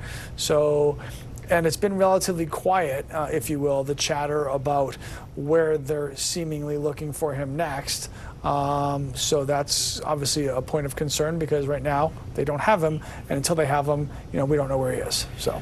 Right, and I think in those, we know in those kind of initial first few hours after we learned about this, there were reports of a group of police officers here, a group of police officers there, and there was that feeling of, okay, this is very wide, and there is at least, I think, a breath of calm now that we're not hearing as much as that. To your point, we've seen these focused areas, like where Hannah Cumler is near that boat launch, and as you had mentioned earlier, we were on the air a couple hours ago, that all of Androscoggin County is in essentially this shelter in place. Lisbon was specifically identified, as we learned, because that is where they found the vehicle that they believed he was in without him.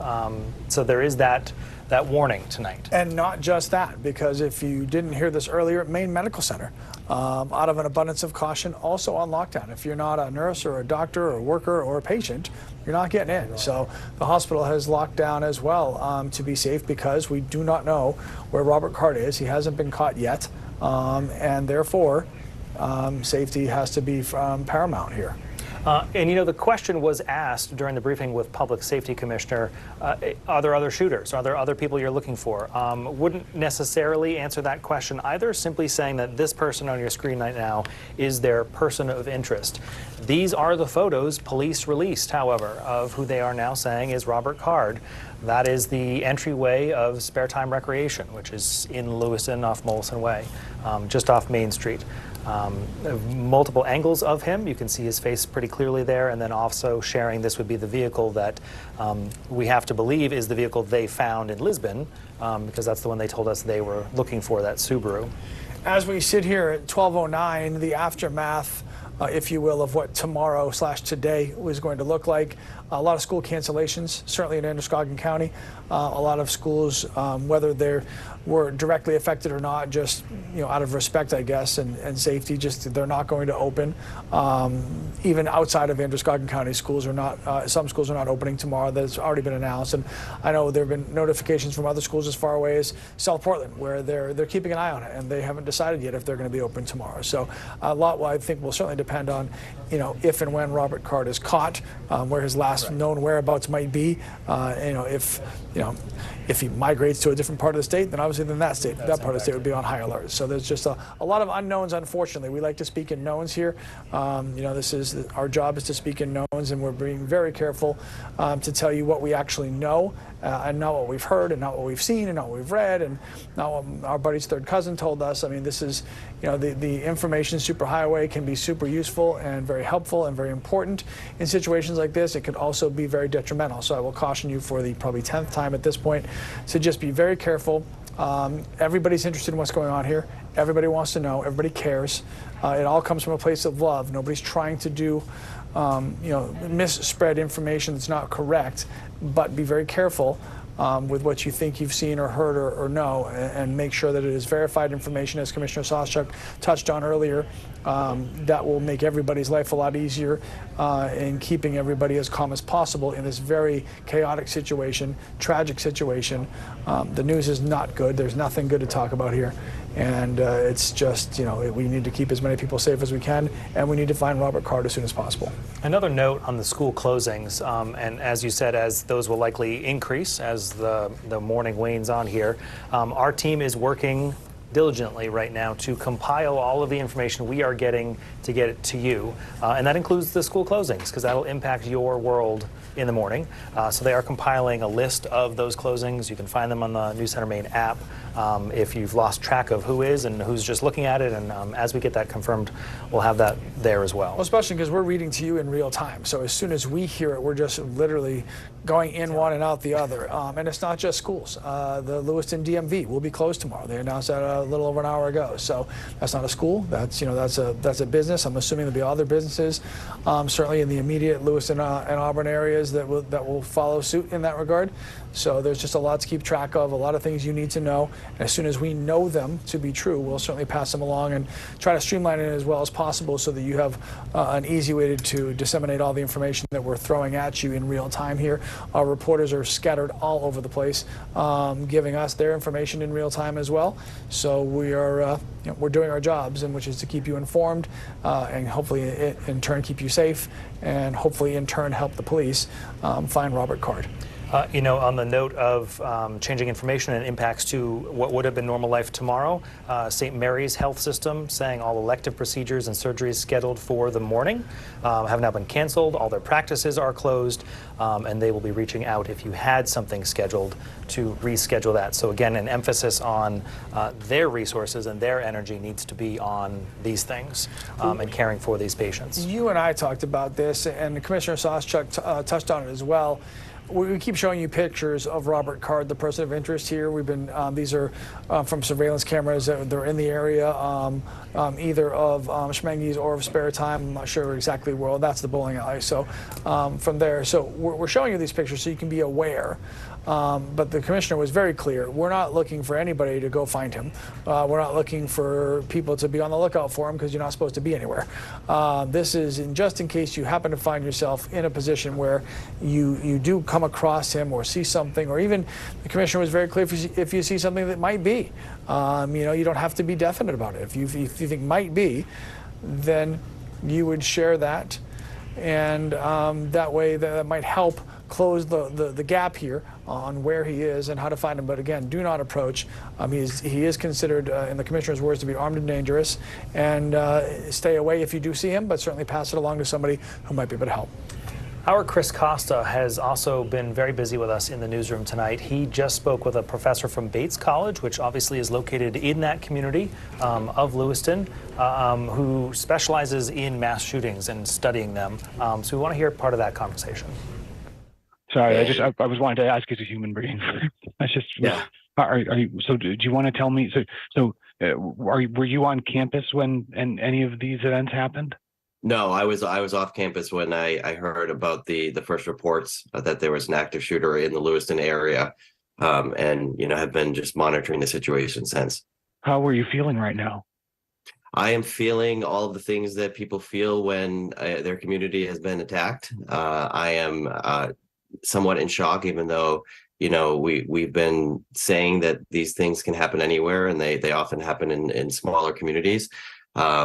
And Maine has just been lucky for the most part to not have an attack like this. Of course, this is an attack on a scale that is shocking by any measure. But also concerned, I'm concerned about all of my students and my friends who work at Bates and in the community, and hoping that they are staying safe and that they are getting what they need. And again, this is unfolding right now. We don't know who the victims are, and so just kind of holding my breath at this point. Professor, you find yourself in a very probably unique position where a large portion, the majority of your career has been dedicated to researching these exact types of incidents. What are you kind of coming to terms with now in your head, given all of the research you've done about mass shootings and one happening right in your own backyard? Yeah, I mean, there's a lot that goes through your head. Obviously, most people who are following the story have seen the pictures of the suspect with the weapon, and people will draw conclusions about the type of weapon without it being confirmed yet. So I don't want to comment on what type of weapon it was, but it sure looks like some sort of a rifle that can do a lot of damage. And we've done research on the types of guns that wind up causing the most casualties in these types of events. We know that there are certain types of laws that don't necessarily restrict people's freedoms, but also can be helpful in preventing these types of attacks. And so the first, reaction, I think, is frustration, really. Frustration that we've been talking about this. We've been trying to put out information about what we know so far. And we know more and more every day about why these attacks happen, how these attacks happen, and what type of policies are seemingly effective. And it does not seem as if there's any traction to get anything done. The two opposing factions arguing past one another, and we find ourselves in a position where now we're attacked at our own home, and that feels personal. And so there's frustration, there's sadness, a little bit of anger as well. All right, so we've heard from a lot of different organizations and school districts and places that are going to be providing support for people already outside of Androscoggin County. Obviously, in Androscoggin County, there are kids who this thing started, at 7 o'clock tonight. Kids are awake. Kids are awake still, and they're watching, and they're worried, and they don't know.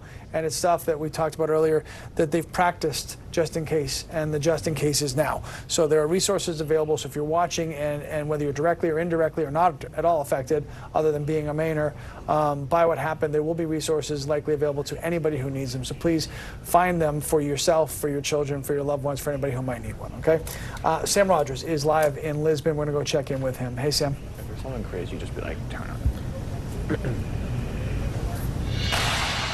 Hey, Lee and Brian, apologies. We're just doing a quick little reset as Hannah Kumler and I have been on scene here by Lisbon High School for about an hour or so. Just want to get everyone up to speed with what we are seeing here. As you can see, cars are still traveling through Lisbon Street. Ridge Street was just reopened about a few minutes ago. We've been able to see police letting cars go this way off my left shoulder. Again, Lisbon Street here in Lisbon Falls going towards Lisbon Center has been closed off. You can see an officer off my right shoulder has been turning drivers away. Again, since we've been here, keeping this area contained. I don't think you're able to hear it on my microphone, but again, a chopper and helicopter has been circling circling the Androscoggin River, looking for something, whether it's that person of interest. We did get here with the plan of going to a boat launch down Frost Hill Avenue. That's about half a mile, maybe closer to a mile in our east-southeast direction. We weren't able to get all the way down that way. Hannah Kumler behind me is seeing, yeah, it's going to be really tough to see, but that chopper is heading over our left shoulder. And before we even got here, we drove from Portland up to Sabattis, just trying to find anything related to this investigation. And we saw, as we got closer to Lewiston and Auburn, it seemed like almost every mile or two, a cruiser pulled off the side of the road near an exit, near a turnaround, with the spotlight facing onto the roadway, trying to find any vehicle that matched any description of that person of interest.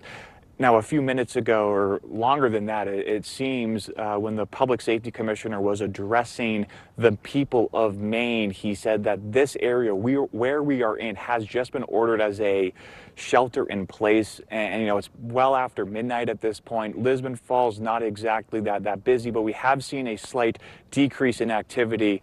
Brian and Lee, we'll check back in with you in a few minutes. All right, Sam. Sam, thank you. We also want to go right now live to Jason Levesque, the mayor of Auburn, speaking with our crew there right now. There's panic. Of course, there's worry, understandable. But the people that were actually there tonight, was what I didn't hear. It's shock. It's shock. It's hard for me to explain. And yeah, and I want them to be able to go home and hold their families and go to sleep and wake up and cope with it tomorrow.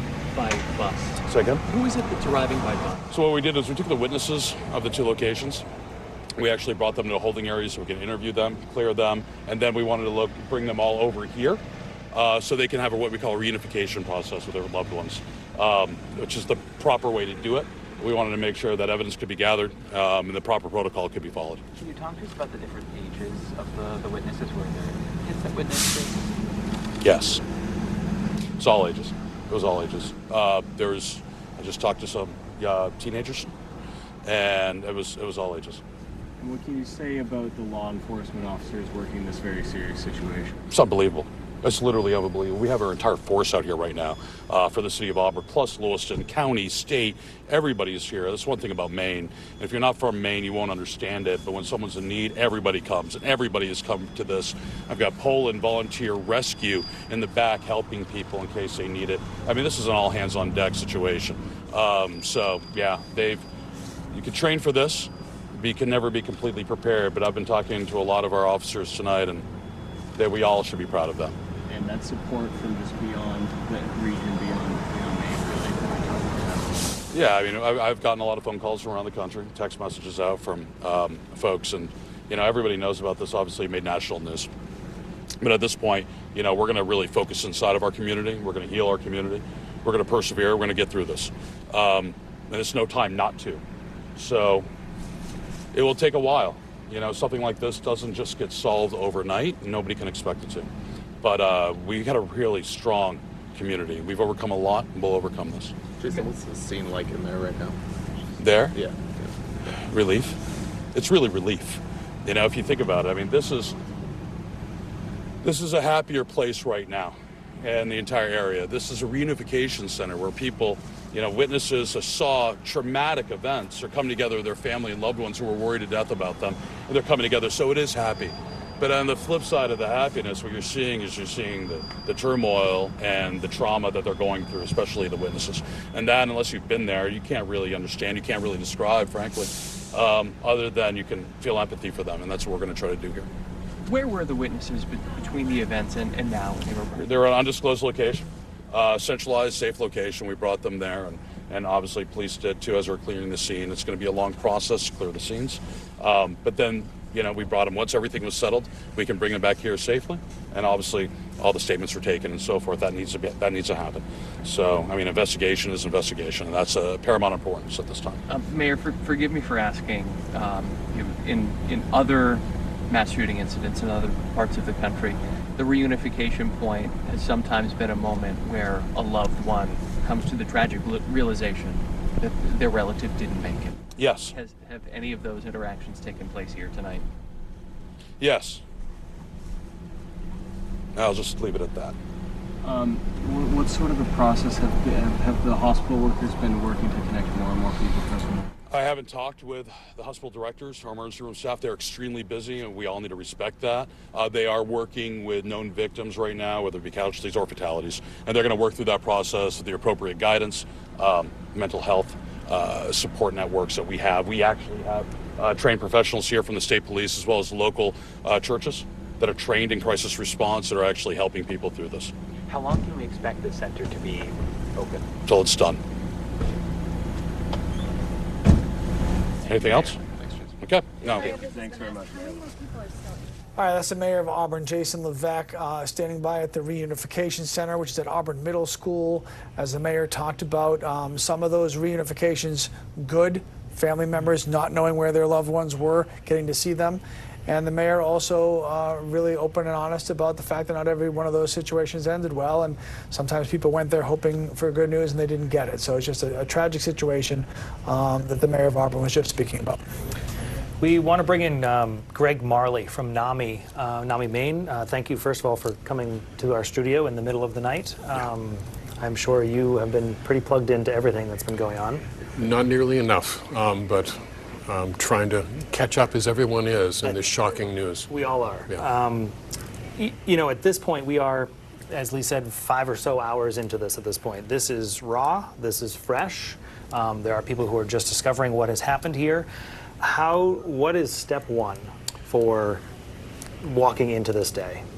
Step one is, if you're in a place that's safe and your family's safe, reassure yourself, breathe, kind of get your emotions under control so you can support your family, support your children. If you're one of the people that has those questions, is my family safe? Are my friends safe? Try and breathe and know what you can get answered tonight. You're going to be frantic, but this is going to be a long, long process. So take care of yourself, take care of the people you're with, reach out, and try not to be alone. This is a time to be with people who love you, to hold each other close. Greg, we talked about this a little bit. There's never a good time for something like this to happen, but it happened at about 7 o'clock. Not a lot of kids had gone to bed yet. A lot of kids are, you know, through no fault of their own, they're surrounded by all this news, and their families and their parents or siblings reacting to this news. So a lot of parents are still awake watching, and maybe a lot of kids as well that have a million questions. This is the stuff they've practiced for just in case, and are just in cases now. How do you handle this with your children? I know a lot of parents would love to know, what do I say? Whether they're in Androscoggin County or they're in Cumberland or Aroostook County. Yes.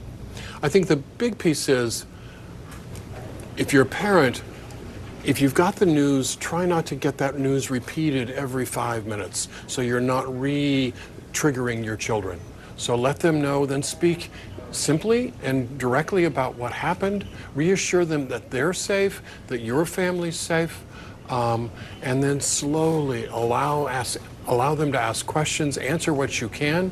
And there's a lot of things we don't know yet, and be okay saying we don't know yet, and we may not know until tomorrow.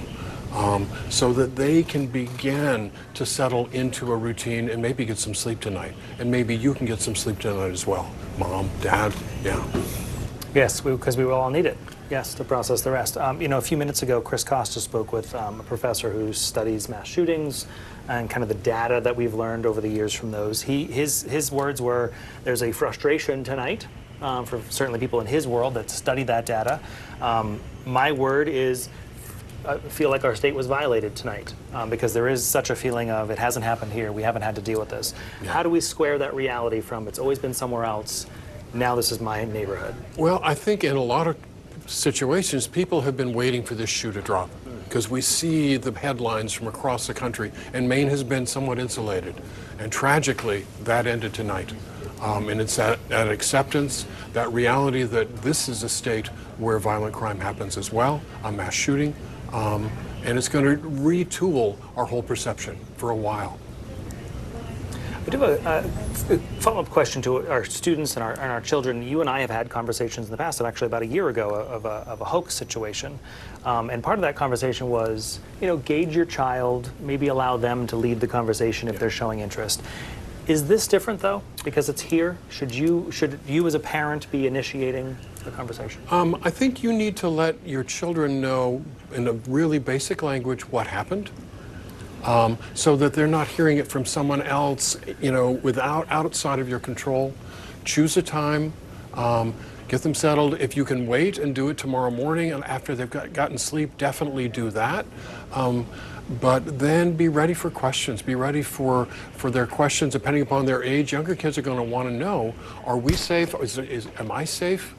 Is my pet safe? Is my family safe? And reassure that. And then ask questions about, because one of the things they're going to want to know, why would anyone do this? And that's one of those things we can't really explain, other than someone was really, really ill to take this violent action. And to reassure them that this is not something that happens often, and again, they're safe. So, in all fairness, we are talking about this in this conversation as something that happened. This is something that is still happening. They don't have the man yet that they're looking for. There are still people that are sheltered in place. They can't go out of their house. They're sitting here at 12:30 at night, and they're wondering, what am I supposed to be doing right now? I mean, they're worried for their current state of safety, not just the stuff that's already happened. And that's a tough place to sit in, this uneasiness and this unknown. I think knowns in general are easier to deal with than unknowns, and right now we have a big unknown. We don't know where Robert Card is. We don't know where that perpetrator is, and to keep your family safe, keep them in the house, close your windows and your curtains, and then reassure. Settle down with warm milk and for your children to help them relax. Low conversations. Keep yourself centered. If you're in the Lewiston, Auburn area where it's more immediate, again, shelter in place. Don't be alone. Know who you're talking with. Reach out to your friends and family to know they're safe, just to reassure you and your family. And hold your loved ones close tonight and reassure them. A final question. I'm sure we will see much more of you over the next day, but at least for this moment of this is a lot. This is a lot to process. This is a lot to handle, and there are a ton of unknowns. How do I find some good right now? Right now, you need to first is to accept what happened, to get through the shock, and then look around you. Look around your home. Look at the what's concrete. Breathe into this. Note what's around you that's safe and known. Pull out that book that your child has always loved to read, that movie that settles them down. Active steps to settle our limbic system that's so aroused right now. That's going to be really important.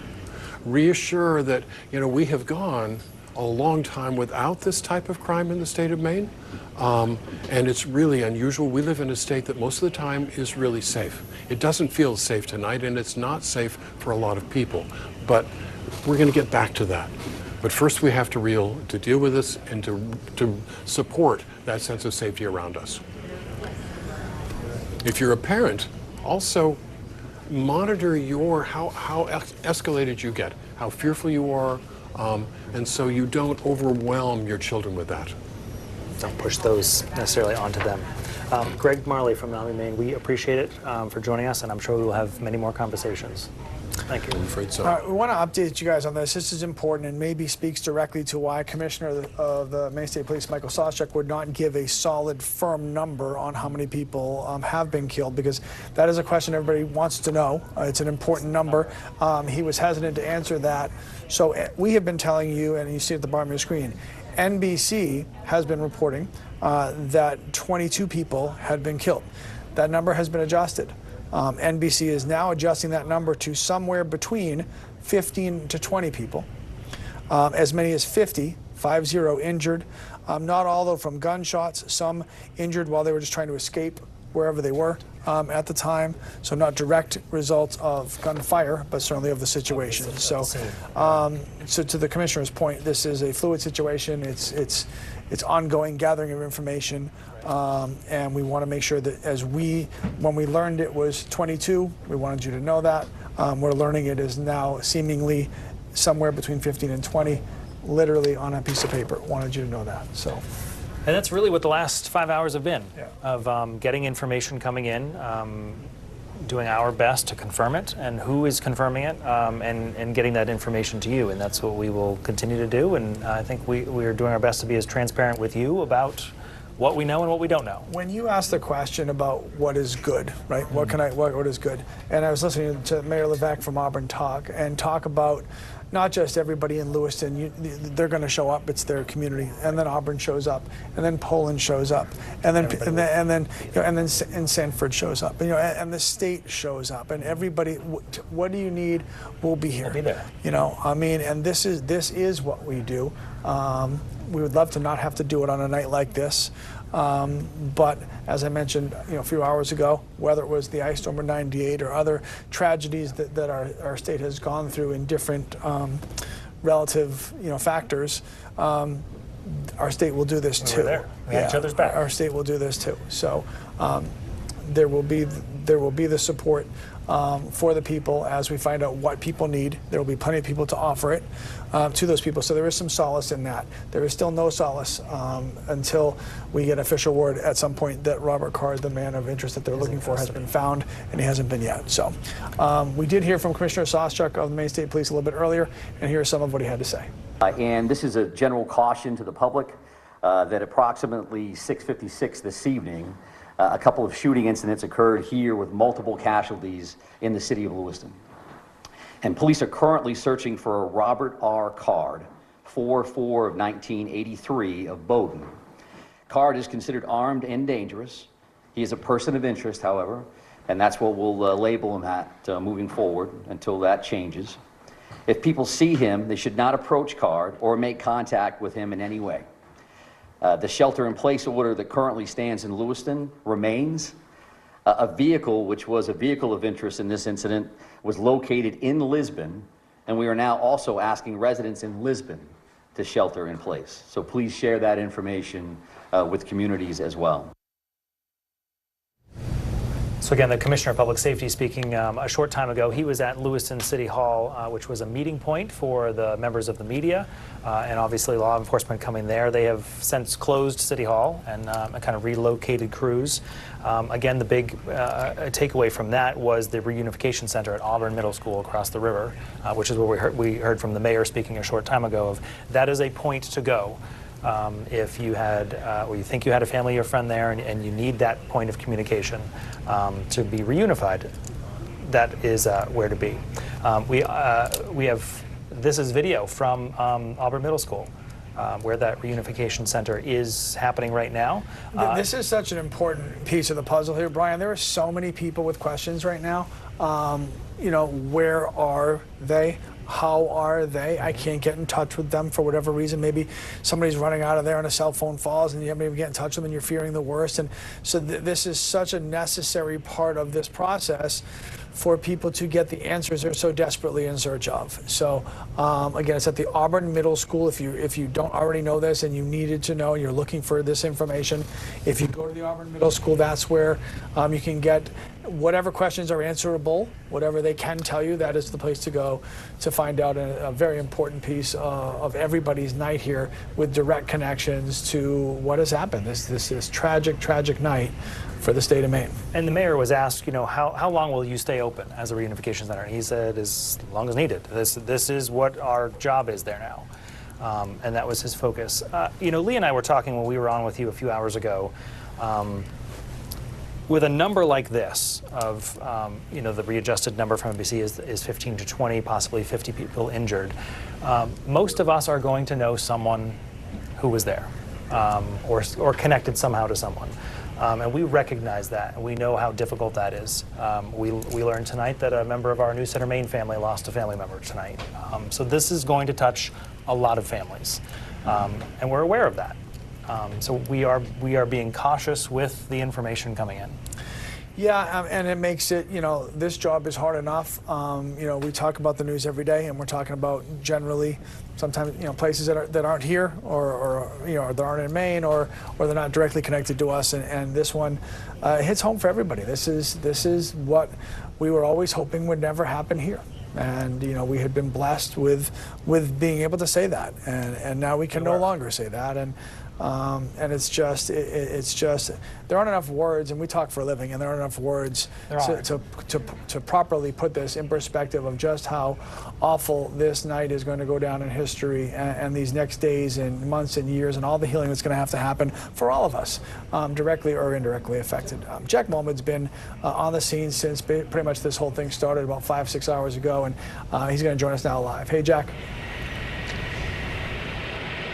Hey, Lee. Yeah, that's right. It's been extremely long, frustrating, terrifying 5 to 6 hours for many of the families who have been here at the Central Maine Medical Center. That's where we've been for the last few hours here. When we got here, it was the scene with dozens upon dozens of family members waiting in line, waiting to see if their family member survived or not after getting a call that their family member may have been a victim in that shooting.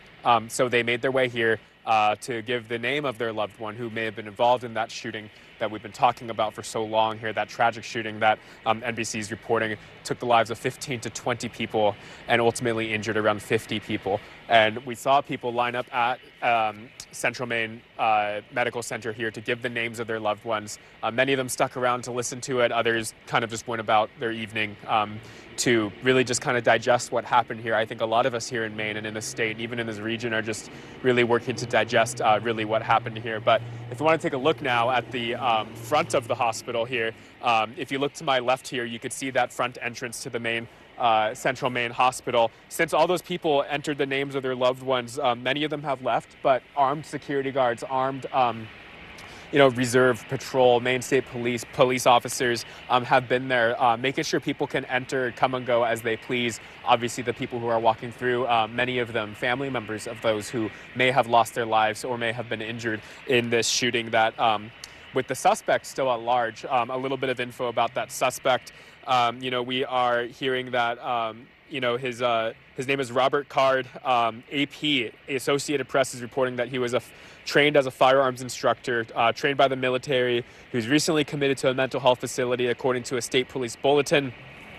The police intelligence bulletin of the Associated Press says was sent around to different law enforcement officials on Wednesday night after that shooting that we've been talking about here that claimed the lives, as NBC reports, from about 15 to 20 different people. Now, at the end of the day, where we've been standing here at the hospital, we've just been hearing just horrific stories of people who are just trying to understand the severe loss that's happened here today, including one woman. Her name's Julie. We spoke to her. She moved to Lewiston here when she was 17 or 18 years old. She found out her son was shot at the Schmeggy's bar here in Lewiston earlier. And so she got the call. She rushed over to the hospital. She really doesn't know the status of him at this time. She's still left without any answer. Let's take a listen to what she had to say about her frustration over this all. My ex-husband and my son were playing pool, and next thing I know, I saw on Facebook that there was a shooting at Schmeggy's where they were playing, and then nobody would tell us anything. Just go to CMMC. His wife, his son, my ex-husband are here, friends are here, we're all waiting, and we've heard nothing. They won't tell us if he's alive, if he's in critical condition, if he's passed. They won't tell us anything. They told us that this is an active scene, and they're currently looking into that. And so you can really see the frustration there on Julie's part, and she's not alone. Many of the family members just waiting now to see if their loved one has made it or not after this horrific tragedy that took place here in Lewiston, not only shaking up Lewiston, but the state and the region as well. National headlines pouring through about what's happened here. Now, as I speak, there is an ongoing lockdown to track down this active situation, the active shooter situation of them trying to track down that suspect, person of interest, they're saying, who is Robert Card, age 40 years old. They're saying he's still on the loose. They're still trying to track him down. So there's a shelter in place here in Lewiston, as well as Lisbon. The law enforcement advises that people in those areas stay inside, lock your doors, don't go outside, don't travel for any unnecessary reasons, and just be on the lookout. But for now, we're here at the Central Maine Medical Center, the closest hospital to where those shootings took place, at the bar, at the bowling alley, and where police are staging just down the road to go and look for the suspect. We'll toss it back to you guys. Jack Molman at Central Maine Medical Center in Lewiston tonight. Jack, our thanks to you. And Jack's seen a variety of scenes tonight and has walked us through it. When he first arrived in Lewiston, he went directly to Spare Time Recreation, the bowling alley, where the shooting happened, and was met by law enforcement with guns, and they told him to go away. And we've seen some viewer video that we received of people running out of that bowling alley tonight after the gunshots there. And Jack then moved to the hospital where he has seen so many people. Sure. Yeah, and those images that you see, and you saw about the people running away, and we want to be clear on the 50 people, 50, that have reportedly, according to NBC, been injured in this. Not all of them direct results of gunshots. A lot of them possibly from trying to get out of the situations they were in, because you hear gunshots, you run, and a lot of people possibly injured that way as well. But 50 getting away. People injured. We saw a video of all the people scattering in a hurry. So there will be, we've talked about some of the things that will and won't be happening tomorrow besides schools because of this situation. There'll be no public bus transportation in Lewiston tomorrow. So Lewiston has announced that there will be no public busing tomorrow in that area. So, and the Secretary of State's office has put on social media that their hearts are with the city of Lewiston tonight. So. Yeah, we heard from Representative Adam Lee in Auburn tonight saying a similar thing. So he's right in that community, saying, he and his family are sheltered in place, they're safe, and encouraging others, as we've heard so much tonight, to hug your loved ones and be thankful for what you have tonight, and thankful for our law enforcement and our hospital staff, who we know are working diligently to save lives, likely right now, from what happened tonight. So again, there's a lot of unknowns. There continues to be, even after the briefing from the commissioner. Still a lot of questions, again, about what happened. The biggest thing at this hour, and likely the cause of why we're seeing so many things being canceled tomorrow, is because Robert Card is on the loose, and there's still an ongoing hunt. At least in Lewiston, Auburn, and Lisbon as well, we know, and likely further than that for him at this hour. So his photo's on your screen, and that's kind of the big message at this hour of this person is still out there. Yep, and there was a large police presence, which we showed you earlier. Hannah Cumler, Sam Rogers were in Lisbon at a boat launch on Frost Hill Road. The car that Robert Card was reportedly traveling in was a white Subaru. They did find the car. He was not with the car, so the search continues. And that chatter, if you will, of might be headed in an accident, that has been fairly quiet. So the search is obviously still on. If you do see him, to echo the words of Commissioner Soschuk, do not approach. Mr. Card is deemed to be armed and dangerous as right now specifically called a person of interest. They were very deliberate with the words there. Yes, they were. And so they do not approach him. You're not asked to do that. If you see something, even if you see somebody who might be that person, to please reach out to law enforcement. And certainly better to be safe than sorry. And then the commissioner also talking about the reunification center that's happening at the Auburn Middle School, which is such an important piece of this puzzle for so many people that have so many questions that are looking for answers. Yeah. And that's the big thing, is trying to get answers for so many families at this point. Alex Haskell has relocated tonight to the reunification center at Auburn Middle School, joining us now live with what's going on there. Hi, Alex.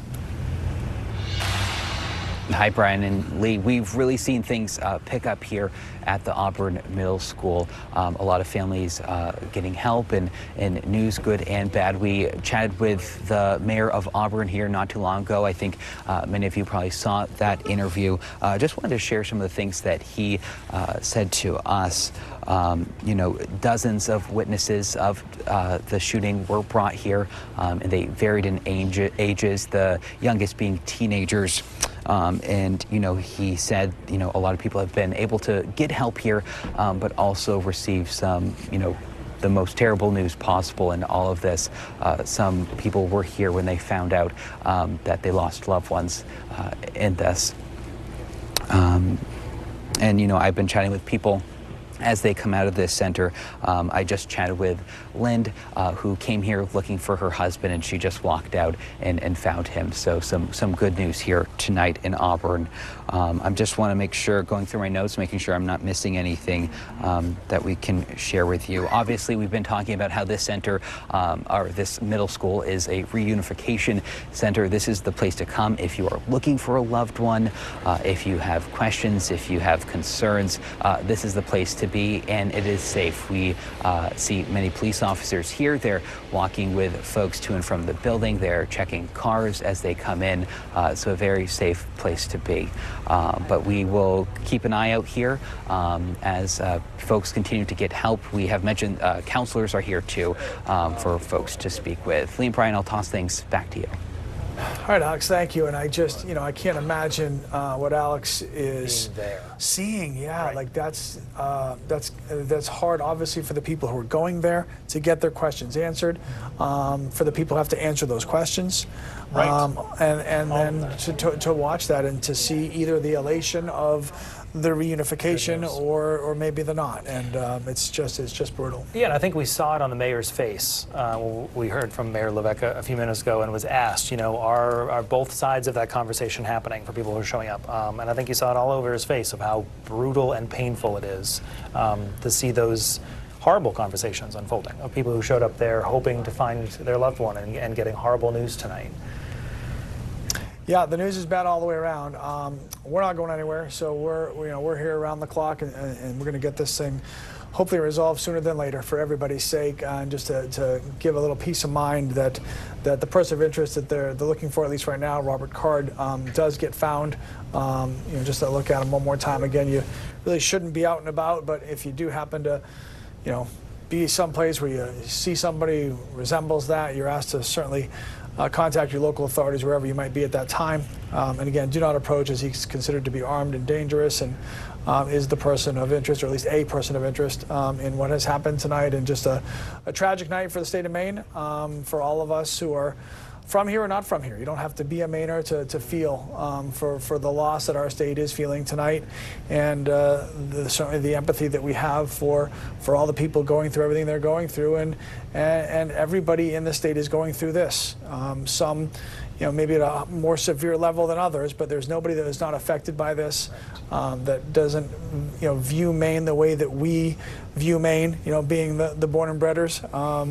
I think our state is held in a regard that this isn't the kind of a place where this thing wouldn't happen, and that has been kind of our, we've been sure we can practice for it and we can train for it and we can make sure that we're ready just in case, but it's not going to happen here, and it's awful. There's no appropriate words to label exactly just how awful this is, that this is happening in our state.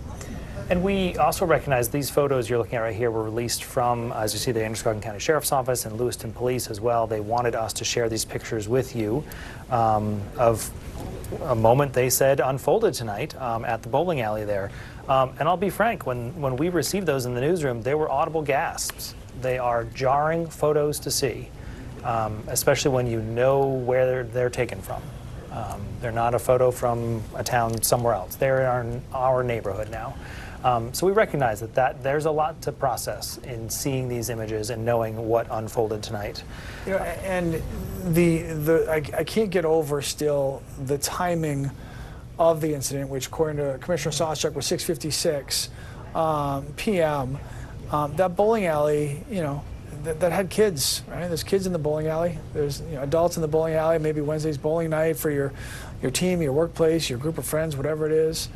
You think it's a fairly innocuous activity to go out and go bowling, and then something like this happens and your world gets turned literally upside down, and we all sit around now and search for answers, search for healing, and for peace, and for our state to help us in that regard, and search for Robert Card. I mean, I don't think anybody will, certainly rest easily until that very important piece of this whole, domino is taken care of. And obviously, as Commissioner Soschuk alluded to, literally hundreds of law enforcement officials from our state are currently working right now as we speak, trying to find this person of interest, and they should have the speed and the wisdom and the knowledge and the ability to make that happen as soon as possible. You're looking at his photo again, Robert Card, on your screen right now. Is a person of interest in tonight's shooting that left anywhere from 15 to 20 people dead and possibly 50 people injured as well. You were also looking at some video from outside Spare Time Recreation of just showing that the perimeter that is pretty much around the building as well, and how far back people are being kept from that building. Certainly a tremendous crime scene there to process for officials as well. And in terms of kind of the scope of the response to this, obviously this has the nation's attention tonight. Personally, I've had messages from people all over the country realizing what's going on here, asking that everything's okay. Other journalists who I know on their way here to cover this and saying that, on their drive here on the highway, law enforcement passing them. So this is where there is a focus right now. And I think in large part because there's that giant question, where is he right now? And that is unsettling. Yeah, it doesn't make you feel good. I mean, even just talking honestly with my own family. I mean, they're awake right now. It's 1 o'clock in the morning. I've got kids of all age groups, and they're all, they have concern. They have friends in the Lewiston, Auburn area. They don't know if their friends are okay. They can't get in touch with them. And so I'm answering their questions as I'm sitting here talking to you, searching for our own answers for work and for life, and everybody's in the same situation. But I think your word unsettling really hits it on the head. It's just, we're all just on edge because we just don't know what's going to be next. Is, God forbid, the next thing going to be something awful that we hear about in another part of our state? Is the next thing that we're going to hear be, thank goodness they got him, and we don't know the answer to that question. And as I was mentioning before to the doctor that was gracious enough to spend some time with us, unknowns are hard, right? I mean, knowns are easy to deal with, or easier to deal with. Unknowns are hard, and this is a very big unknown. And we certainly trust that all the men and women that are out there right now doing their jobs, in full force with the entire state on the lookout here, will do their jobs that they've been so highly trained to do well, and that this will come to a resolution soon. One of those challenging unknowns, I think, is, in the search for our search for answers and your search for answers is, there is, correct me if I'm wrong, Lee, but there is no next definite time we will hear from police. Yeah. Earlier, we knew we were anticipating hearing from them. We'll hopefully get more information.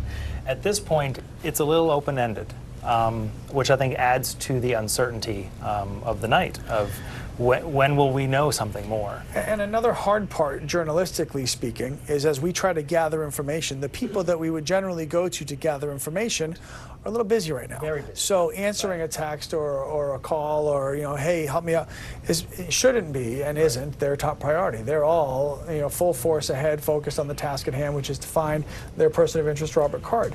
So it makes it harder to gather that information than if something is resolved, then you can, call or text a source and say, hey, okay, I've got 5 minutes here, I can chat with you a little bit. And so our reporters, which are also scattered throughout the state, are working hard to get as much information as they can, as accurately as possible, as quickly as possible, accurately first.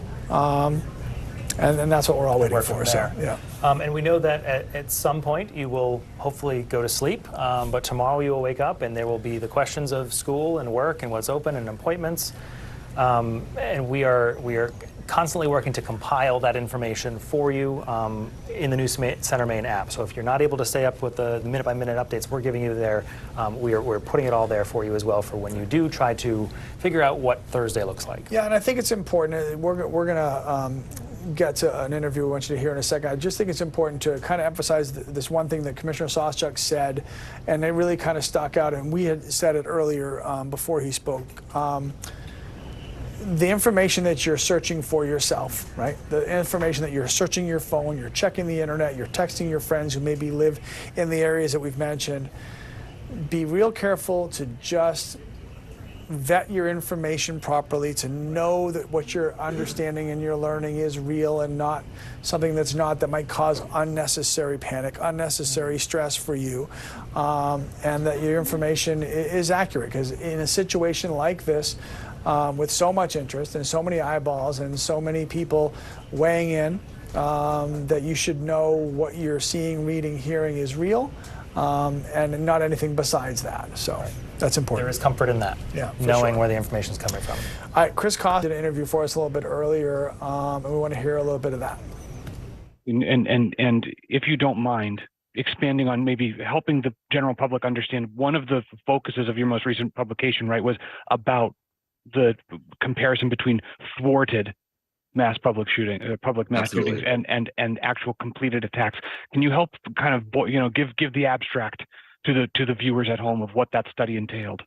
Yeah, so that study was part of a federally funded study that was conducted with some colleagues at Northeastern University and the Minnesota Department of Corrections. And the study was a 3-year project that was seeking to learn more about mass shootings, mass public shootings in particular, which this case in Lewiston was a mass public shooting, which is far less frequent than the typical mass shooting, which happens in a residence. But we were trying to compile a data set and try to understand some of the correlates and trends of these mass public shootings. We also wanted to learn a little bit more about what makes particular events more newsworthy. Do they spread through some sort of a contagion effect? And another part of the project was, as you mentioned, looking at averted mass shootings. So mass public shootings that were planned, that there were steps taken to perhaps enact the attack, but it did not happen. And that thwarting could be through someone putting a stop to the attack as it was in motion, or the plans coming to the attention of some sort of authority. And what we found was, with these types of thwarted attacks, they oftentimes happen with younger people, and that could be just a matter of us having more information when younger people make threats. I think that young people sometimes make threats even if they're not necessarily serious threats. And so trying to figure out what's the serious versus a non-serious threat was somewhat difficult, but there tends to be a lot of what we call leakage. People tend to make their plans known, particularly the younger people. And so people who are with peers or surrounded by groups of individuals where they're talking and they're, complaining about things, and maybe they let slip a plan that they might have, or even trying to actively recruit people to be engaged in their plan. These are some of the things that we found. But cutting across the mass shooting literature in general, we know that oftentimes these perpetrators make their intentions known somehow. They have some sort of behavior that could be disturbing, that is a warning that lets us know that something is happening and we need to take it seriously. And to that point, Professor, there's some information that is circulating that we have not yet been able to verify about what knowledge our Maine Information and Analysis Center may or may not have known about this person. I don't know how would you recommend corroborating that information for the public? Yeah, I mean, I think that I have seen the reports that you're mentioning as well, detailing the background of the suspect.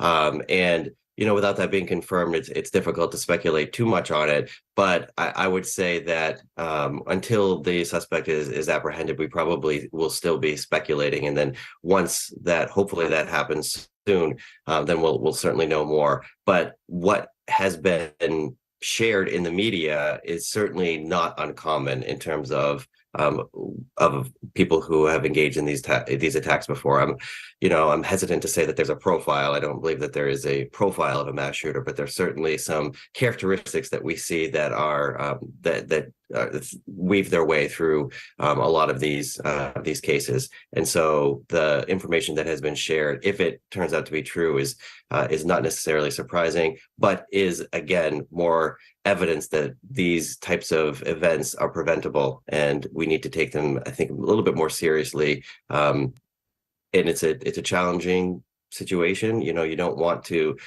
strip somebody of their rights when they have not actually engaged in an attack. But until we figure out a way to take guns out of the hands of people who are intending to do harm, I think that we need to do our best to focus on people who have made concerning comments or behaviors are concerning, and figure out what we can do to ensure that they do not harm others. Thanks for sticking with us. I'm Amanda Hill. This is Zach Blanchard, and that was Michael Roque, who's with Bates College, where they are still under lockdown. Lewiston in general still being asked to keep their doors locked and shelter in place. Now, what we are learning from the AP, which got a police intelligence bulletin, is a little bit more information about the man that police are looking for, Robert Card. They say that he had been trained as a firearms instructor at a U.S. Army Reserve training facility in Maine. This bulletin says that he had been committed to a mental health facility for 2 weeks in the summer of 2023. It didn't provide specific details about treatment or condition, but it did also say that he had reported hearing voices and had threatened to carry out a shooting at the military training base in Saco. Again, that's all information from the AP, which got it from the Police Intelligence Bulletin. And again, Robert Card is the person of interest that police are looking for. He's 40 years old and he lives in Bowdoin.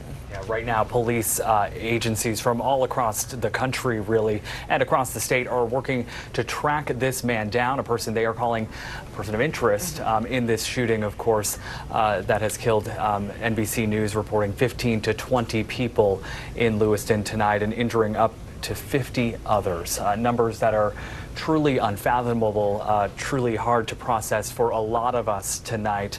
And one of the elements here, we had reporters at a reunification center in Auburn where people were actually going to get some good news, to actually hear that their family members, their loved ones survived this tragic, unimaginable event. And we heard from Mayor Jason Levesque at that, and he went into the center and he kind of described what it was like to experience that. We're at the reunification site right now. Glad to see a lot of people coming, picking up their loved ones that were witnesses and actually at this event, and talking with them. And my heart and prayers, and I think all of ours in this whole area, in the whole state, frankly, are going out to them right now so they can get a speedy recovery. What were you hearing from the people in there? That's really what I wasn't hearing. I mean, at this point, there's a significant amount of shock going on with people that were actually witnesses. Obviously, when I was bringing people in that were looking for their loved ones, there's fear, there's panic. Of course, there's worry, understandable. But the people that were actually there tonight, it was what I didn't hear. It's shock. It's shock. It's hard for me to explain. And and I want them to be able to go home and hold their families. Certainly difficult to hear, and a lot of people sort of reeling with this news. We want to bring in Greg Marley with NAMI Maine. That's the National Alliance on Mental Illness. Greg, thank you for joining us. I'm sorry I have to, but I'm glad to be here with you. Just heard from the mayor of Auburn there about just the emotions going to this reunification center to either find out someone you love has died or has been seriously injured or that they're okay. Just the emotions of that. And the uncertainty. Either way, that not knowing and then knowing one way or the other. So big emotions, need to reassure people, need to support people if they find out that their loved one's been impacted by this. And also the viewers at home that are just watching this unfold, obviously it's a lot for them to process because Maine, we know, is a big, small town. Is there anything you recommend beyond just a general checking in? Well, I got a text after the last hour from a friend of mine who saw me and thanked me for being here and said, we're not going to be sleeping tonight because we have a loved one who's in law enforcement in Lewiston, and so we're on pins and needles. And that's going to be across the state. Absolutely. People, this, as you say, it's a small town. People have connections. People are going to wonder about friends and family, and that's going to leave us all, escalated. Absolutely. And if you're a parent, that's great, but your children as well. How do you take care of them? Many children not going to school tomorrow. A number of school systems, school districts canceling classes, understandably, not just because there's a manhunt going on, but also because of the emotional toll that this is taking on students. It happened just before 7 o'clock at night, a time when children were still awake. They probably saw it come on the news, and parents had a lot to explain to their kids tonight. I know you were even in touch with the Department of Education, right? I was on a call around 8 o'clock with Commissioner Macon and other leadership from the department and the student services. There's a student safety center as well, or school safety center, and they were making plans on sending out materials to schools across the state on how to manage, how to support their students, how to support their staff. So the Department of Education was trying to support the schools even before they knew what exactly was going on. There are certainly a number of schools that have already closed for tomorrow, and you can find a list of many of those on our website. We have the closings and cancellations on our website. But you mentioned the law enforcement piece of this, and that's something we just haven't really touched on yet. We talked about the family members who are waiting to hear about their loved ones, but hundreds of law enforcement are involved in this, and so many people in healthcare dealing with this crisis and probably seeing people they know come into that emergency room tonight. And dealing with unimaginable horror of bodies damaged. You know, for law enforcement, I was driving down here from Rockland and past law enforcement moving rapidly, and I just know that their bodies are just stressed to the max tonight as they're trying to do something to try and prevent this, to try and find the person, to try and be a support, and to try and help other people. Yeah. What's your message to their families tonight that might be questioning? They see their loved ones go into unimaginable situations all the time, but this reaches a whole new level, and they might just be saying, what do I do when John comes home from work tonight? Well, and law enforcement families, first responders families are accustomed to their loved ones experiencing trauma, and how do you keep a safe place at home for them to return back to? How do you make sure they've got a hot meal when they get there, peace to sleep, a place to talk if that's what they choose to do? Yeah, because they're going to be traumatized as well. Absolutely. Even for them, the stress, you mentioned that stress on their body. How do you like safely come down from? I know a lot of people, even just watching this, experiencing so much adrenaline right now. Those locked in their homes experiencing adrenaline. How do you safely come down? Well, those stress hormones, there's some real important tips. First, drink plenty of water. Hydrate, good food, really work to get rest. And tomorrow, exercise, move your body, because that's going to help release those stress hormones. If you do well talking and emoting, find someone safe that you can do that with. All those steps are really important. How do you tell too when you should not talk, when you should not ask too many questions? Know your loved one. And some of them will say, you know, when I come home, I just need some time to kind of settle, and then I can talk. I need to go outside and stack some wood or do something just to process with my body, and later I'll be ready to talk. Other people, they're going to be talking to you on the phone on their drive home. So just know your loved one and how they process. Now is definitely a time to check in and hug your loved ones close.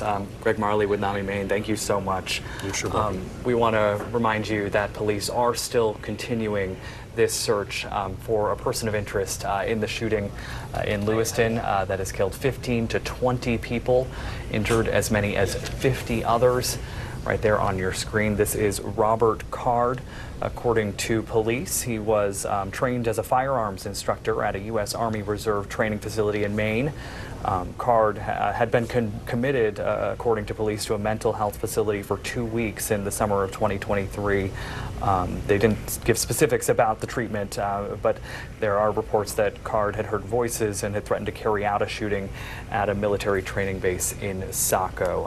And so the manhunt continues still for Card. There was initially earlier this evening when we were on the air with you, we were sharing these images of the surveillance footage in that car that they ultimately found in the Lisbon Falls area empty, but they have not found Card. So as Amanda said earlier, hundreds of law enforcement officials from all across the state, all across New England, local, state, federal, are involved in this manhunt. Multiple towns have shelter-in-place orders. So Lewiston is still, at last check, in a shelter-in-place, as well as Lisbon. So if you live in those communities and you're still watching us, please stay inside your homes. And if you're heading to bed and when you wake up in the morning, make sure you check and make sure to see what the situation is to keep you and your family safe. Also want to check because school likely closed in your area, so definitely keep track of that. Now, we talked about the numbers, just the astounding numbers, 15 to 20 people killed, up to 50 injured.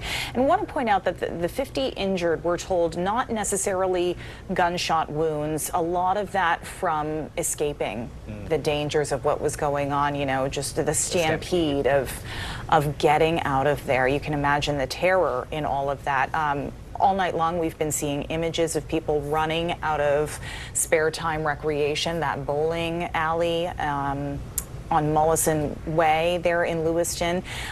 We've heard horror stories from Schmeggy's Bar and Grill on Lincoln Street. I know we heard from a woman earlier tonight who was waiting at Central Maine Medical Center to hear if her son was okay. She knew he was at the hospital, but she had no other information to go by. So we have had reporters in multiple locations tonight, which is where hundreds of those officers have been dispatched out to as they continue the search for Robert Card. Right. And we also want to touch on that Maine's hospitals are, of course, on high alert tonight. We are just learning that Maine Medical Center has alerted all on-call staff and created critical care and operating room capacity in anticipation for those patients, those victims, to be taken from Central Maine Medical Center, where we saw just crowds of people gathered earlier, to Maine Med, which is, of course, the state's largest tertiary center that trains for moments like this. Of course, we never want them to happen, but they are prepared. And we've heard of at least one person being transported to Maine Med so far, but the hospital tells us that they, out of an abundance of caution and because of the situation, all of Maine Health hospitals have closed their campuses to non-hospital personnel and non-patients until further notice. So, of course, that's a big deal, so that they can focus on the patients that need immediate care. We're also hearing that other hospitals in the state are taking similar steps. I want to talk about this too. Congresswoman Gabrielle Giffords, a lot of you know she was the founder of the gun violence prevention organization Giffords. A lot of people know her background with this, and she released a statement because so many people are taking note of what's going on here in Maine. And she had said, in part, it doesn't have to be this way, and it shouldn't be this way. Entire communities shouldn't have to live in fear of an active shooting. My heart breaks for the Lewiston community, the victims and the survivors. Earlier this week, I visited Uvalde and met with the families and survivors of that mass shooting. I'm angry that yet another community has to experience this pain. Our leaders must act. Again, that was Congresswoman Gabrielle Giffords speaking on what has happened tonight here in Lewiston. And by the way, Maine received an F from the Giffords Law Center's annual gun law scorecard. So certainly noteworthy there to hear from her. Absolutely. And Greg mentioned earlier the impact on law enforcement and first responders tonight. The National Fraternal Order of Police just tweeted out a statement saying, please pray for all those impacted by the active shooter situations at 2 locations in Lewiston, Maine.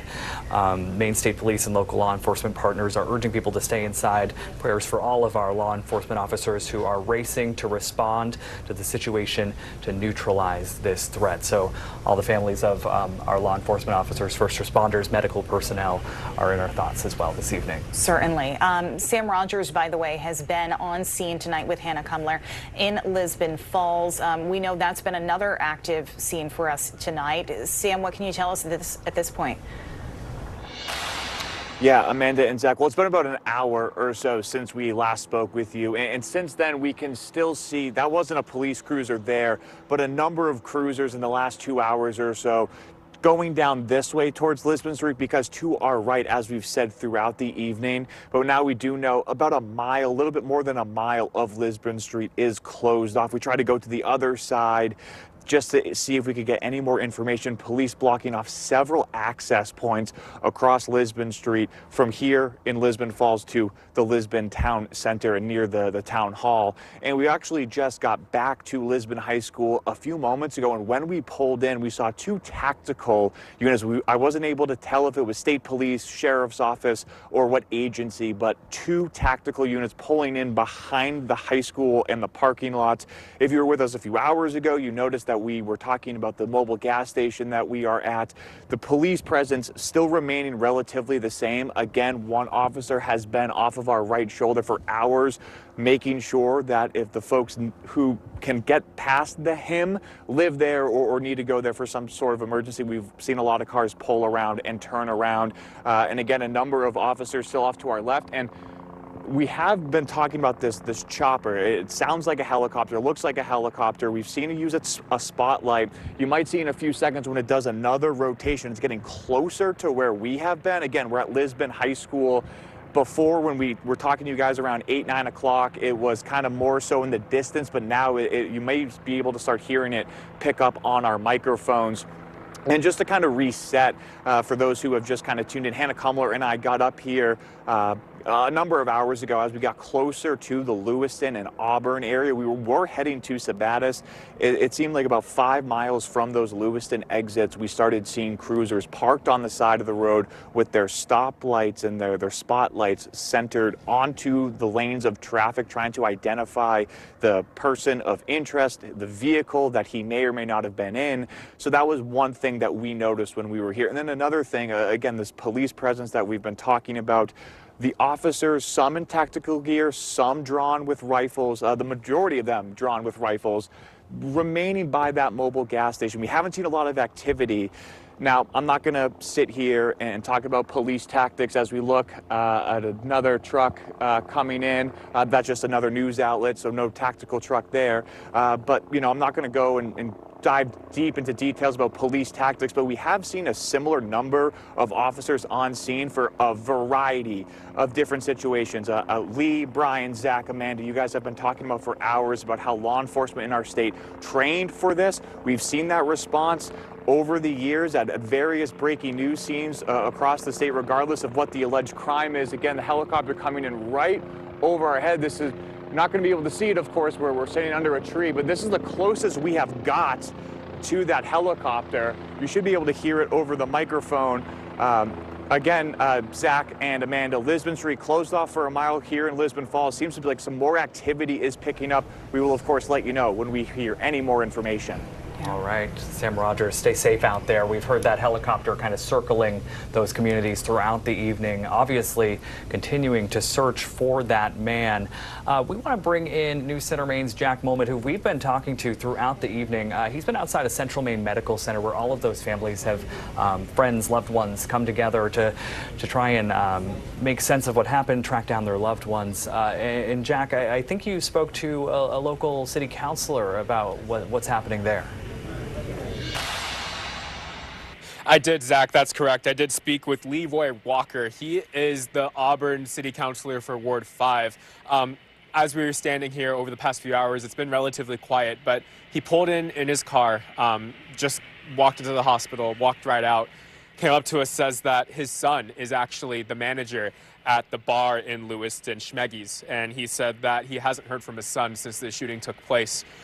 He said he's called around to various hospitals and still has not heard from his son. All of the hospitals in the area have said that they have not heard of him at all either.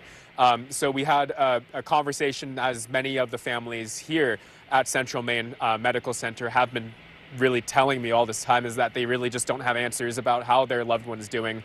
But in speaking with Leroy, the city council for Ward 5, you know, he's confused, he's frustrated, just like many of the parents that we've been talking with as well. We did get a chance to speak with him, and he kind of talks about how some of it's really setting in on him, that there's a possibility that his son may be dead. If you had my gut right now, I feel like I'm squashed with a vice. My neck and the back of my head feels like there's a vice squashing it the other way. And I don't know, telling you the truth, what kind of night this is going to be from now until tomorrow when I wake up to the true facts that my son is dead, and I know he's dead. I know it as well as I know. I'm standing here telling you because he's not here and he's not at any other hospital and he's not running the streets, so he would have called us because he manages Schemengees. So I know he was there. And he still doesn't have any answers right now. He said that these next 24 hours will be critical, depending on if he gets information or not. He says that he talks to his son nearly every day, so not hearing his son in these past few hours has been really concerning to him. So he's also in contact with his son's wife and their family as well. Says that they actually just remodeled their home, and says it's going to be a really rough next few days, unpacking a lot of what's happened here. Now, if you look to my left here, you could see that this is the entrance to Central Maine Medical Center, and where those guards are standing right there, that is where the families were earlier today, offering up information about their loved ones to the hospital so they could keep tabs and find out more information on if their loved one who was potentially impacted by this mass shooting has been staying here. Again, we still have a suspected shooter on the large here. Maine State Police say that they're asking people to look out for a Richard Card. He is 40 years old. He is considered dangerous, and the Associated Press is reporting that Robert Card, actually, the man identified as the person of interest. He's a firearms instructor trained by the military and was recently committed to a mental health facility, according to state police. Now, if we bring the camera back here, really just standing here for the next these past couple hours, you really get maybe the tip of the iceberg of the gravity of what this loss means for community members here. But being here, you really do feel that loss. And there still is an active shooter lockdown happening here in Lewiston, as well as in Lisbon. Maine State Police and Lewiston PD, as well as Lisbon, are asking people to stay in place, lock the doors, do not go inside, don't do any unnecessary travel. But for now, we are here live outside Central Maine Hospital, the hospital closest to those locations of the shooting, where, as we heard, NBC's reporting 15 to 20 people here in Lewiston lost their lives earlier this evening. We'll throw it back to you guys. Yeah, Jack, I want to stay with you for a little bit. First, thank you for your incredible coverage tonight. This is not easy. I do want you to, especially for folks who were not tuned in earlier, can you really just paint the scene for us about what it was like to see the number of people gathered outside of the hospital earlier? And I know you spoke to some other people as well there. Yeah, Zach, that's true. Being here in the beginning hours of what's happened, dozens of people, like I said, standing out in front of the Central Maine Medical Center, entering the information of their loved ones. It was also when those dozens of people were standing there and we were reporting live that we learned that the death toll was going to be so massive here. And so learning that information and seeing that there's so many family members here who don't know if their loved one is alive or dead, it's really hard to wrap your brain around. And that's something that I think will stick with a lot of people for a long time. It's like I said, it's just hard to wrap your brain around, really. All right, Jack Moment, again, we appreciate your reporting out there. We'll give you a break right now. Thank you. And while we're on the topic of hospitals, we know we're outside of CMMC right now, but also St. Mary's has activated its emergency response plans, and they've called in any available staff to help out with this. And we want to point out that they have said that they continue to prioritize the safety and care of patients. So that said, all elective procedures and surgeries scheduled for tomorrow morning have been canceled, and all of their St. Mary's practices are going to be closed tomorrow morning. So they'll be reaching out to people with appointments to try to reschedule some of this. But it shows you, just how impacted our hospital systems have become with this. Absolutely. We mentioned earlier that Maine Health, the state's largest healthcare system, has shut down their facilities to all non-patients. So it is definitely having an impact. It's been a couple of hours now, I believe, since we heard from police for the first time about this incident. They weren't able to share a lot of specifics yet, not a lot of numbers, but News Center Maine's Alex Haskell was there at Auburn City Hall, and I believe he joins us now. Thank you, Alex. What more can you tell us there? Yeah, hey, Zach. So we're here at Auburn Middle School. This is where a reunification center has been set up. And basically, this is where folks can come if they have any questions, if they have any concerns. A major one, if they're looking for a loved one, this is the place to come. And I'll give you the address. It's 38 Falcon Drive. Again, it's the Auburn Middle School. And I've shared this many times. This is a safe place. We've seen many members of law enforcement here. They are shining flashlights in cars and walking folks up to the middle school here, looking for answers. And we were chatting with the mayor of Auburn a little while ago, and he was kind of sharing what's been going on here. Dozens of witnesses of the shooting have been brought here, and these witnesses vary in ages, the youngest being teenagers. And some here have gotten the worst news possible tonight. They were here when they found out they lost a loved one, but there's also been some great news. I chatted with this woman. Her name is Lind.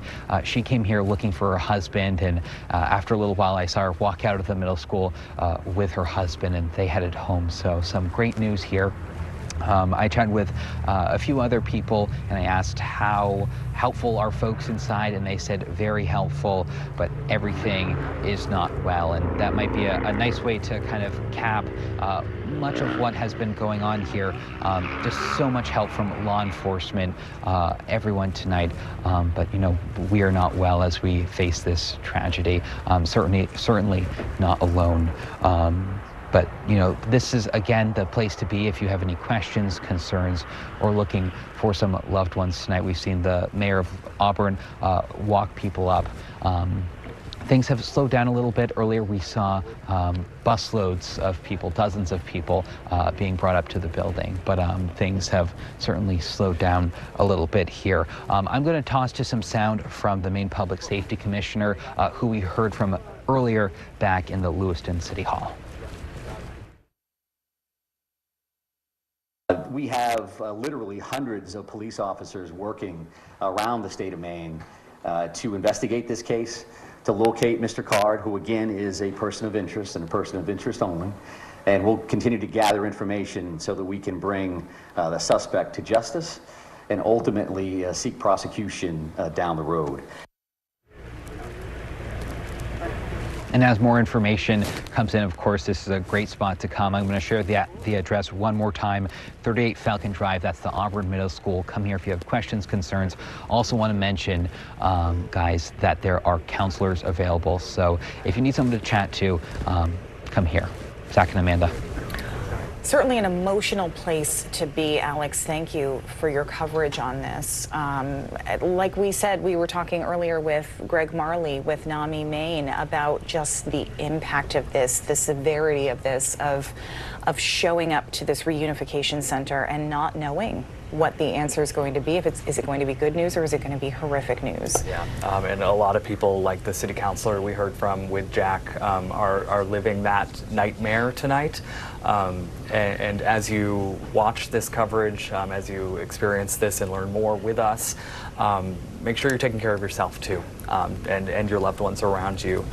Again, we do want to remind you that as we speak, this situation is not over. Hundreds of police officers from all across the state, all across New England, are looking for this man, Robert Card.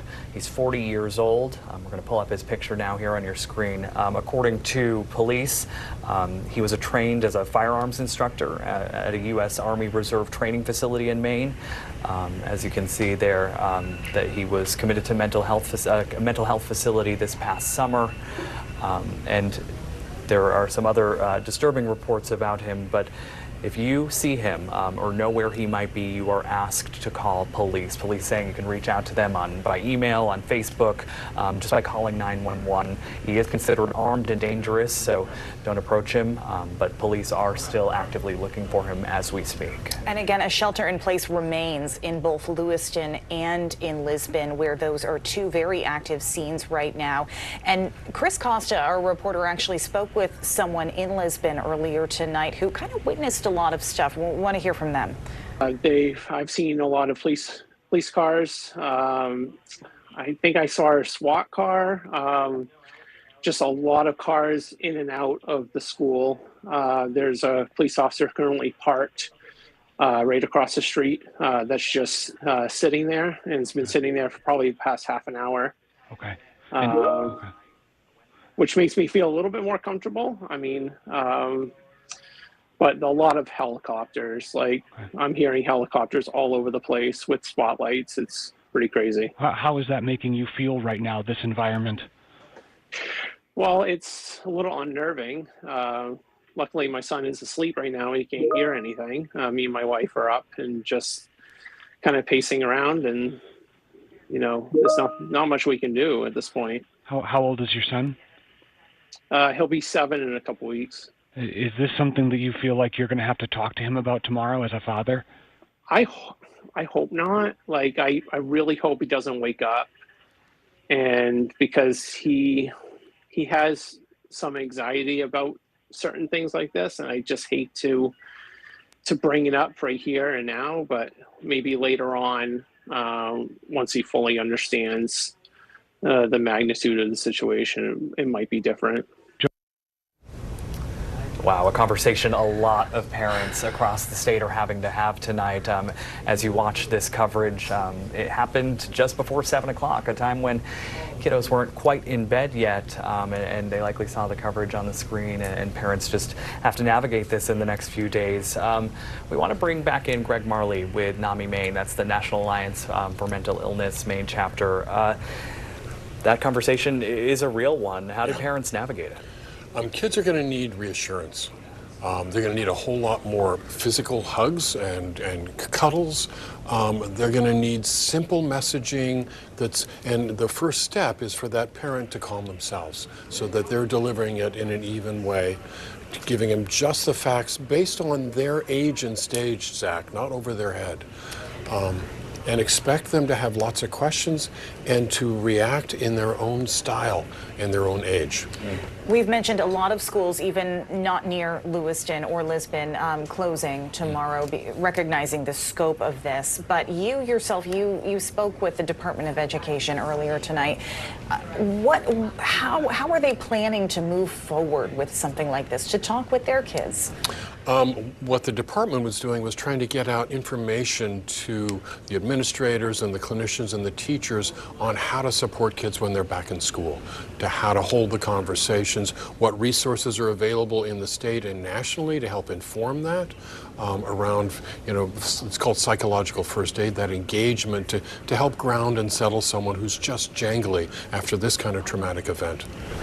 You also mentioned that you have been speaking with coordinators in the Lewiston-Auburn area tonight. How are they preparing for all of this right now? Well, I had an email just a few minutes ago with Catherine Ryder, who's the Chief Executive Officer at Tri-County Mental Health.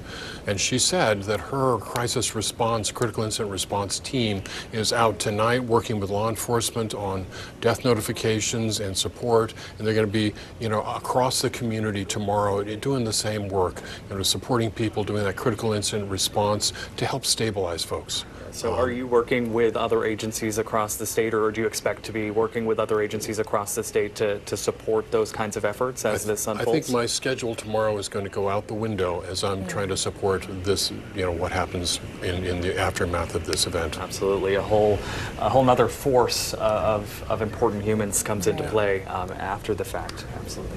Greg, thank you for joining us again. This is all very, what you said, psychological first aid, just had never heard that before, and it's incredible to hear that, because that is it's sort of like, how do we treat what's on the inside now? Because we know enough about trauma, we know how people react, and we know some steps that can really help to settle someone. In that reassurance, that normalization, kind of giving them some information about what's going to happen in their body, what's likely to happen emotionally, and to help ground them. Yeah. And we're all going to need that in the days ahead. That we are. Greg Marley, thanks so much. You're welcome. All right, a little bit of a reset for you. We are continuing our coverage of a mass shooting in Lewiston, Maine. Killed, NBC reporting, anywhere from 15 to 20 people, injured 50 more. This is the man police are looking for tonight, captured on surveillance video there before walking into spare time bowling, where he opened fire. This image still hard to see after we've aired it over and over again, with that large weapon unloading on people that were there for a bowling league, that were there for after-work fun tonight. Yeah, we mentioned the timing of it all. 6:56 is when police were first alerted to what was going on, and it's people were just getting out of work. They were just getting ready to go do this. I heard from a friend tonight who said that she was signing up for that bowling league and would have been there tonight. And it's just these connections and how many people are impacted by this, how many people will continue to be impacted by this. We heard from the Auburn City Councilor a little earlier tonight, still waiting to hear from his son who worked at Schmeggy's. Just the trauma that will continue to come out of this. And as you said, police continue to look for this person of interest, Robert Card. He's 40 years old. We know he's from Bowdoin, and police now telling us he did have a history of mental illness. Right, as Amanda was talking about there, this happened at a time in the evening where there were people that were just going out to eat and drink at the bar. The city councilor we heard from said that his son was the manager at that bar, and it's a reminder of, we say it over and over again, but that Maine is a big small town. With this many people, when you look at homicides in Maine last year alone, you're talking about 29 people. Now we're talking about 15 to 20 tonight in just the last few hours. This is going to impact a lot of people. People are going to know people who were impacted by this, and it's going to have a ripple effect far beyond Lewiston to really the entire state. Right, and we saw the images of that car just to, again, lay out the scene for you, and I'm not sure if we still have the map that we've been showing all night, but areas of focus were Lewiston Way, where Spare Time Recreation is. That's where the bowling alley is. 4 miles away from that was Schmeggy's Bar and Grill on Lincoln Street. And then police found the car that they were looking for, that they believe he was in.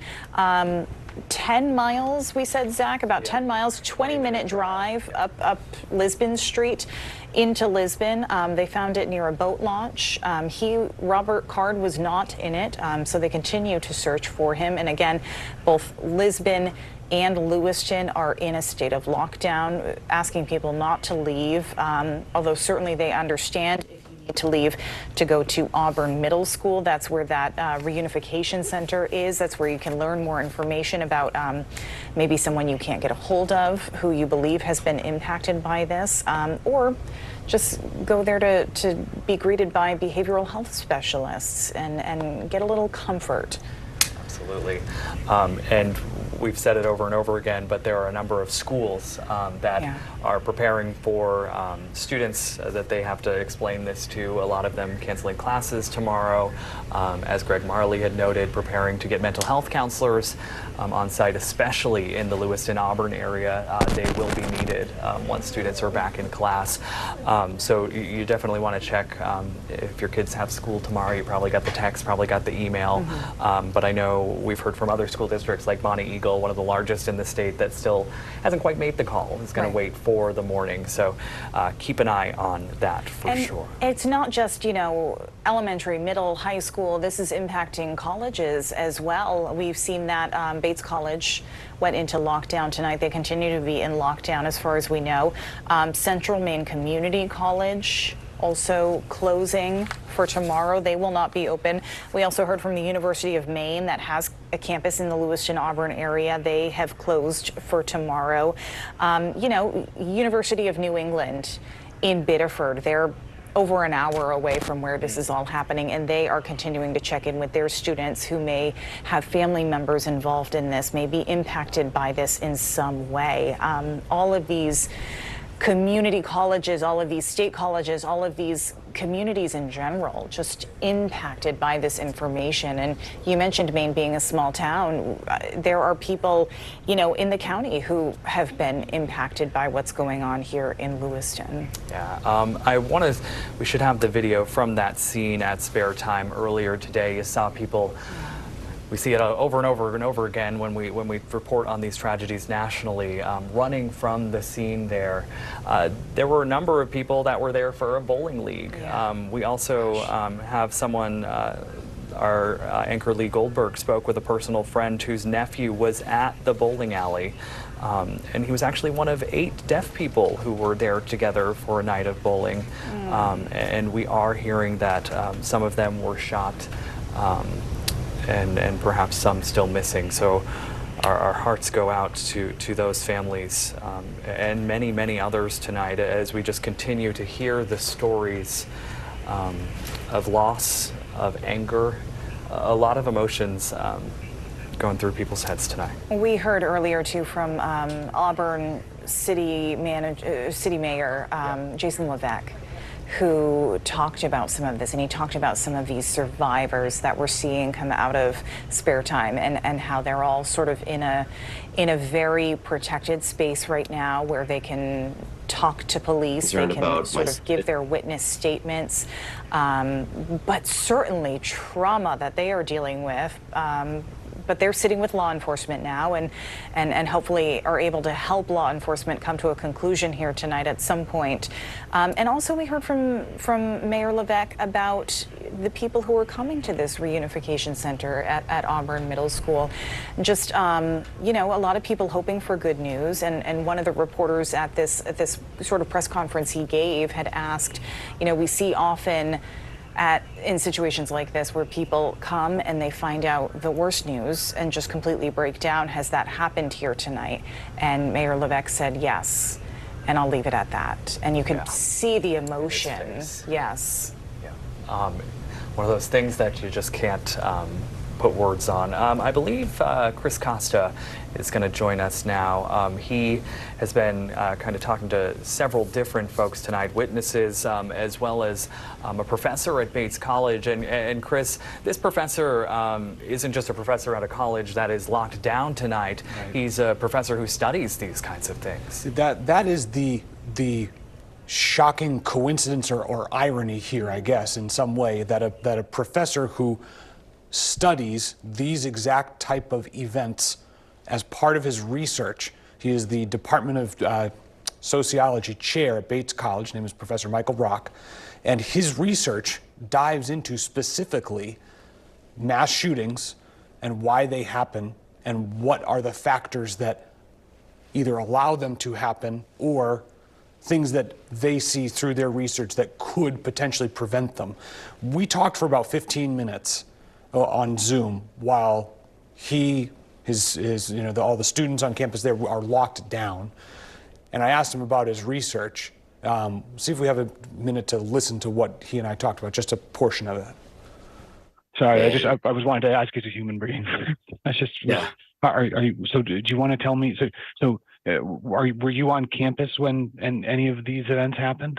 No, I was off campus when I heard about the first reports that there was an active shooter in the Lewiston area, and have been just monitoring the situation since. How are you feeling right now? I am feeling all of the things that people feel when their community has been attacked. I am somewhat in shock, even though we've been saying that these things can happen anywhere, and they often happen in smaller communities. And Maine has just been lucky for the most part to not have an attack like this. Of course, this is an attack on a scale that is shocking by any measure, but also concerned. I'm concerned about all of my students and my friends who work at Bates and in the community, and hoping that they are staying safe and that they are getting what they need. And again, this is unfolding right now. We don't know who the victims are, and so just kind of holding my breath at this point.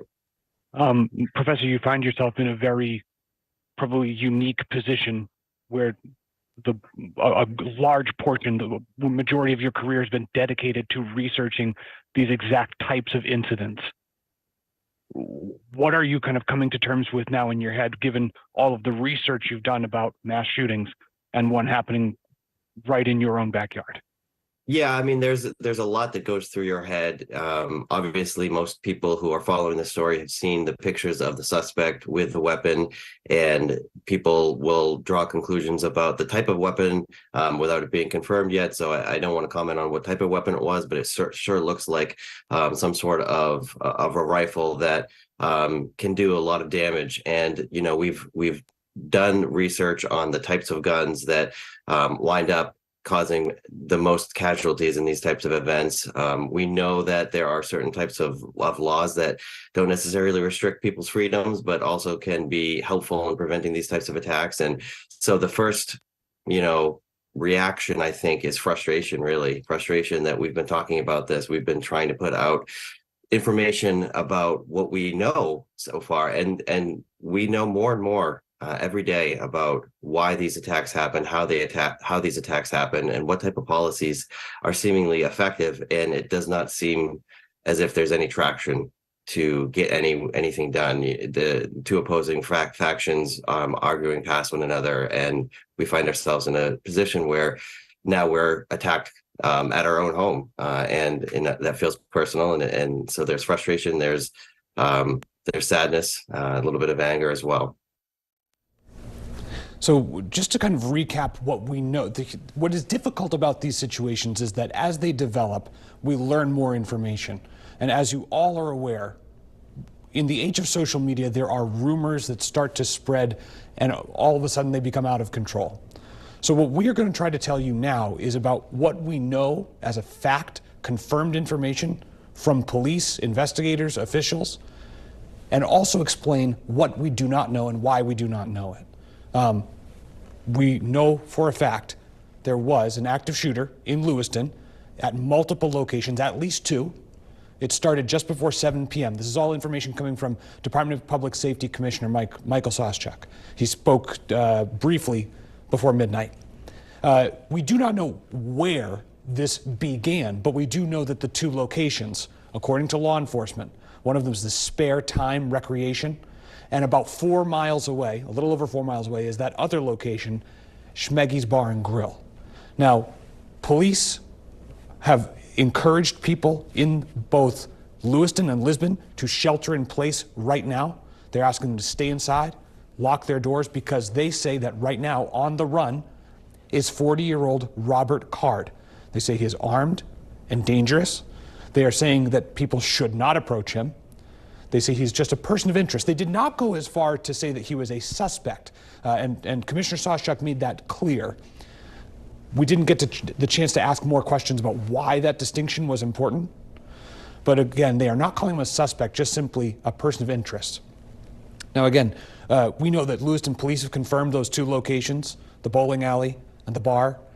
Lisbon police nearby had been reporting earlier I guess now this was earlier today, Thursday, because it's 2 in the morning. They had been reporting an active search in the town of Lisbon for what they said was a suspect believed to have been involved in multiple shootings in Lewiston. Now, here's something that we do not know that is important to clarify. We know right now that Robert Card is a person of interest. We do not know that he is the suspect or that he is the shooter. We can't say that with certainty because we have not heard that officially from police. We only know that he's a person of interest. On top of that, when asked, Commissioner Soschuk was not able to say definitively at the moment if there was more than one shooter. So the only person the police have put out right now to the public to be aware of, do not approach, do not make contact, consider this person armed and dangerous, is the person you're seeing on your screen, which is a 40-year-old, police say that is 40-year-old Robert Card of Bowdoin. Now, Commissioner Soschuk had said that there was a vehicle of interest located in Lisbon. That's why they were also asking people in Lisbon to shelter in place. Again, we are not able to necessarily make the connection between this vehicle and the person of interest that police have put out there right now, but somehow this is involved. We do know that this is an all-hands-on-deck situation involving Maine State Police, Lewiston Police, the Androscoggin County Sheriff's Office. We know that deputies from York County, Cumberland County, as well as FBI investigators, the ATF, have all been dispatched to the scene, and there could be more. An important note, President Joe Biden, the White House told us that the president spoke by phone individually to Maine Governor Janet Mills, Senators Angus King and Susan Collins, and Congressman Jared Golden about this shooting. He has offered full federal support in the wake of this. Now, one of the big questions out here right now is the number of people. How many people are hurt? How many people may be dead? NBC right now, and we told you earlier the network had adjusted some of those numbers. We have not received any concrete information from law enforcement officials or hospital officials about how many people are hurt or dead. We do know that Central Maine Medical Center and St. Mary's are coordinating with Maine Medical Center, which is the state's only level 1 trauma center, to coordinate the care of the patients, and that all of these hospitals have basically risen to the highest level of operation right now, which is a mass casualty event.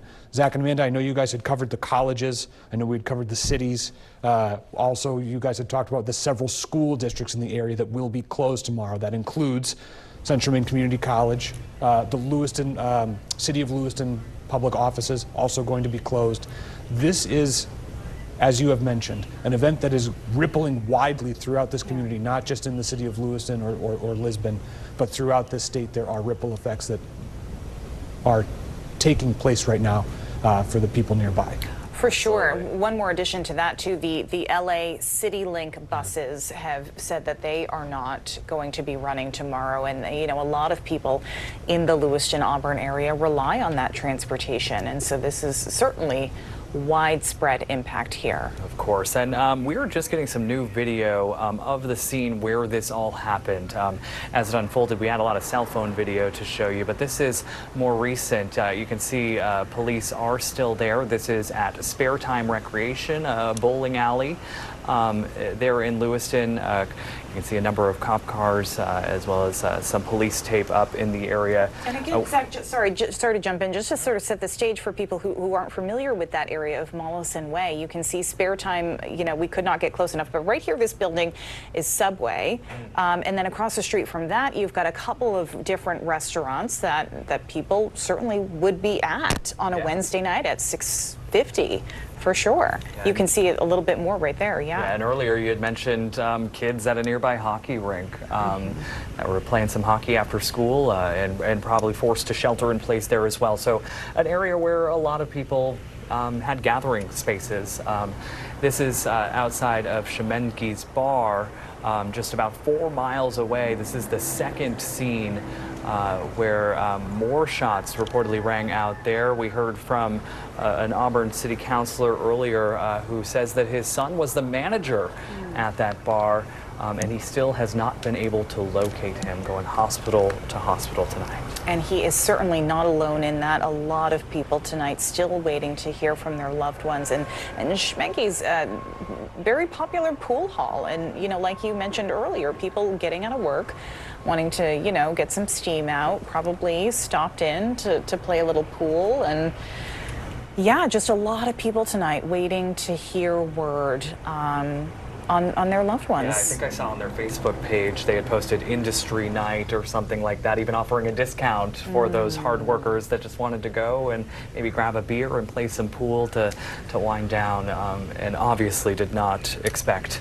a night like this. Right, right. Yeah, we continue to hear some upsetting things. Again, just to recap here, NBC now reporting at least 15 to 20 people killed in this active shooter situation that happened earlier tonight in Lewiston, starting at Spare Time Recreation and happening again at Shemengi's Bar and Grill on Lincoln Street.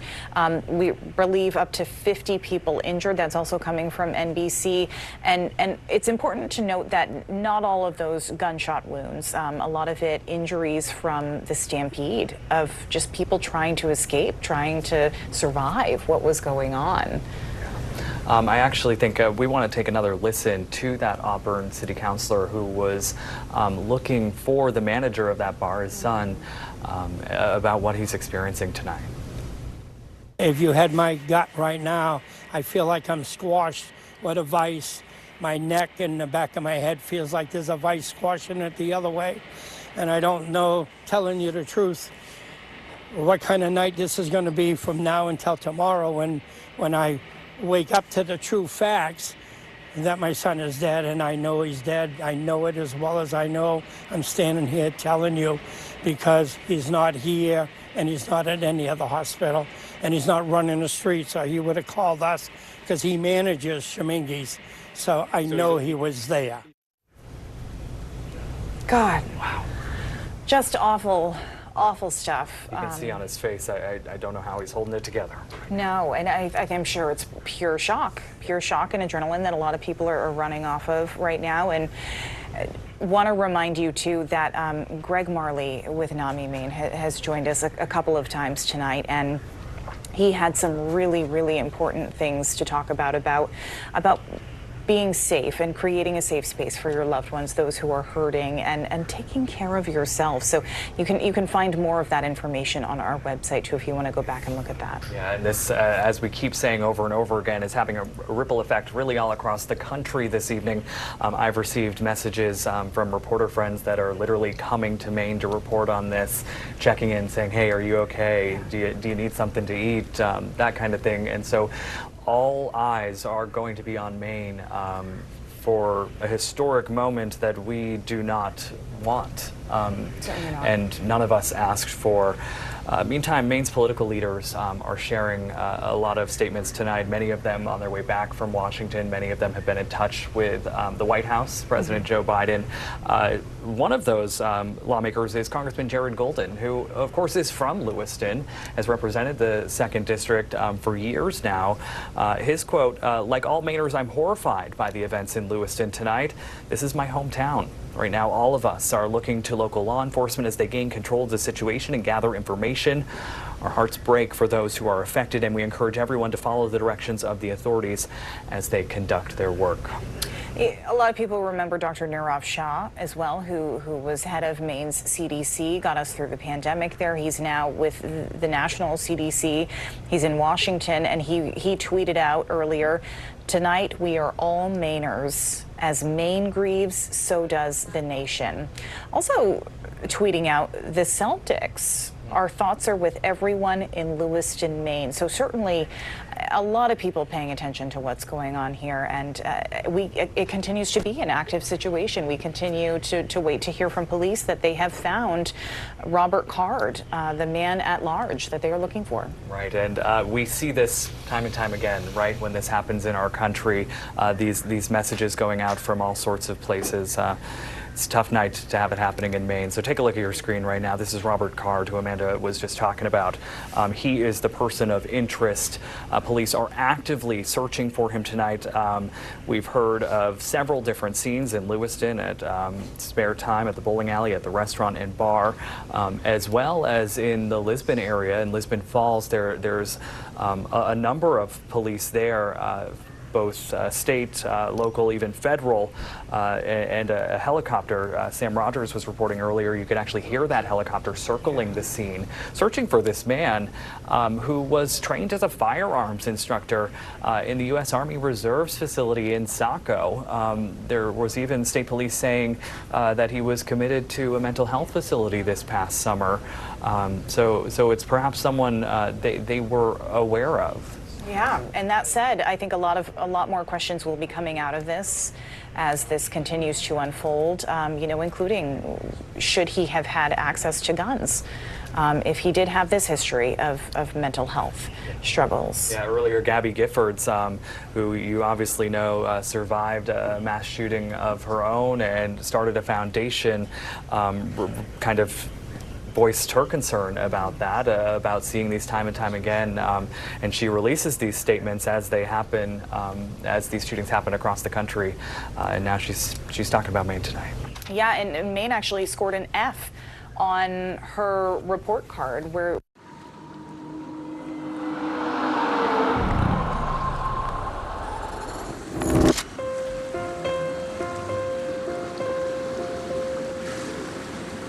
there were many dreams and nightmares after the disaster.